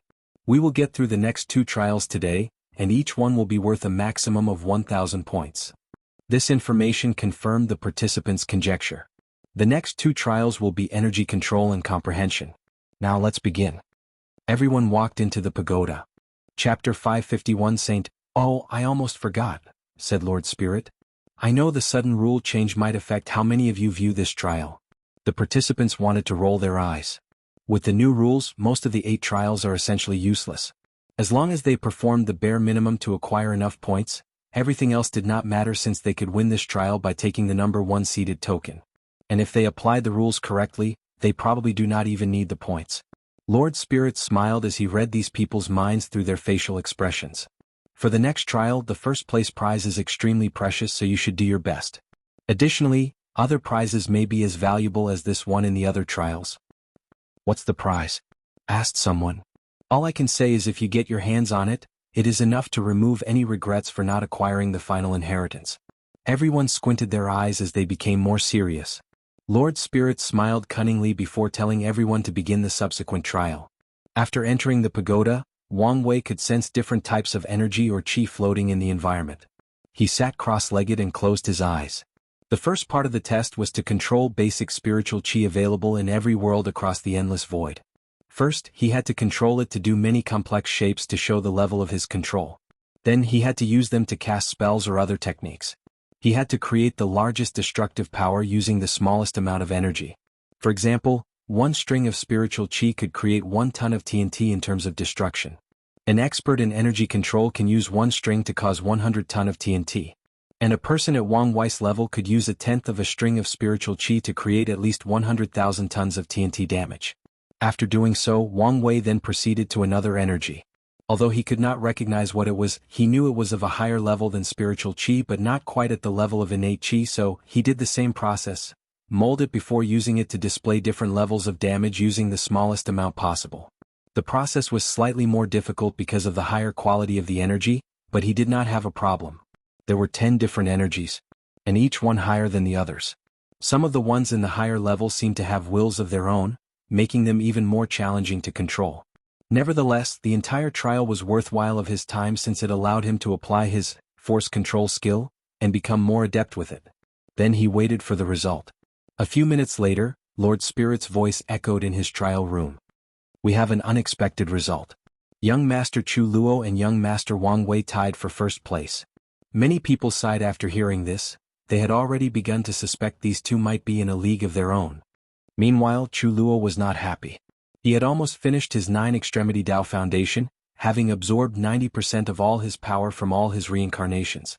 Meanwhile, his adversary could only be said to be in the middle of his process, not even knowing whether he would succeed in setting a true 9-extremity foundation. Yet he still lost. Yes, to him, a tie is a loss. So he took a deep breath to calm down. Everything was fine as long as the number 1 token remained in his hand. No matter what, I must get my hands on that technique to compensate for my flaw.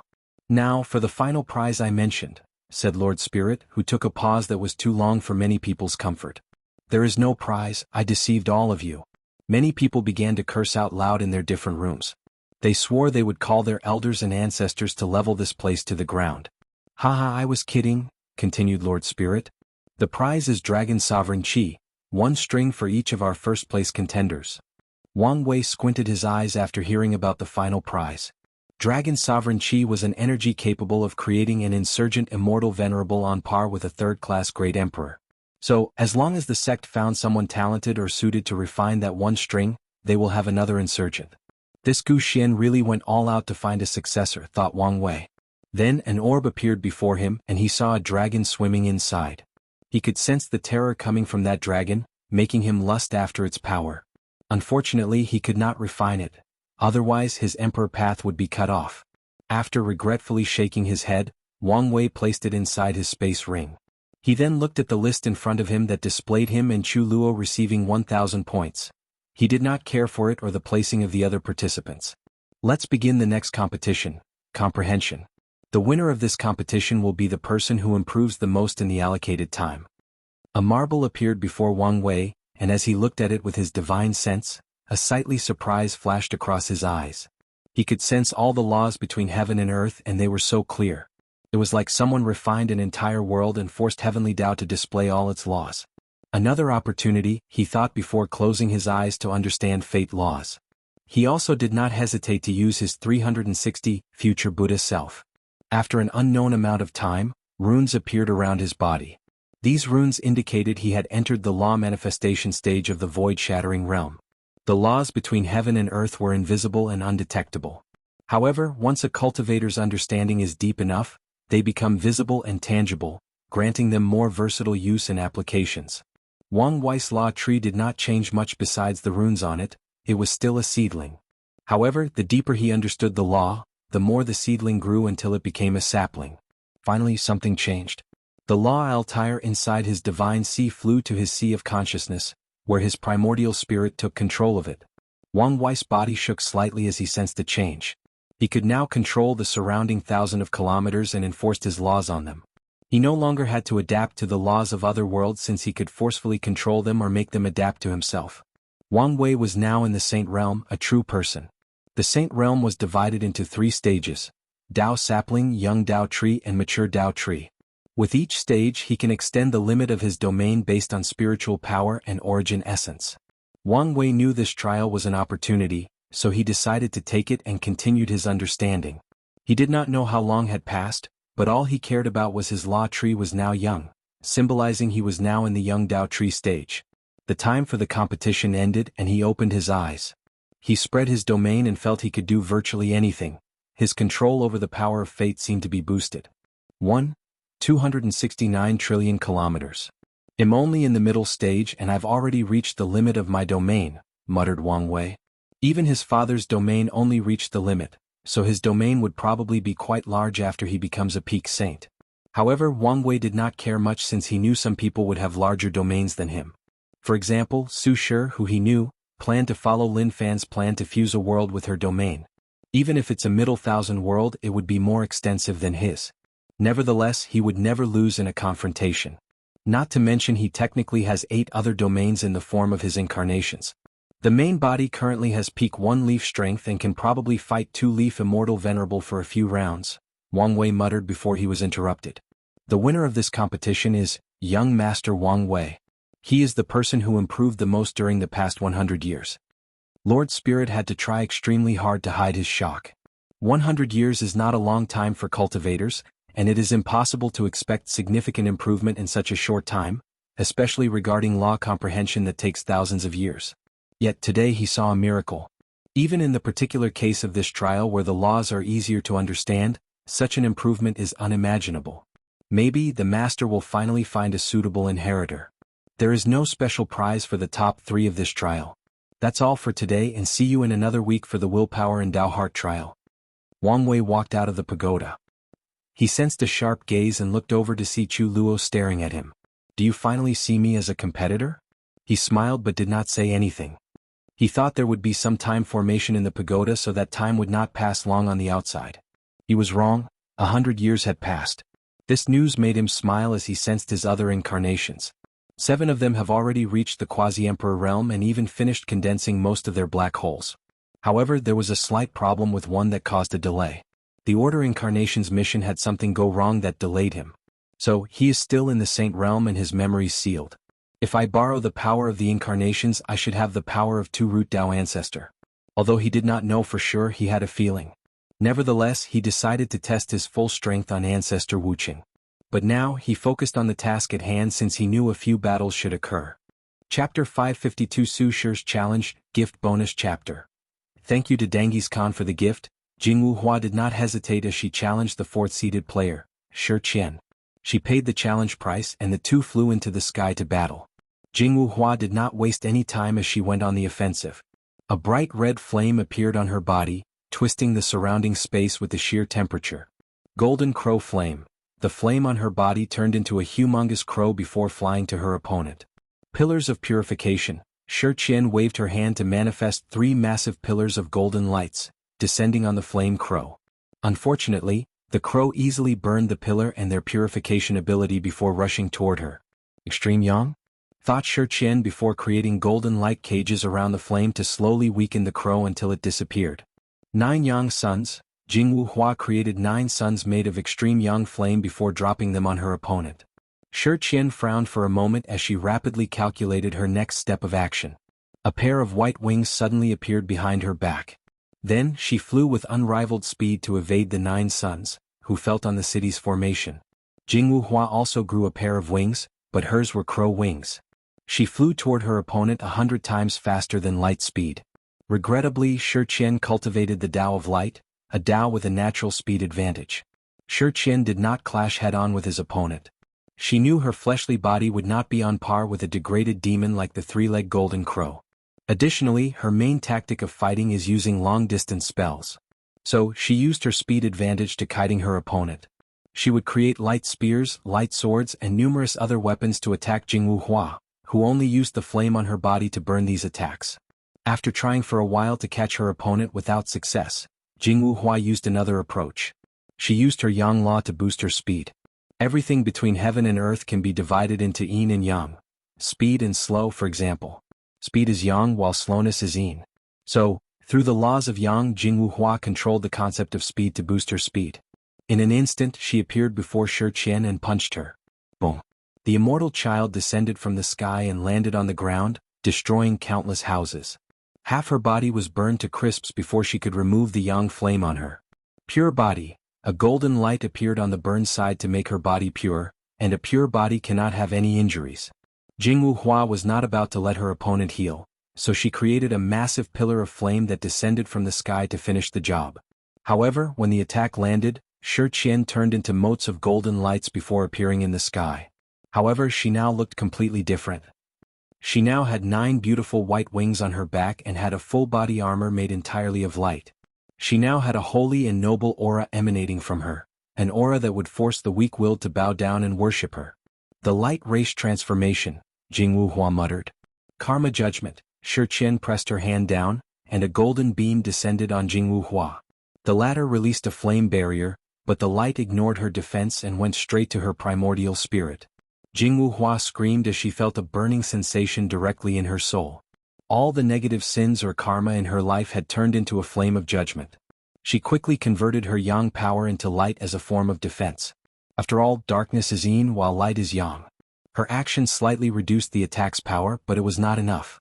So, Jingwu Hua activated some power from her bloodline to hide her karmic sins. You can hide your karmic sins, but what about your ancestors? Said Shi Qian, who waved her hand. Judgment of the ancestors' sins. With the motion of her hand, Jingwu Hua instantly inherited all the sins her ancestors committed. Previously, her karma could be considered neutral, but now it was massively negative. As a result, the golden light's potency drastically increased. She knew she only had a short time before her opponent purified her soul and killed her. Do I have to use that method? Thought Jingwu Hua amidst her excruciating pain. Her father left a Tao bone taken from his ribs to her. He refined the bone with the best emperor materials he could find and left it in the Golden Crow clan for his daughter. After waking up, Jingwu Hua had some trouble with the current patriarch of the clan since the latter wanted to take the bone for his family. Luckily, she was powerful and her father ensured no one else could take it for themselves. After absorbing the rib, Jingwu Hua's talent and bloodline sublimated. She felt she had the talent and strength of some Tao child. It's better if I do not activate the bone now and leave it for the Heavenwell battle. She understood her decision meant she had little chance of winning the inheritance without the bone. However, considering that her emperor path was at stake, she chose the path that guaranteed a brighter future. As for the inheritance, she could stay to learn about her opponents, especially Wang Wei, who appeared to be her most significant threat. I forfeit, Jingwu Hua said to Shi Qian's surprise. Then she stopped her attack before sighing in relief. She looked at Mu Lei in the distance but did not challenge him. She flew to the ground and waited. Did you discover anything? Li Jun asked. Yes. Her bones seem special, but I can't read any more information. The next challenger was Su Shi. She flew toward someone, but someone else stopped her midway. You again. Haven't you learned from your previous defeat? I've recently improved drastically and I want to re-challenge you, replied Kudalin. I don't want to waste time on you. One attack. I just need one attack to defeat you. Fine. I'll play with you again. Kudalin then went on the offensive. Shadow of the past. Nothing happened after Kudalin attacked, she only flicked her hand. However, shortly afterward, blood dripped down Su Shi's eyes, nose and ears. She used shadow to attack my past self, which is quite weak. A perfect application of shadow laws to enter the domain of time. If not for my control of time law and the recent increase in my fleshly body, I would have lost. How could she become so powerful? Is that it? Su Shi asked calmly as her injury instantly healed. Kudalin sighed. She had used a lot of lifespans to cast that technique, but it still failed. So, Feng Heng got to the barbarian siblings? He could sense the Buddhist power secretly contained in her body. Maybe most people will not recognize that power since it has been eradicated from the endless void for too long. He knew it very well since he had some in his chakra. Immediately, Wang Wei began to sense the other participants and discovered a few people with Buddhist power inside their bodies. There were people from Ji Lanfang's Immortal Ascension world, Yi Dafa's Primordial Demon world, and a few others. Feng Heng seemed to choose the lesser genius of this competition, using the fact many of them had their pride and confidence shaken by the recent result to lure these people into Buddhism. Maybe I should also start spreading Buddhism and repaying the karma for the future Buddha scroll. There are 3 karmic debts that are constantly weighing on him. The first one is from his sect. He is not concerned with that one since it is from his people. The second one is from the future Buddha scroll.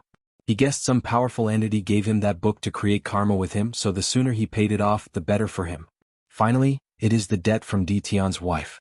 After seeing her opponent admit defeat, Su Shi flew toward her chosen challenger, Chu Luo. "Do you want to challenge me?" he asked. "Yes. According to the rules, I'm not a seeded player and can challenge anyone I want." Chu Luo frowned. "You should understand I am not in the same league as you. These other tests meant nothing, only strength matters."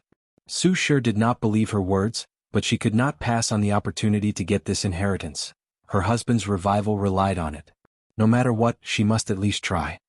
"Fin," said Chu Luo as he flew into the sky, and she followed him. Su Shi did not waste time and went on the offensive. World domain. Lin Fan had cultivated many laws to the law manifestation stage. He did not become a saint because he had many others to comprehend. However, she inherited a few of his laws, so she had become a true person quite some time ago. Chu Luo calmly looked at the surroundings. Laws of destruction, time, karma, and life and death. Great laws. He waved his hand to manifest a sword that beamed with the power of annihilation. The sword rushed out of his hand. Crack. Su Shi's world domain cracked. She could not resist even one attack. If not for the opponent's mercy, she would have died. She bowed to thank him before flying away. She had to heal her world quickly. Otherwise, her cultivation will fall into the realm. Was that the Tao of annihilation? Asked Li Jun, though divine sense. No, quite. His true Tao is. Chapter 553, The Origin Talisman. His true Tao is creation. He created a sword of annihilation to defeat Su Shi. So, he's a Tao overlord like you? Oddly no. I can't sense the aura of an overlord from him. So, did he fail the test and use some method to weaken or restrict his Tao? Wang Wei squinted his eyes as the power of fate flashed across them. It seems that he did not have to take the trial. That does not make sense from what we know about outlaw Taos, especially supreme outlaws, Li Jun said. I'm aware of this. However, I cannot sense the aura of a person who had to take the test. So, this situation could mean 3 things: he eliminated that aura, I could not sense it, or his parents found a way to allow him to use a supreme outlaw without the trial. But is such a thing possible? I don't know, replied Wang Wei. If it is, they must have paid a severe price, even if they were pseudo-eternal emperor. When it comes to the supreme outlaw trial, he did not think an eternal emperor could intervene without paying the price. Otherwise, Di Tian's status in ancient times should grant him the help of a few eternal emperors, ensuring he passed the trial if it was no trouble for them. Moreover, he was 90% sure Chu Luo's Tao had some restrictions and wanted the deceiving heaven longevity art to fix the problem. So, what's the plan? Do you think you can defeat him, or do you want me to test his strength for you? Wang Wei gave him a side-eye look. He could tell he got a little cocky after achieving a P-Jade soul quality. You saw that attack. Use the dream art to see if you can survive it. Li Jun closed his eyes for a few seconds before opening his eyes with a wry smile. He did not say anything else, so Wang Wei patted his shoulder. In front of the pagoda, not far from Wang Wei, Tong Ruobing also watched the battle. This level of power has reached the immortal venerable level. And if I'm not mistaken, Wang Wei also has this power level. She frowned as she thought deeply. My transformation is not finished and it won't be anything soon. As such, I cannot achieve such level of battle prowess. She concluded that this inheritance would not fall into her hands. So, she needed to think of ways to benefit from this trial. Destiny. All these heaven chosens are people with ample destiny. By defeating them, I could increase thus improving my chances of becoming an eternal emperor. So, she inspected the seated players, searching for an opponent.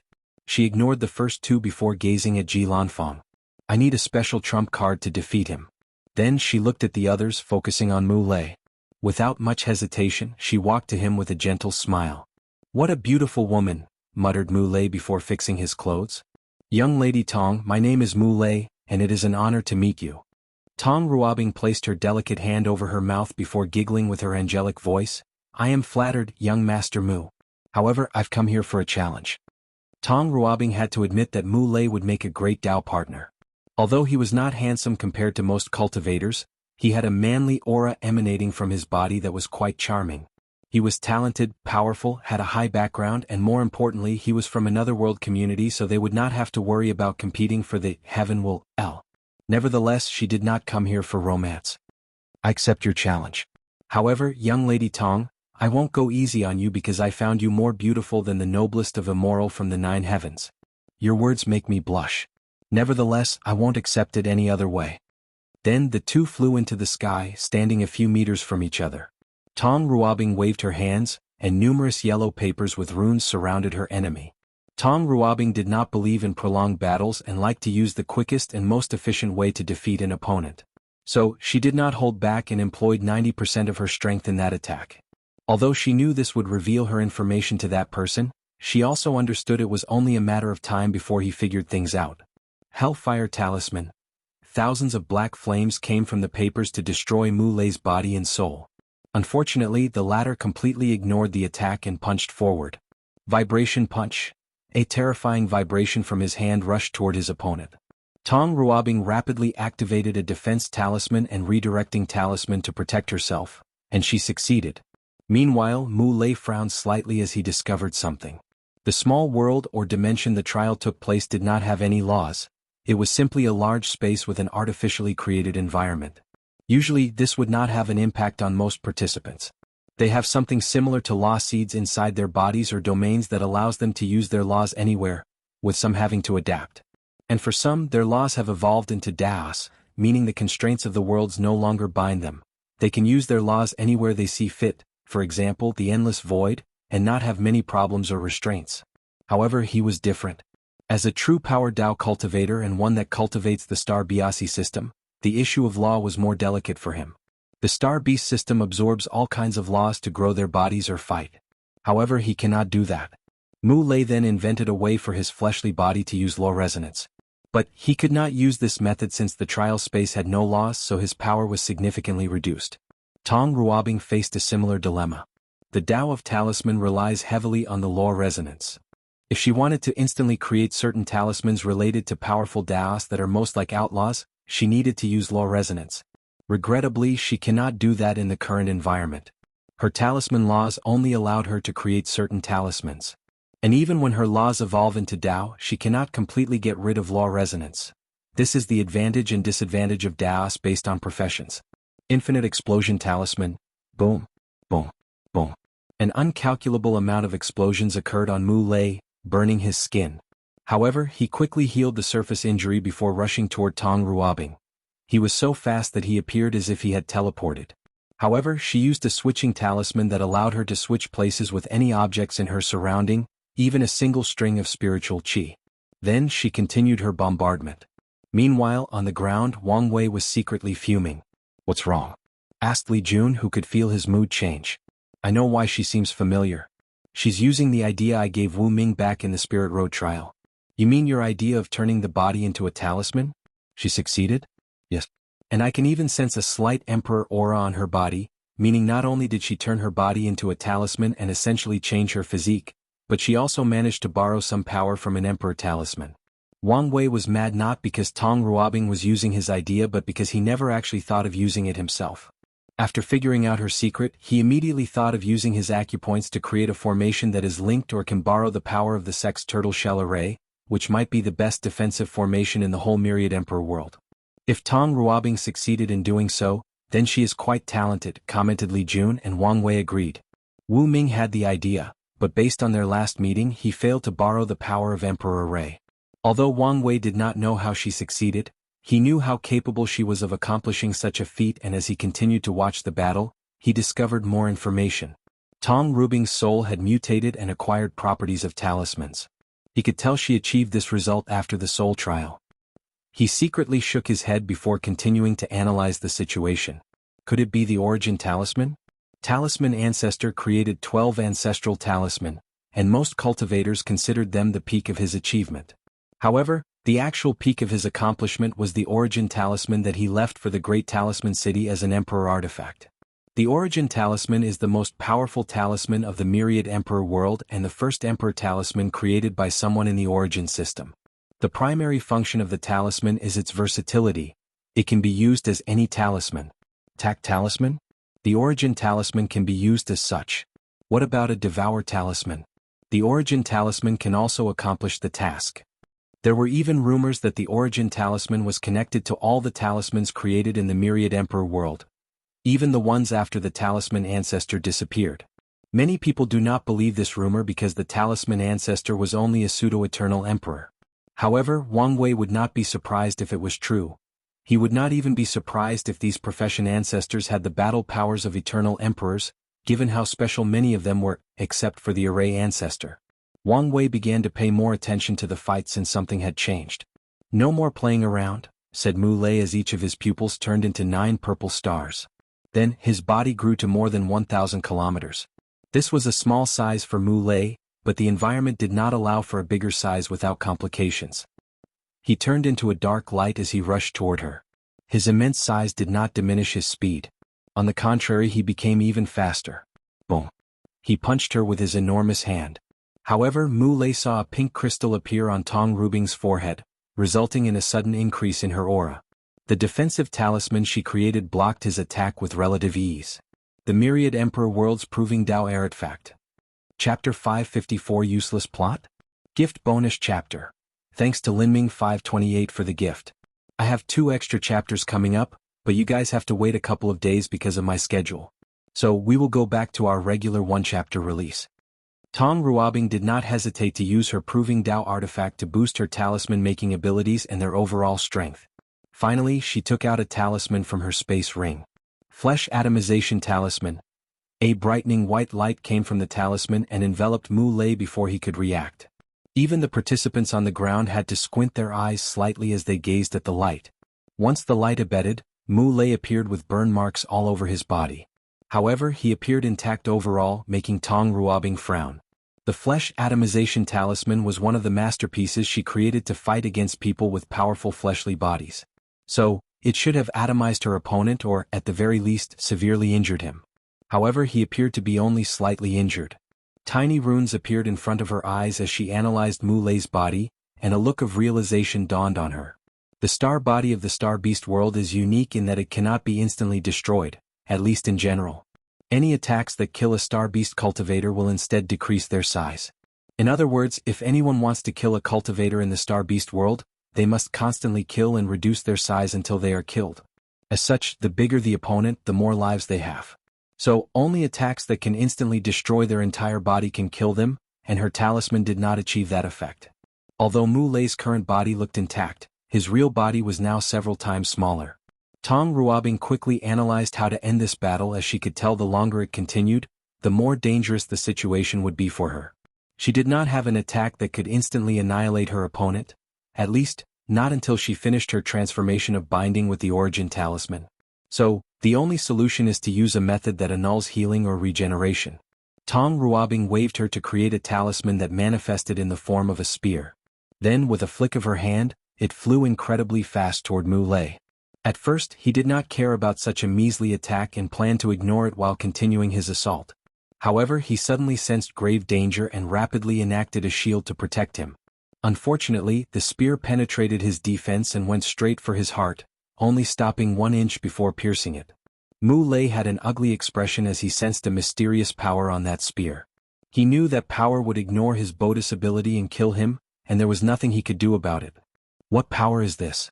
Tong Ruobing smiled at him but did not explain, so Mu Lei contacted his elder to ask. The Dui realm. Is that a sign? He thought. As a person who follows a pure physical path without any genuine Tao of his own, Mu Lei knew he would have to make a choice after acquiring the Heaven Will.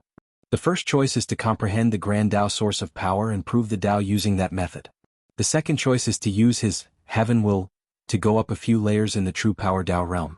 If he chose that option, he could have the battle prowess of a great emperor of any class, even eternal emperor, based on his talent for fleshly body and how much he can make use of the Heaven Will. However, the downside is that he cannot open the gate with the Heaven Will, and he will only have 1 yuan epoch of lifespan. As such, he only has this time to continue cultivating and opening the gate of power. Mu Lei could also become a Tao ancestor and he would be an insurgent. With the infinite lifespan, he could continue walking the path of true power Tao until he opened that gate. The third option is to find a way around the Star Beast system and control law by another method. Mu Lei had some ideas after interacting with other Heaven Chosens and learning about their system. He cannot control law with his soul since it is fused with his body. However, he could allow his body to create some energy/chi to control laws. With this method, he might enter the Dui realm, and after acquiring the Heaven Will, Heavenly Tao will consider him a dual chi refiner and body cultivators. He can comprehend the Grand Tao source of whatever laws he controls while also getting a slight boost in the true power Tao realm. It seems like the third option is the best for me. Mu Lei remembered his recent business partner, Wang Wei. He was also a dual chi refiner and body cultivator. Moreover, as the wonder of the heavy axe physique, he has some advantages. The law seed inside his body should prevent him from walking the true power Tao, but he was allowed an exception by Heavenly Tao. He still could not control laws with his body. Thank you, young lady Tong, for your benevolence. I owe you a great karma. You are welcome, replied Tong Ruobing with a smile. I could use this debt to my advantage, she thought. If I lose the Heaven Will battle, I could ask Mu Lei to cut off my karma for me to compete in the next generation. The only issue is whether he will prove the Tao in his world.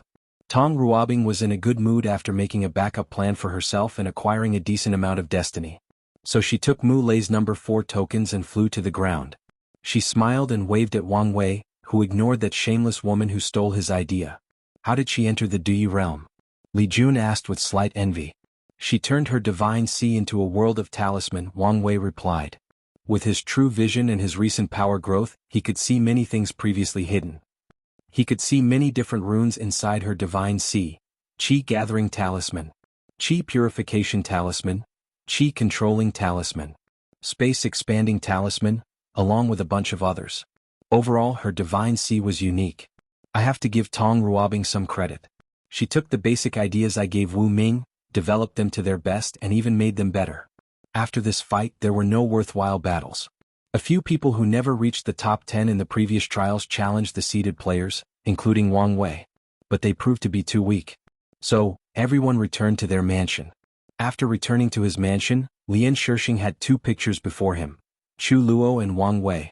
One of these 2 should be able to help me with my plan, and am leaning more toward the one from the Myriad Emperor world. Based on the result of soul and comprehension, he thought Wang Wei was the best person to help him achieve his goal. Let's wait to see the result of the willpower test. Then he'll make a final decision. In another mansion, Huafeng Huang calmly walked into one of the rooms full of formation. A man was sitting in the middle with his eyes closed. How is it going? What do you think? I've told you many times your plan was useless and stupid. Even though we are technically from the same clan, the Qiyuan Emperor severed our bloodline connection long ago. The cursed bloodline innate treasure did not work? She asked. Without any connections, how could it work? Huafeng Huang frowned after hearing this. After having all 5 noble beast bloodlines, her heavenly eye talent evolved, and she could now see the level of a threat someone has to her. When she laid her eyes on Wang Wei during the selection part of the trial, she felt an intense warning. It was so intense that she was almost overwhelmed by despair.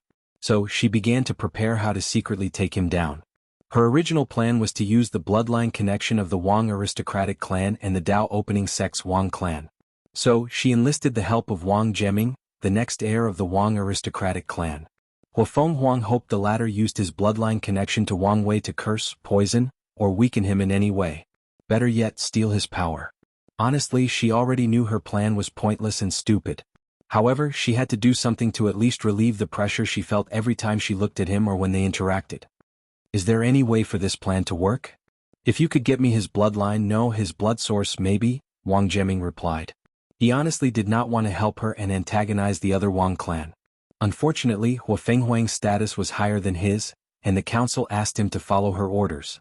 The Wang clan had 3 great emperors after the Null Era, but 2 mysteriously died right after proving the Tao. No one knew the reason. Or at least, he was not privy to this information. The clan only had a decent status amidst the ancient aristocratic clan because their founder was the heaven-opening emperor, the first emperor of the myriad emperor world. Blood source. Hua Fenghuang said softly, her voice full of helplessness. She was probably one of the few people who knew what this monster was capable of. If she planned things correctly, found a scenario where he did not fight seriously, and caught him off guard, she might get a few drops of blood. As for his source blood? Unless she could defeat him, there was no way to get her hands on something like that. I'll find another way, she said before walking to her room, left to her thoughts. Hua Fenghuang had 2 objectives in coming to this trial: to acquire the inheritance and see if she could use it to deceive her dragon bloodline into an azure dragon bloodline, and secondly, to deal with Wang Wei. Unfortunately, it appeared she would not succeed in any of these objectives. There are many worlds available in this place. I should be able to find a way to purify or evolve my bloodline, she thought before beginning to plan her next step. Chapter 555, The Incarnation's Mission. Bam. Bam. Bam. Powerful clashes emanated from an ample space. Luckily, a mysterious power prevented the attacks from destroying the surroundings. A few minutes later, the fighting stopped. Wang Wuqing looked at the young man before him and sighed. You indeed have the strength of 2 root Dao ancestor. Wang Wei smiled before saying, can you show the power of each root? Sure, said Wang Wuqing before waving his hand to manifest. An enormous hand manifested before him. How do you feel? I feel like I could not withstand 5 attacks. Most 3 root Dao ancestors could defeat 2 roots with 1 attack. You can survive more than 1 because of your law and the many ways you have to defend yourself. Wang Wuqing then used another attack, but a more powerful one. That's 4 root. Wang Wei nodded. He wouldn't survive 1 attack. Finally, Wang Wuqing displayed the 5 root Dao ancestor strength, and Wang Wei could only shake his head. You should know there are differences between the roots, especially the 5 root level. The difference between controlling 4% and 4.9% of the Grand Dao source is enormous. I understand, replied Wang Wei. With this knowledge, he has better ways to gauge his strength. According to his calculation, if he does not do anything else, once he finishes with his 9 extremity Dao foundation, his strength will reach 4 root Dao ancestor, while D Tian is likely to be 5 root. Hopefully, the Fate Palace and Fate Incarnation can give me the final boost. Otherwise, I will have to find other methods. How are things going in the commercial hub? Shadow One has already investigated things and we can set a booth there if needed. Are you worried about something? Mu Lei seems to have eyes for Tong Ruobing. I'm afraid he will terminate our partnership and ally with the Great Talisman City instead. He does not seem the kind of person to put business above his personal feelings. We don't know nearly enough about him to make such an analysis. True. Having someone from the Star Beast world would make our integration into the hub smoother. Ultimately, we do not need to rely on them if necessary. Wang Wei agreed. The commercial hub will be very significant to his plans, so he needs to begin planning for the future. After chatting with Ancestor Wuqing, he handed him the Sovereign Dragon Chi and returned to his room. Wang Wuqing was in charge of finding someone that could make use of this unique energy. As for Wang Wei, he activated the array virus once again to spy on everyone and see if he could catch something new. But, once again he felt he had forgotten something after finishing. Wang Wei instantly became alert as he knew there must be a problem. He reviewed the footage of all the participants the virus recorded, but he could not find anything. So, he asked Ancestor Wuqing to check if there were any abnormal individuals amongst the participants. But the latter also discovered nothing. He closed his eyes and activated his Paragon Soul to its full effect. He felt he had caught something for a brief moment but could not remember. Wang Wei decided to be on guard at all times. He did know the reason for this anomaly, but it was worth keeping an eye out. Afterward, Wang Wei used the reward he received for the soul trial, which was the unique energy from the body trial. With it, he opened a total of 500,000 acupoints, nearly half of them. And his fleshly body increased to 23 primordial dragon force, and his main body had the battle strength of 2-leaf immortal. The true power Dao realms increase was smaller than expected. He knew it would be more challenging to go to higher realms, but he did not expect the increase to be as harsh as this. However, considering that no one has probably opened that gate in the lower dimension, it made sense for true power Tao cultivation to be so infamous. Nevertheless, the difficulty made him even more excited about what would happen once he opened the gate. Hopefully it won't be disappointing. Finally, Wang Wei went to check on his incarnations and their missions. He did not check on the spacetime incarnation since the latter already succeeded in using the flaw in the River of Fate to explore parallel timelines. So, he first checked on the free will incarnations. This one's mission was to remove the Great Thousand Worlds River of Fate, granting absolute freedom to all cultivators and mortals. How are your injuries? Wang Wei asked. I'm completely healed now. After removing the River of Fate from the Great Thousand World, both of them did not expect that the sealed heavenly Tao would find a way to release thunder punishment on them. Luckily, the free will incarnations borrowed power from the other incarnations and survived. So, how did the world operate after giving them freedom? They acted the same, replied the incarnation as he overlooked the entire world like a god looking at ants. The mortals continue their daily life as if nothing changed. The only difference is that way because of their own volition, not because fate dictated it. The more intelligent ones fell into an existential crisis when they realized their previous lives were dictated at birth. Some even lost their sense of purpose because of their newfound freedom. Wang Wei watched the same them as him with calmness. Without fate's control, all of them now have the talent to cultivate. Although 99% of them have poor talent, it is still talent. So, I pass a cultivation technique to all of them. Unfortunately, they give up because of the slow progress. The ones who took this opportunity of freedom are few in between. What about the cultivators? Them? You could say they changed, but you could also argue they did not. Without any fate nexuses to restrain them, they became out of control. They no longer respected rules and regulations and turned the world into chaos. One person became obsessed with replacing the role of fate and began a mission to conquer and enslave the world. And so many cultivators follow him. So, they want to take the freedom of others now that they are free? Said Wang Wei as he shook his head. He should have expected this outcome since cultivators are creatures of habit. In most worlds things rarely change, even after billions of years. And that's because the long lifespan of cultivators that makes them both more conservative and sentimental. I'm starting to think the existence of the River of Fate is necessary. Without it, most people seem lost. Maybe, muttered Wang Wei. Alright, I'll go check on the others. He used the transplanar transmission array to teleport to the yin-yang incarnation. This incarnation looked slightly different from the others. He had black and white hair and was more feminine. In general, it could be debated to be more handsome than the others, but it will depend on an individual's taste. Do you want to say something? I know you do. I don't have to say anything, replied Wang Wei as he tried hard not to laugh, making the yin-yang incarnation snort coldly, deciding to ignore this insensitive jerk. After taking a moment to regain his bearing, Wang Wei reviewed the latter's experience. The yang incarnation became the devil's incarnate. With the devouring system, he made up for his lack of talent by swallowing others. As he grew stronger, he became a tyrant who did whatever pleased him. He was full of sins and negative karma. Meanwhile, the yin incarnation was the opposite. She saved many people and became as chivalrous individuals as she dreamt. As for their desire to become a man, it only partially succeeded. The yin incarnation was the embodiment of absolute yin, so when she created a method to revert yin to yang, she did transform into a man. Unfortunately, the transformation was only temporary. And she grew more powerful. The time she could be a man became less until she accepted her new gender. The two incarnations eventually clashed against each other. Their battle divided the world into sides, the light and dark realms, forever changing the fundamental structure of the world. The light realm was beautiful, full of happy people, and was generally a good place. The only downside was that it was always day, the sun shining brightly as the night never came. The yin incarnation had to use special formations to create the illusion of night. As for the dark realm, it was the opposite.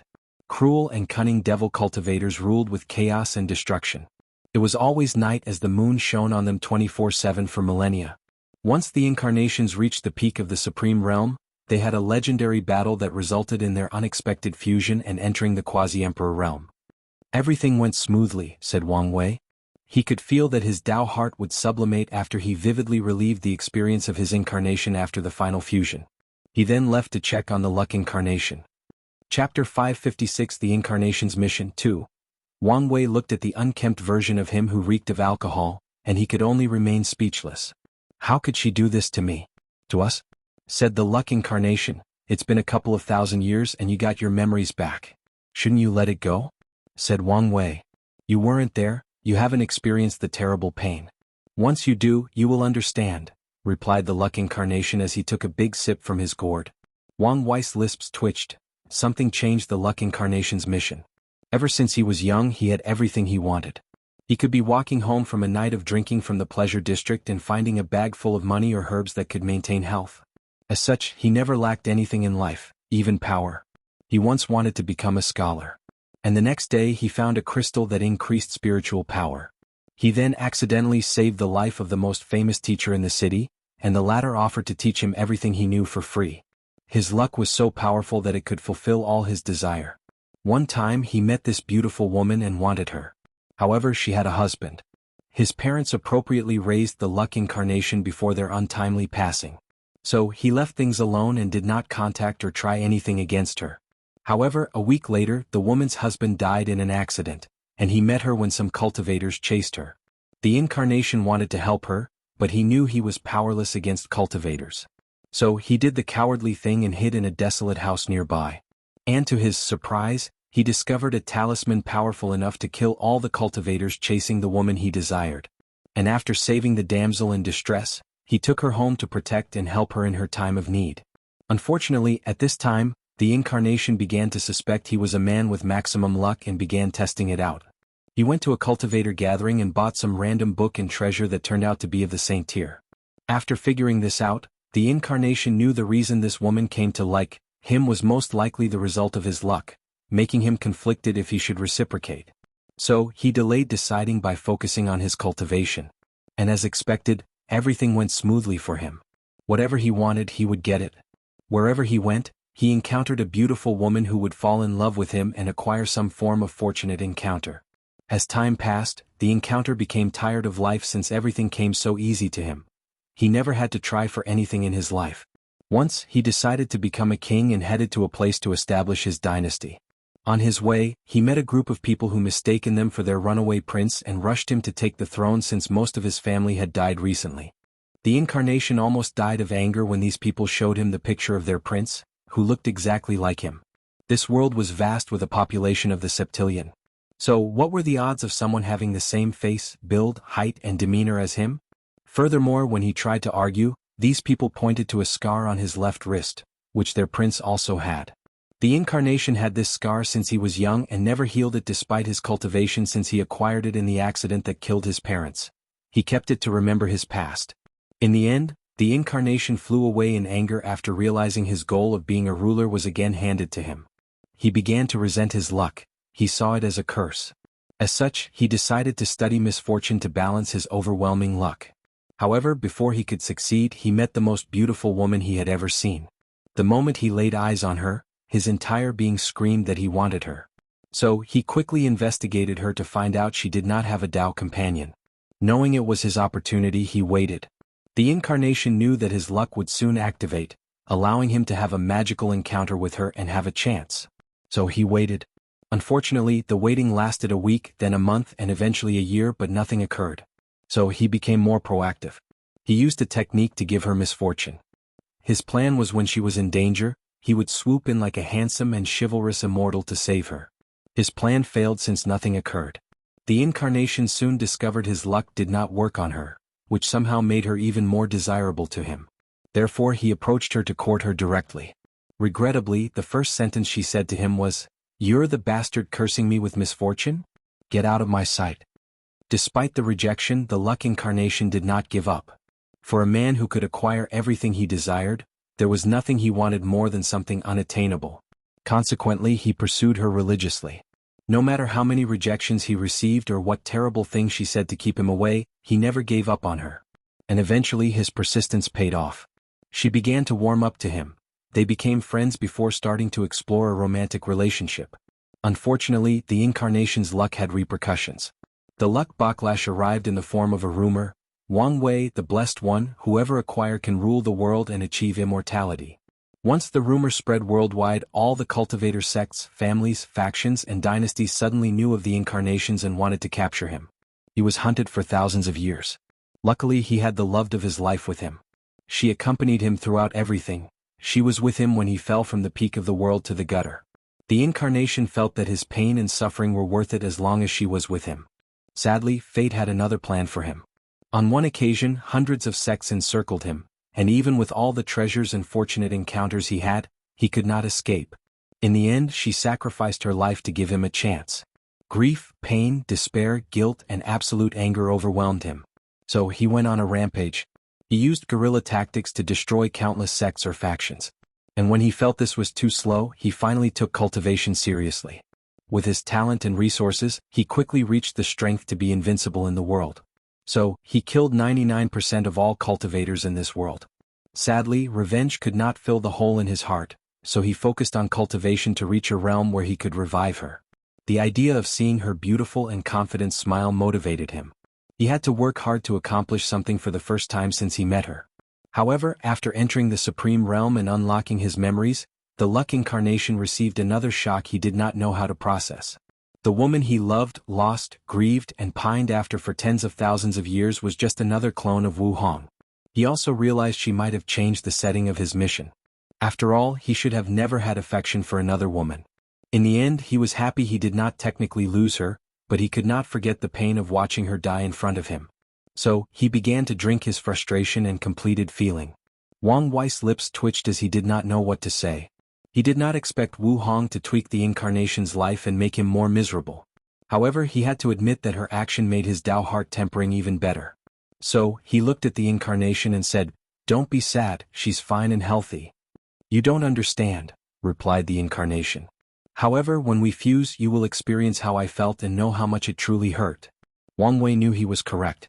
In the final fusion, he will experience the life of these incarnations as if it was his own experience. So, all their emotions, thoughts, and actions will be extremely vivid to him. "You're right," Wang Wei replied, but he appeared a little distracted. He was thinking about the incarnation's way of courting Wu Hong's clone. Although his persistence seemed romantic, he felt that the incarnation appeared too much like a stalker. If Wu Hong did not have feelings for him, his actions would not seem as romantic but creepy. As a person with memories from Earth, he should know better. Does that mean I have some secret stalker tendencies? Or is the result of his environment? He quickly denied the first option and blamed everything on the incarnation. He also ignored that they would fuse and become one sometime in the future. So, after giving the incarnation an odd look, he went to check on the Karma incarnation. Chapter 557 The Incarnation's Mission 3. Wang Wei looked at the Karma incarnation, who now had yellow hair. "So how is it?" he asked. "Why don't you see for yourself?" replied the incarnation, and Wang Wei looked at this great thousand world. He saw karma threads connecting to the incarnations, and there were so many of them. He could see that the incarnation was now connected to every single individual of this world, every single object, and even every single atom. Wang Wei looked at an ant a few 100,000 light years away, and he could see the incarnation had some connection to it. "Is this your answer?" he asked. "Yes," replied the incarnation. "My entire life was boggled down by karma. I could not even breathe the air without owing heaven and earth some karma. I tried isolating myself from the world to cultivate in peace, but the debts I owed would eventually catch up to me. I tried repaying my karmic debts, but more kept piling on my head. No matter how carefully I tried to act or how many calculations I made to avoid karma, it was impossible for me to escape." The incarnation paused as he reminisced. Every step he took felt like he was in quicksand, unable to move and slowly drawing. It was truly a nightmare since he never knew a single moment of peace. "I tried to transcend karma, to become free from its restrictions. But I failed." "So you choose to fuse with it?" asked Wang Wei. "Yes. I became the embodiment of karma itself in this world, the origin of all karma. And to my surprise, I've achieved the transcendence I desire. It does make sense. As the source of karma, it's normal to be no longer affected by it.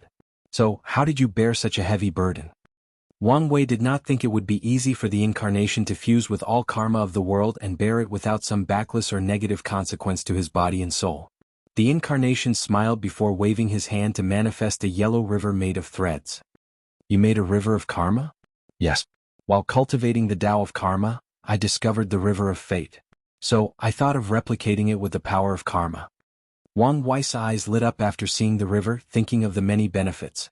He could sublimate his karma-unbound physique with this river and no longer worry about karma ever affecting him after proving the Tao. Although Immortal Tier Powerhouse has high resistance to karmic restraint, it is not entirely gone. The sad truth is even paragons cannot completely ignore karma. However, Wang Wei has a high chance of reaching such a state. This will be a significant step in his goal of achieving freedom. I'm sure you can understand the significance of this river to us, but I will tell you a few more abilities. The incarnation waved his hand, and a drop of water came from the river. Karmic washing water, said Wang Wei. Yes. You can easily create an ocean and leave it to the sect. In the future they won't worry about washing karma and needing help to compete for the next generations. Heaven will. Then the incarnation pointed to another thread in the river. The river of karma is connected to all karma, past, present, and future.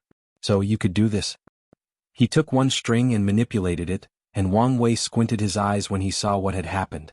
About 2 million years ago in this great thousand world, a spiritual herb called human mushroom went extinct.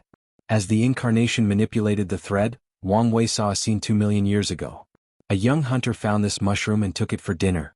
According to normal history, this farmer should have eaten the last human mushroom in existence, making this spiritual herb extinct. But now something had changed. On his way home, he met a dying cultivator who gave him his inheritance. Through this inheritance, the hunter learned of the value of this spiritual herb and began to plant it. Eventually, he created a small secret realm where he stored the mushroom, and this secret realm lasted until this day as the incarnation manipulated events to ensure this. Wang Wei waved his hand to teleport the secret realm to their location. The human mushroom is an excellent herb to open acupoints. As Wang Wei looked at the mushroom with a human shape in his hand, his eyes could not help but shine. This method will help him deal with one of his biggest worries, the resources for his true power Tao cultivation. And considering how long the myriad emperor world has existed and the lost resources throughout the ages, this technique is simply heaven-defying. I have to say, you gave me one of the biggest surprises so far. Is there any restriction to this method? Anything related to the manipulation of time will have restrictions. What I've discovered is that there is no problem as long as you do not try to manipulate impactful events or drastically change people's fate, there is no problem. So, focus more on using this technique to gather resources without affecting the overall timeline? Summarized Wang Wei. Basically. That's good. Since nothing is wrong with you, I'll check on the others. Wang Wei then went on to check on the samsara incarnation. The latter sat on a throne, and the environment was frigid and eerie. After arriving, Wang Wei could see many souls coming and leaving, along with many demon-luing creatures controlling and ensuring the place's safety. No problem? Oddly no. I successfully established a separate samsara for this great thousand world, and there were no problems. However, it might not be the same if you do it back home. Wang Wei frowned. Before he became powerful, he thought each world had a separate samsara, and it was a physical location similar to a small world that he could travel to. However, as he became more powerful, he knew that the endless void had one samsara for all the world communities.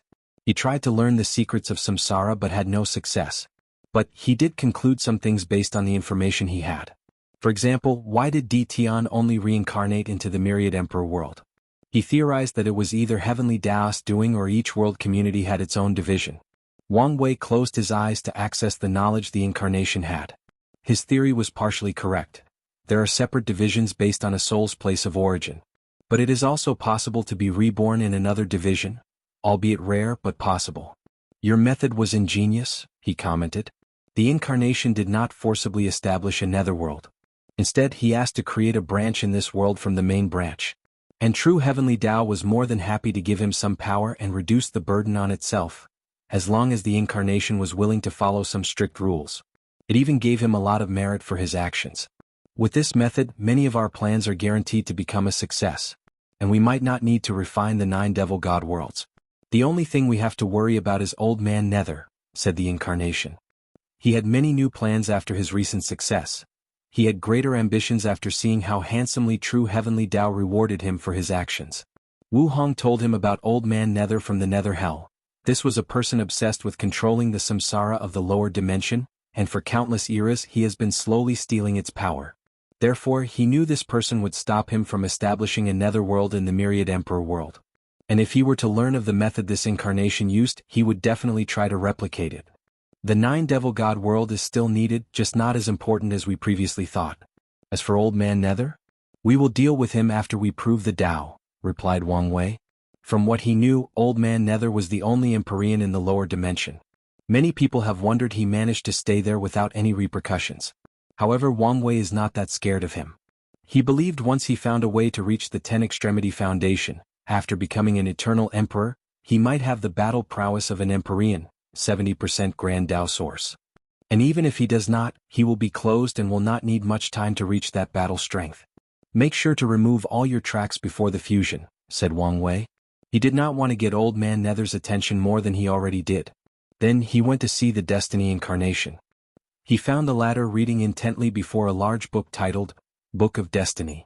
Wang Wei called him, but the latter was distracted, so he had to push him before waking up from his deep concentration. Oh, you're here. You should be more careful.